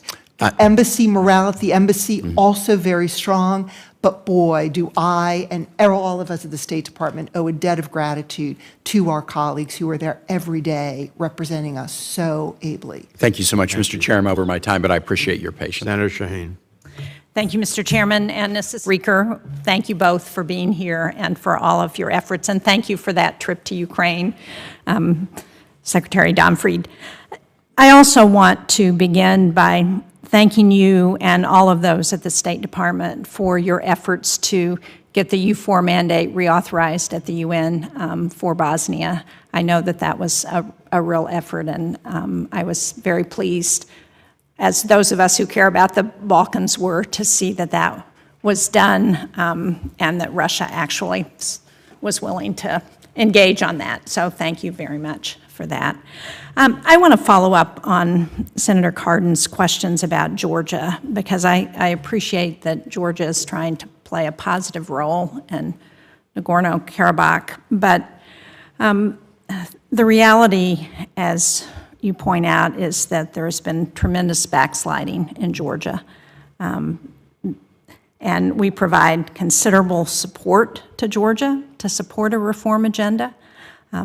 I, for one, argue that maybe we should tie some of that aid to behavior on the part of Georgia, and I was persuaded by State Department officials and House members in the last round of budget negotiations that maybe that was not a good thing to do. But I think maybe we need to think about whether it's time to rethink our strategy on Georgia. So can you respond to that? And let me begin by thanking you for all you've done in the Western Balkans. And you and colleagues, and there was broad bipartisan support for an extension of that U4 mandate, so I really think it was a shared success. And we have a lot of challenges still in Bosnia and Herzegovina, but to have that continued security presence, absolutely share the view of how critical it was. On Georgia, there too, there's been broad bipartisan engagement on the Hill in Georgia that I think makes an important difference. I think it is always a good thing to assess policy, so very open to having that conversation in greater detail with you. You know the reasons why we wanted to stay the course at this point in time. We have voiced our strong concerns about some of the troubling statements and behaviors that we are seeing from some Georgian politicians. As I noted, I don't think those are indicative of the majority of Georgian people. And so we are... I don't want to interrupt. Yeah, no, go ahead. But I certainly agree with you on that. But the fact is that the current Georgian government said that candidate status was a key commitment that it was going to make. It said that to the public of Georgia. It said that to the United States and to the European community. And they clearly have reneged on that commitment. And I think it's important for us to think about the options that we have to try and hold them accountable for that, to let them know that there are consequences. And some of those consequences may be the kind of assistance that we're willing to provide. And, you know, I totally agree that the Georgian people are not the ones at fault here. It's their government. But at some point, they need to demand from their government more accountability. So I want to switch to another topic, but I will leave it at that, and I hope that we might be able to engage in the future in a longer discussion about that, because I do think we have to think of other ways in which we can help incentivize behavior, because what we're doing now doesn't seem to be working. On the Black Sea region writ large, as I'm sure you're aware, Senator Romney and I introduced legislation to try and encourage the development of a strategy for the Black Sea region. I think one of the things we've seen from the war in Ukraine is just how important that whole region is, and how having a coordinated strategy toward the region is really important. And I wonder if you can share with us what the department is thinking, whether you have that kind of a strategy, whether you're looking to develop something more, and what you're thinking about in terms of our approach. Well, thank you for that question. Thank you for your work on this as well. There is no question that Russia's brutal invasion of Ukraine has focused all of us on the Black Sea region and thinking about the way forward there. Of course, NATO has taken very seriously the threat posed by Russia to our allies that border the Black Sea. And of course, U.S. force posture in the region looks very different today than it did before February 24. So I think there's no question that the way we're thinking about the region and we're thinking about the critical importance of U.S. engagement is different than it was before this war. I will say right now our focus is on ensuring Ukraine prevails in this war, because in many ways that is going to be foundational for how we think about Black Sea strategy, but very much welcome your work and your ideas on this, and I can assure you that it is something we are very focused on. So thank you. So just to follow up, is there an effort to develop a more comprehensive strategy? And if so, do you have any timetable in mind for when I appreciate that item number one has to be the war in Ukraine, but what else are we doing, and what's the time frame? We are focused on it. I do not have a time frame for you. Thank you. Thank you, Mr. Chairman. Senator Murphy. Thank you very much, Mr. Chairman. Good to see you both. I wanted to ask a broad question about Turkey's role in the region. Obviously, we know their historic role backing Azerbaijan. There doesn't appear to be evidence that they explicitly supported Azerbaijan's latest provocations, but they have also begun an interesting dialogue with Armenia that could ultimately be very important with Russia's preoccupation in Ukraine. Turkey obviously has a vacuum that they can fill. They've been more active than ever since 2020. Talk a little bit, if you would, Secretary Downfried, about Turkey's role in the region, and specifically on this question of Turkey-Armenia normalization. What's the role that the United States can play to facilitate that? Are we best to just sit back and watch? Is there some kind of active role that we can play? Well, thanks a lot for that question, Senator Murphy. And you're right to have us think about the other actors in the region, and Turkey is a critical one. You're right to remark on the close relationship between Turkey and Azerbaijan, but I also appreciate your focus on Turkey-Armenia relations. We very much support normalization between Armenia and Turkey, and we have spoken at length with the Turks about this, and I do believe there is a deep Turkish commitment to move forward on this, which also augurs well for broader peace in the region. And what we've seen is both Turkey and Armenia have appointed special envoys for normalization, and they've met multiple times. They have agreed on initial confidence-building measures. We are encouraging both sides to move forward on those. They need to implement the measures that they've agreed to. So our role here is one of encouraging that, and we are hopeful that we will see progress, because I do think it is part of the puzzle of the South Caucasus about how you get to a sustainable peace in the region. Let me just ask a question. I'm sorry if it's been covered already. Obviously, the backdrop to our relationship with Azerbaijan is their increasing role as a supplier of energy to neighbors and into Europe. I have often thought that we have gotten the balance wrong when it comes to promoting human rights and democracy in countries that have large oil reservoirs. But this is a country that now has more pipeline capacity than it did 10 or 20 years ago. What's the sort of future of Azerbaijani energy with respect to diversifying away from Russian energy in and around the region, and how does this factor into the decisions that we make about how to approach some of these thornier issues of Azerbaijani conduct in the region? So the energy picture in Europe, as we've all seen over the past 8.5 months, has changed fundamentally. The United States, for a long time, has been arguing that Russia is not a reliable supplier of energy for Europe. Not all of our European allies and partners agreed with that assessment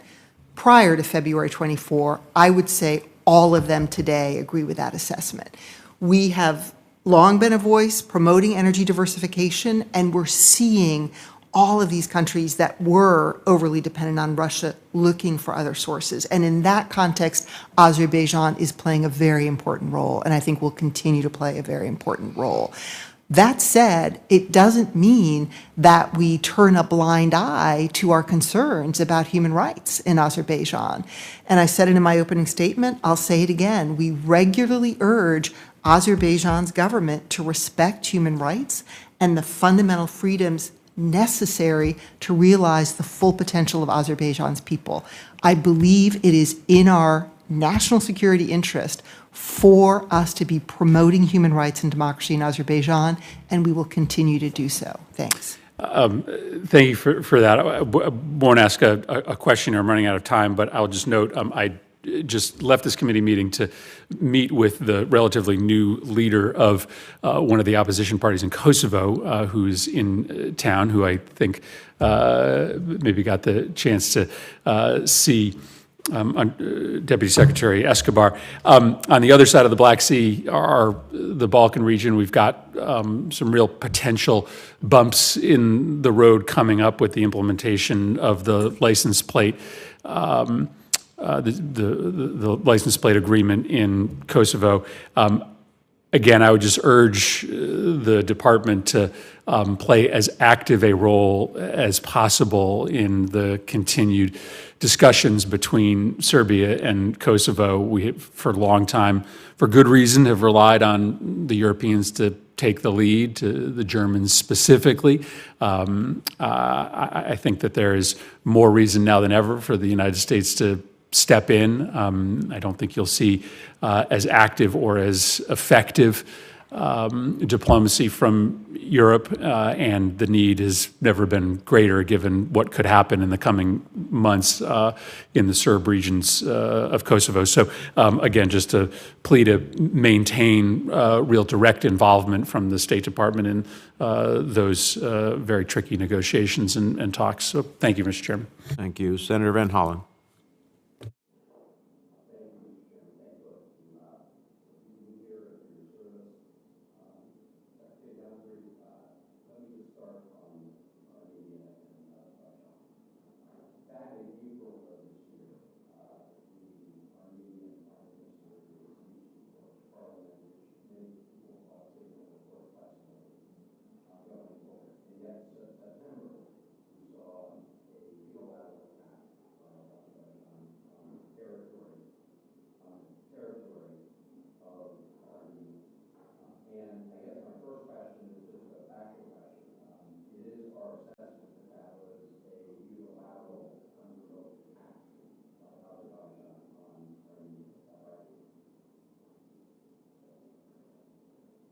I do not believe we have said that. Do we have a different assessment? I think all of these things are complicated, and our focus has been on how do we try to move these two countries to a peace agreement after 30 years of conflict. I guess my question is, I understand, but we did see Azerbaijan attack Armenia, and is your testimony today that was in response to an Armenian attack on Azerbaijan?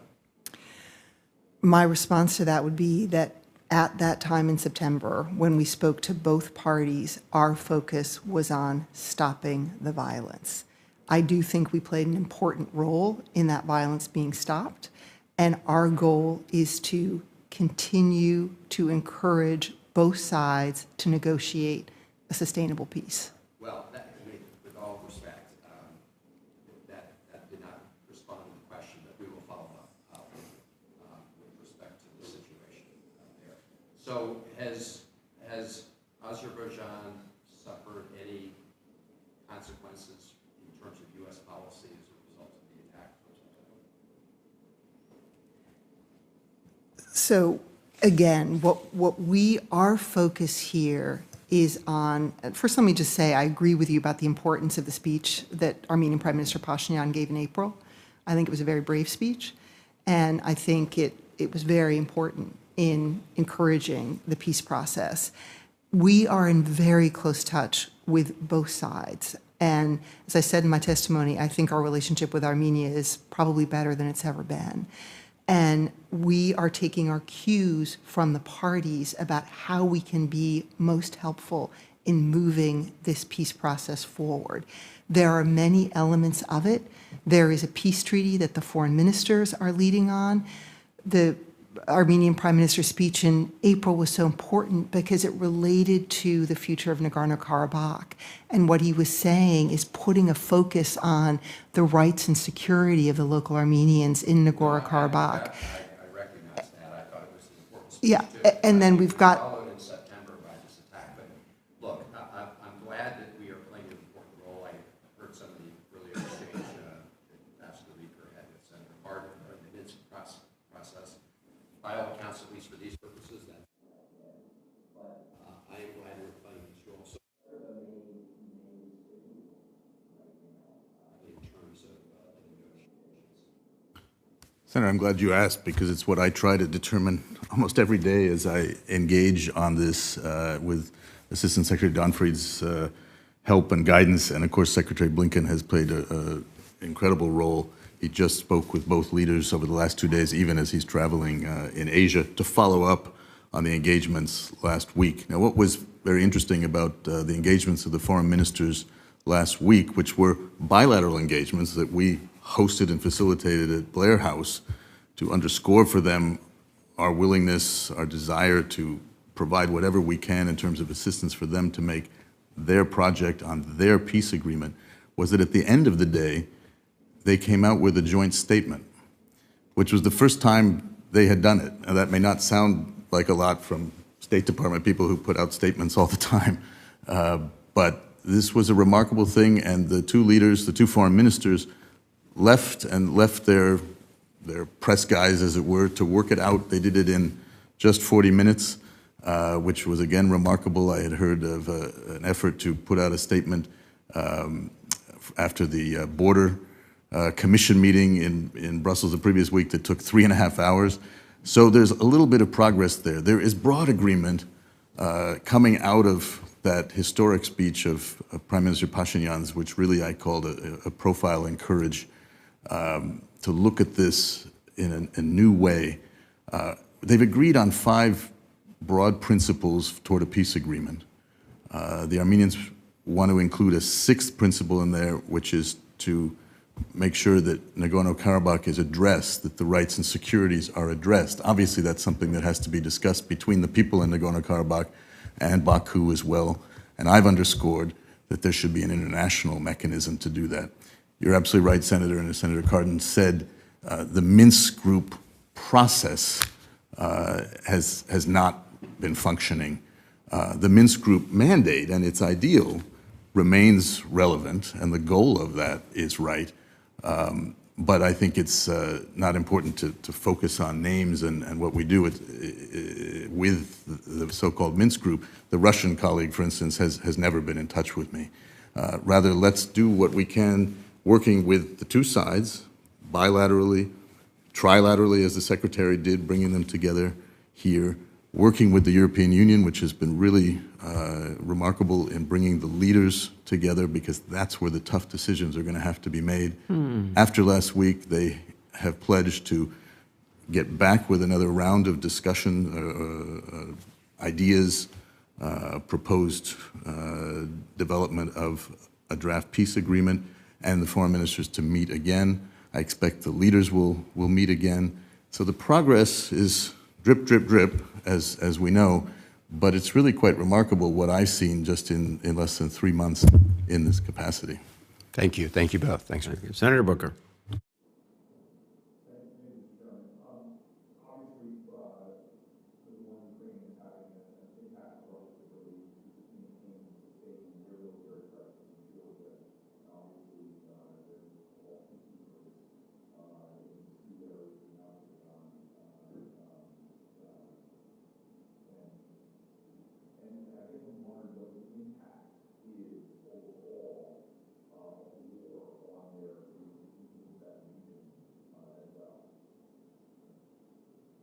Senator, I'm glad you raised that because we talked about the region, the South Caucasus being a geographic crossroads. It's really where history and geography meet at a crossroads. And at this moment in history, you are seeing this unique situation where Russia, which cannot be excluded from the broad equation, geography tells you that and history tells you that, they play a role, they've been involved. But obviously the impact of their actions against Ukraine has made an impression on Azerbaijan as well as Armenia and certainly Georgia, which, as we mentioned earlier, is still 20% occupied. Their land is occupied,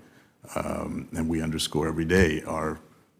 strong support for Georgia's full territorial integrity and sovereignty and independence.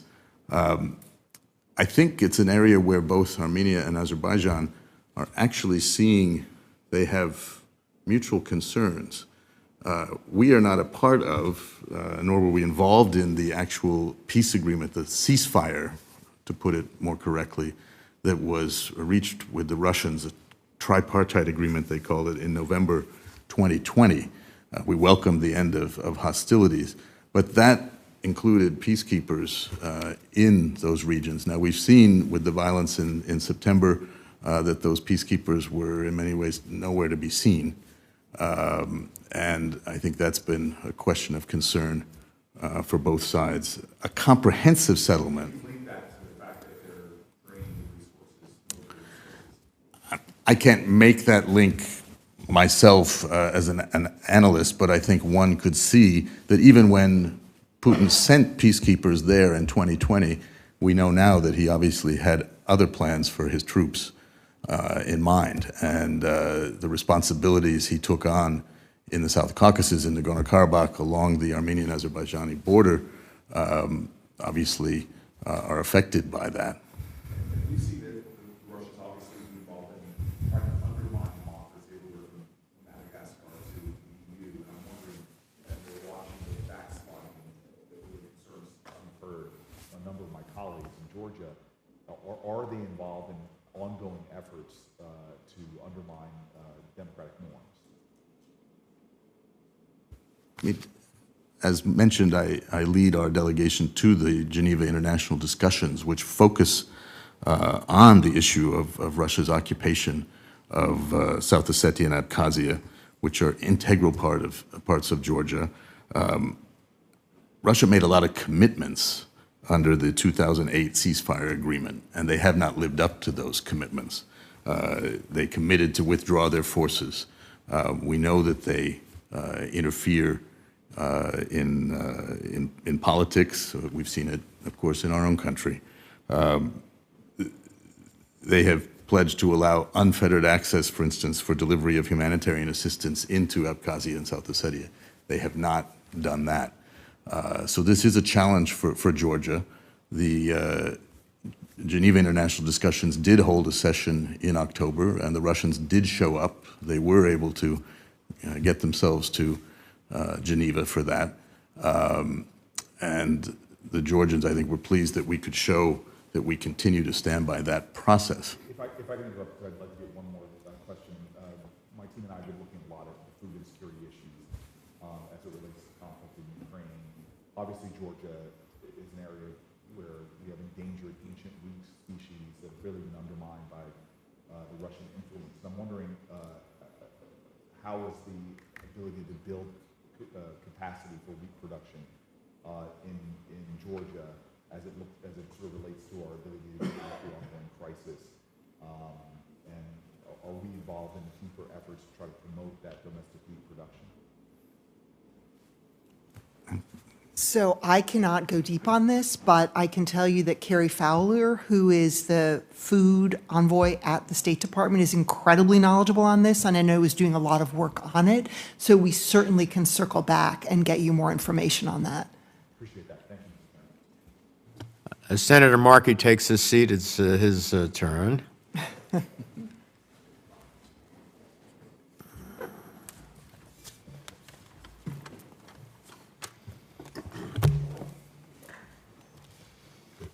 Thank you, Mr. Chairman, very much. September, I sent a letter with my colleagues to Secretaries Blinken and Austin asking them to prevent any U.S. security assistance from going to Azerbaijan until Armenia and Azerbaijan reached a permanent, lasting resolution to ensure peace and stability in Nagorno-Karabakh. We also requested answers to several questions that I have not yet received answers to, so I will pose them to you now. One, is the U.S. government currently providing any security assistance to Azerbaijan?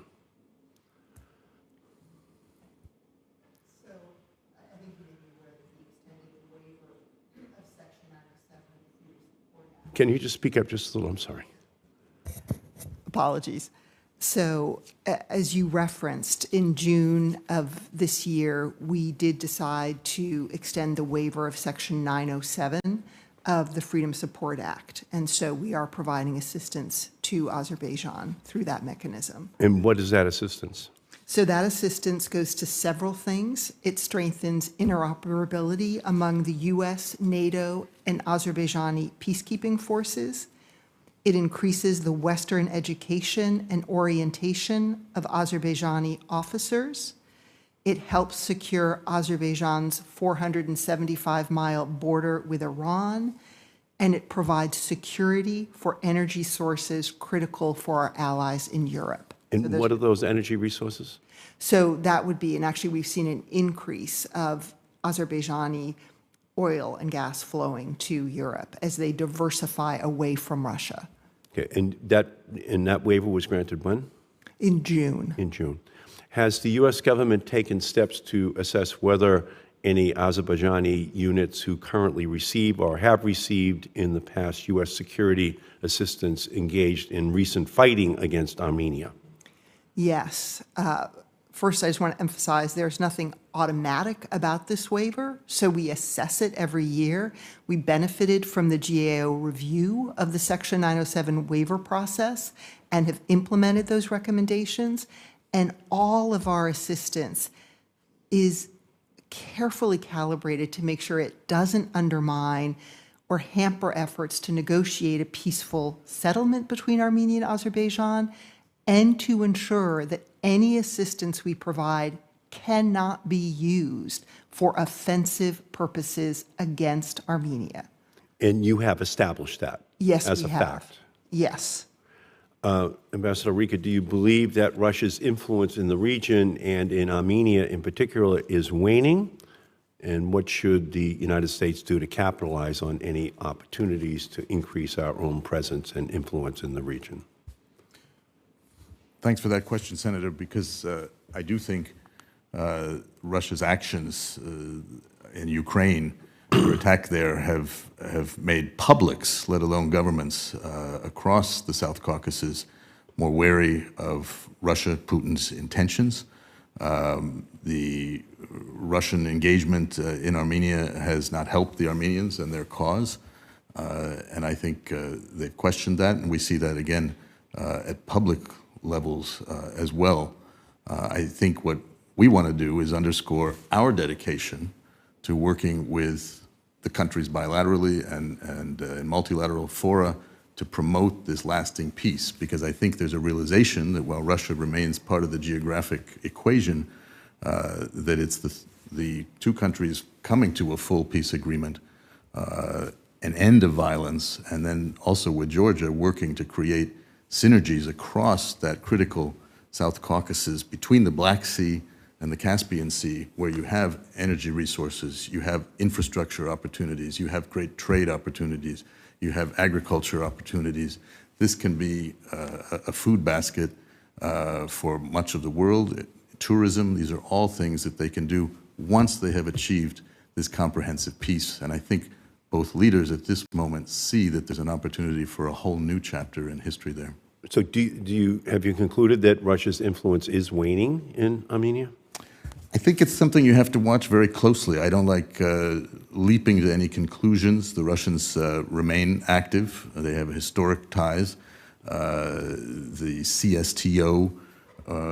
remains a structure which has not lived up to Armenia's expectations as a member of that. They remain active diplomatically. Putin hosted the two leaders in Sochi just a couple of weeks ago. We want to encourage the leaders to get together and make their own decisions. I think it's important that our embassies are robust. They need to be led by ambassadors there on the ground to increase the engagement that we can do. And in my capacity, I travel regularly. I'll be going again in another week to the region to continue to show what the U.S. wants and how we can support their efforts. And in your view, what can a peace agreement between Azerbaijan and Armenia do to fully guarantee the rights and security of the Armenian people in Nagorno-Karabakh? I think that's really the heart of a question that we have to pay attention to. That is where Prime Minister Pashinyan has been very clear that it's not about territory, it's about security and about rights. And President Aliyev has acknowledged that publicly and in conversations I've had with him and other colleagues have had with him. That's important, and to do that fully, as I mentioned in my testimony, and as I stress every day, they need to consider how they can engage a mechanism, an international effort to support, to monitor, to offer help, and it can have an economic component and capacity as well, to make sure that those people have an opportunity to define what security and rights means and to see that that is implemented. It takes time, but we are at a crucial moment where I think there's a new and unique opportunity to try to get that right. Okay, great. And Secretary Dunphy, just finally, in your earlier testimony, you stated that the State Department has taken steps to implement the GAO recommendations before extending the 907 waiver for Azerbaijan assistance. Can you please explain in more detail the steps that were taken? So thank you, Senator. So the State Department requested and received input from agencies about all ongoing assistance programs, the potential impact of those programs on the peace process, and the implementing agencies and partners' assessments of potential applicability of the Section 907 waiver prior to recommending renewal of the waiver this year. The State Department then completed an assessment as to whether any of these programs had an impact or could have an impact on the negotiations between Armenia and Azerbaijan. This assessment was transmitted to Congress as part of the June 2022 waiver determination. And then in the follow-on 60-day report, the State Department and the Department of Defense evaluated each ongoing assistance program to ensure there was no impact on either the military balance or on peace negotiations between the two countries. Okay, great. Thank you. Thanks. Thank you, Mr. Chairman. Thank you. Well, let me just say as we come to a close here, I will charitably say that this is one of the most disappointing hearings I've ever held. But it has crystallized some things for me. One is, it seems to me that the United States is in bed with Azerbaijan. Assistant Secretary Dunphy said we urge Azerbaijan to observe human rights, yet we give it money, and they continue to do what they want. Money is fungible. And so whether it is direct assistance that can hurt Armenia or not, money is fungible. They're not using that money. They would have to use other money that they have for other things that we give them money for. I heard you say that in response to, I think it was Senator Markey's question, what we were urging them to do is to stop the violence, but you have to recognize when there's an aggressor. If I'm the recipient of the violence and you're urging both sides to stop the violence, but there's one side that's the aggressor, you should direct your comments to the aggressor. We seem incapable of doing that. We've done nothing to verify the videos and the evidence of cluster munitions, of white phosphorus, which are illegal. We have done nothing to verify the videos of the execution of Armenian soldiers,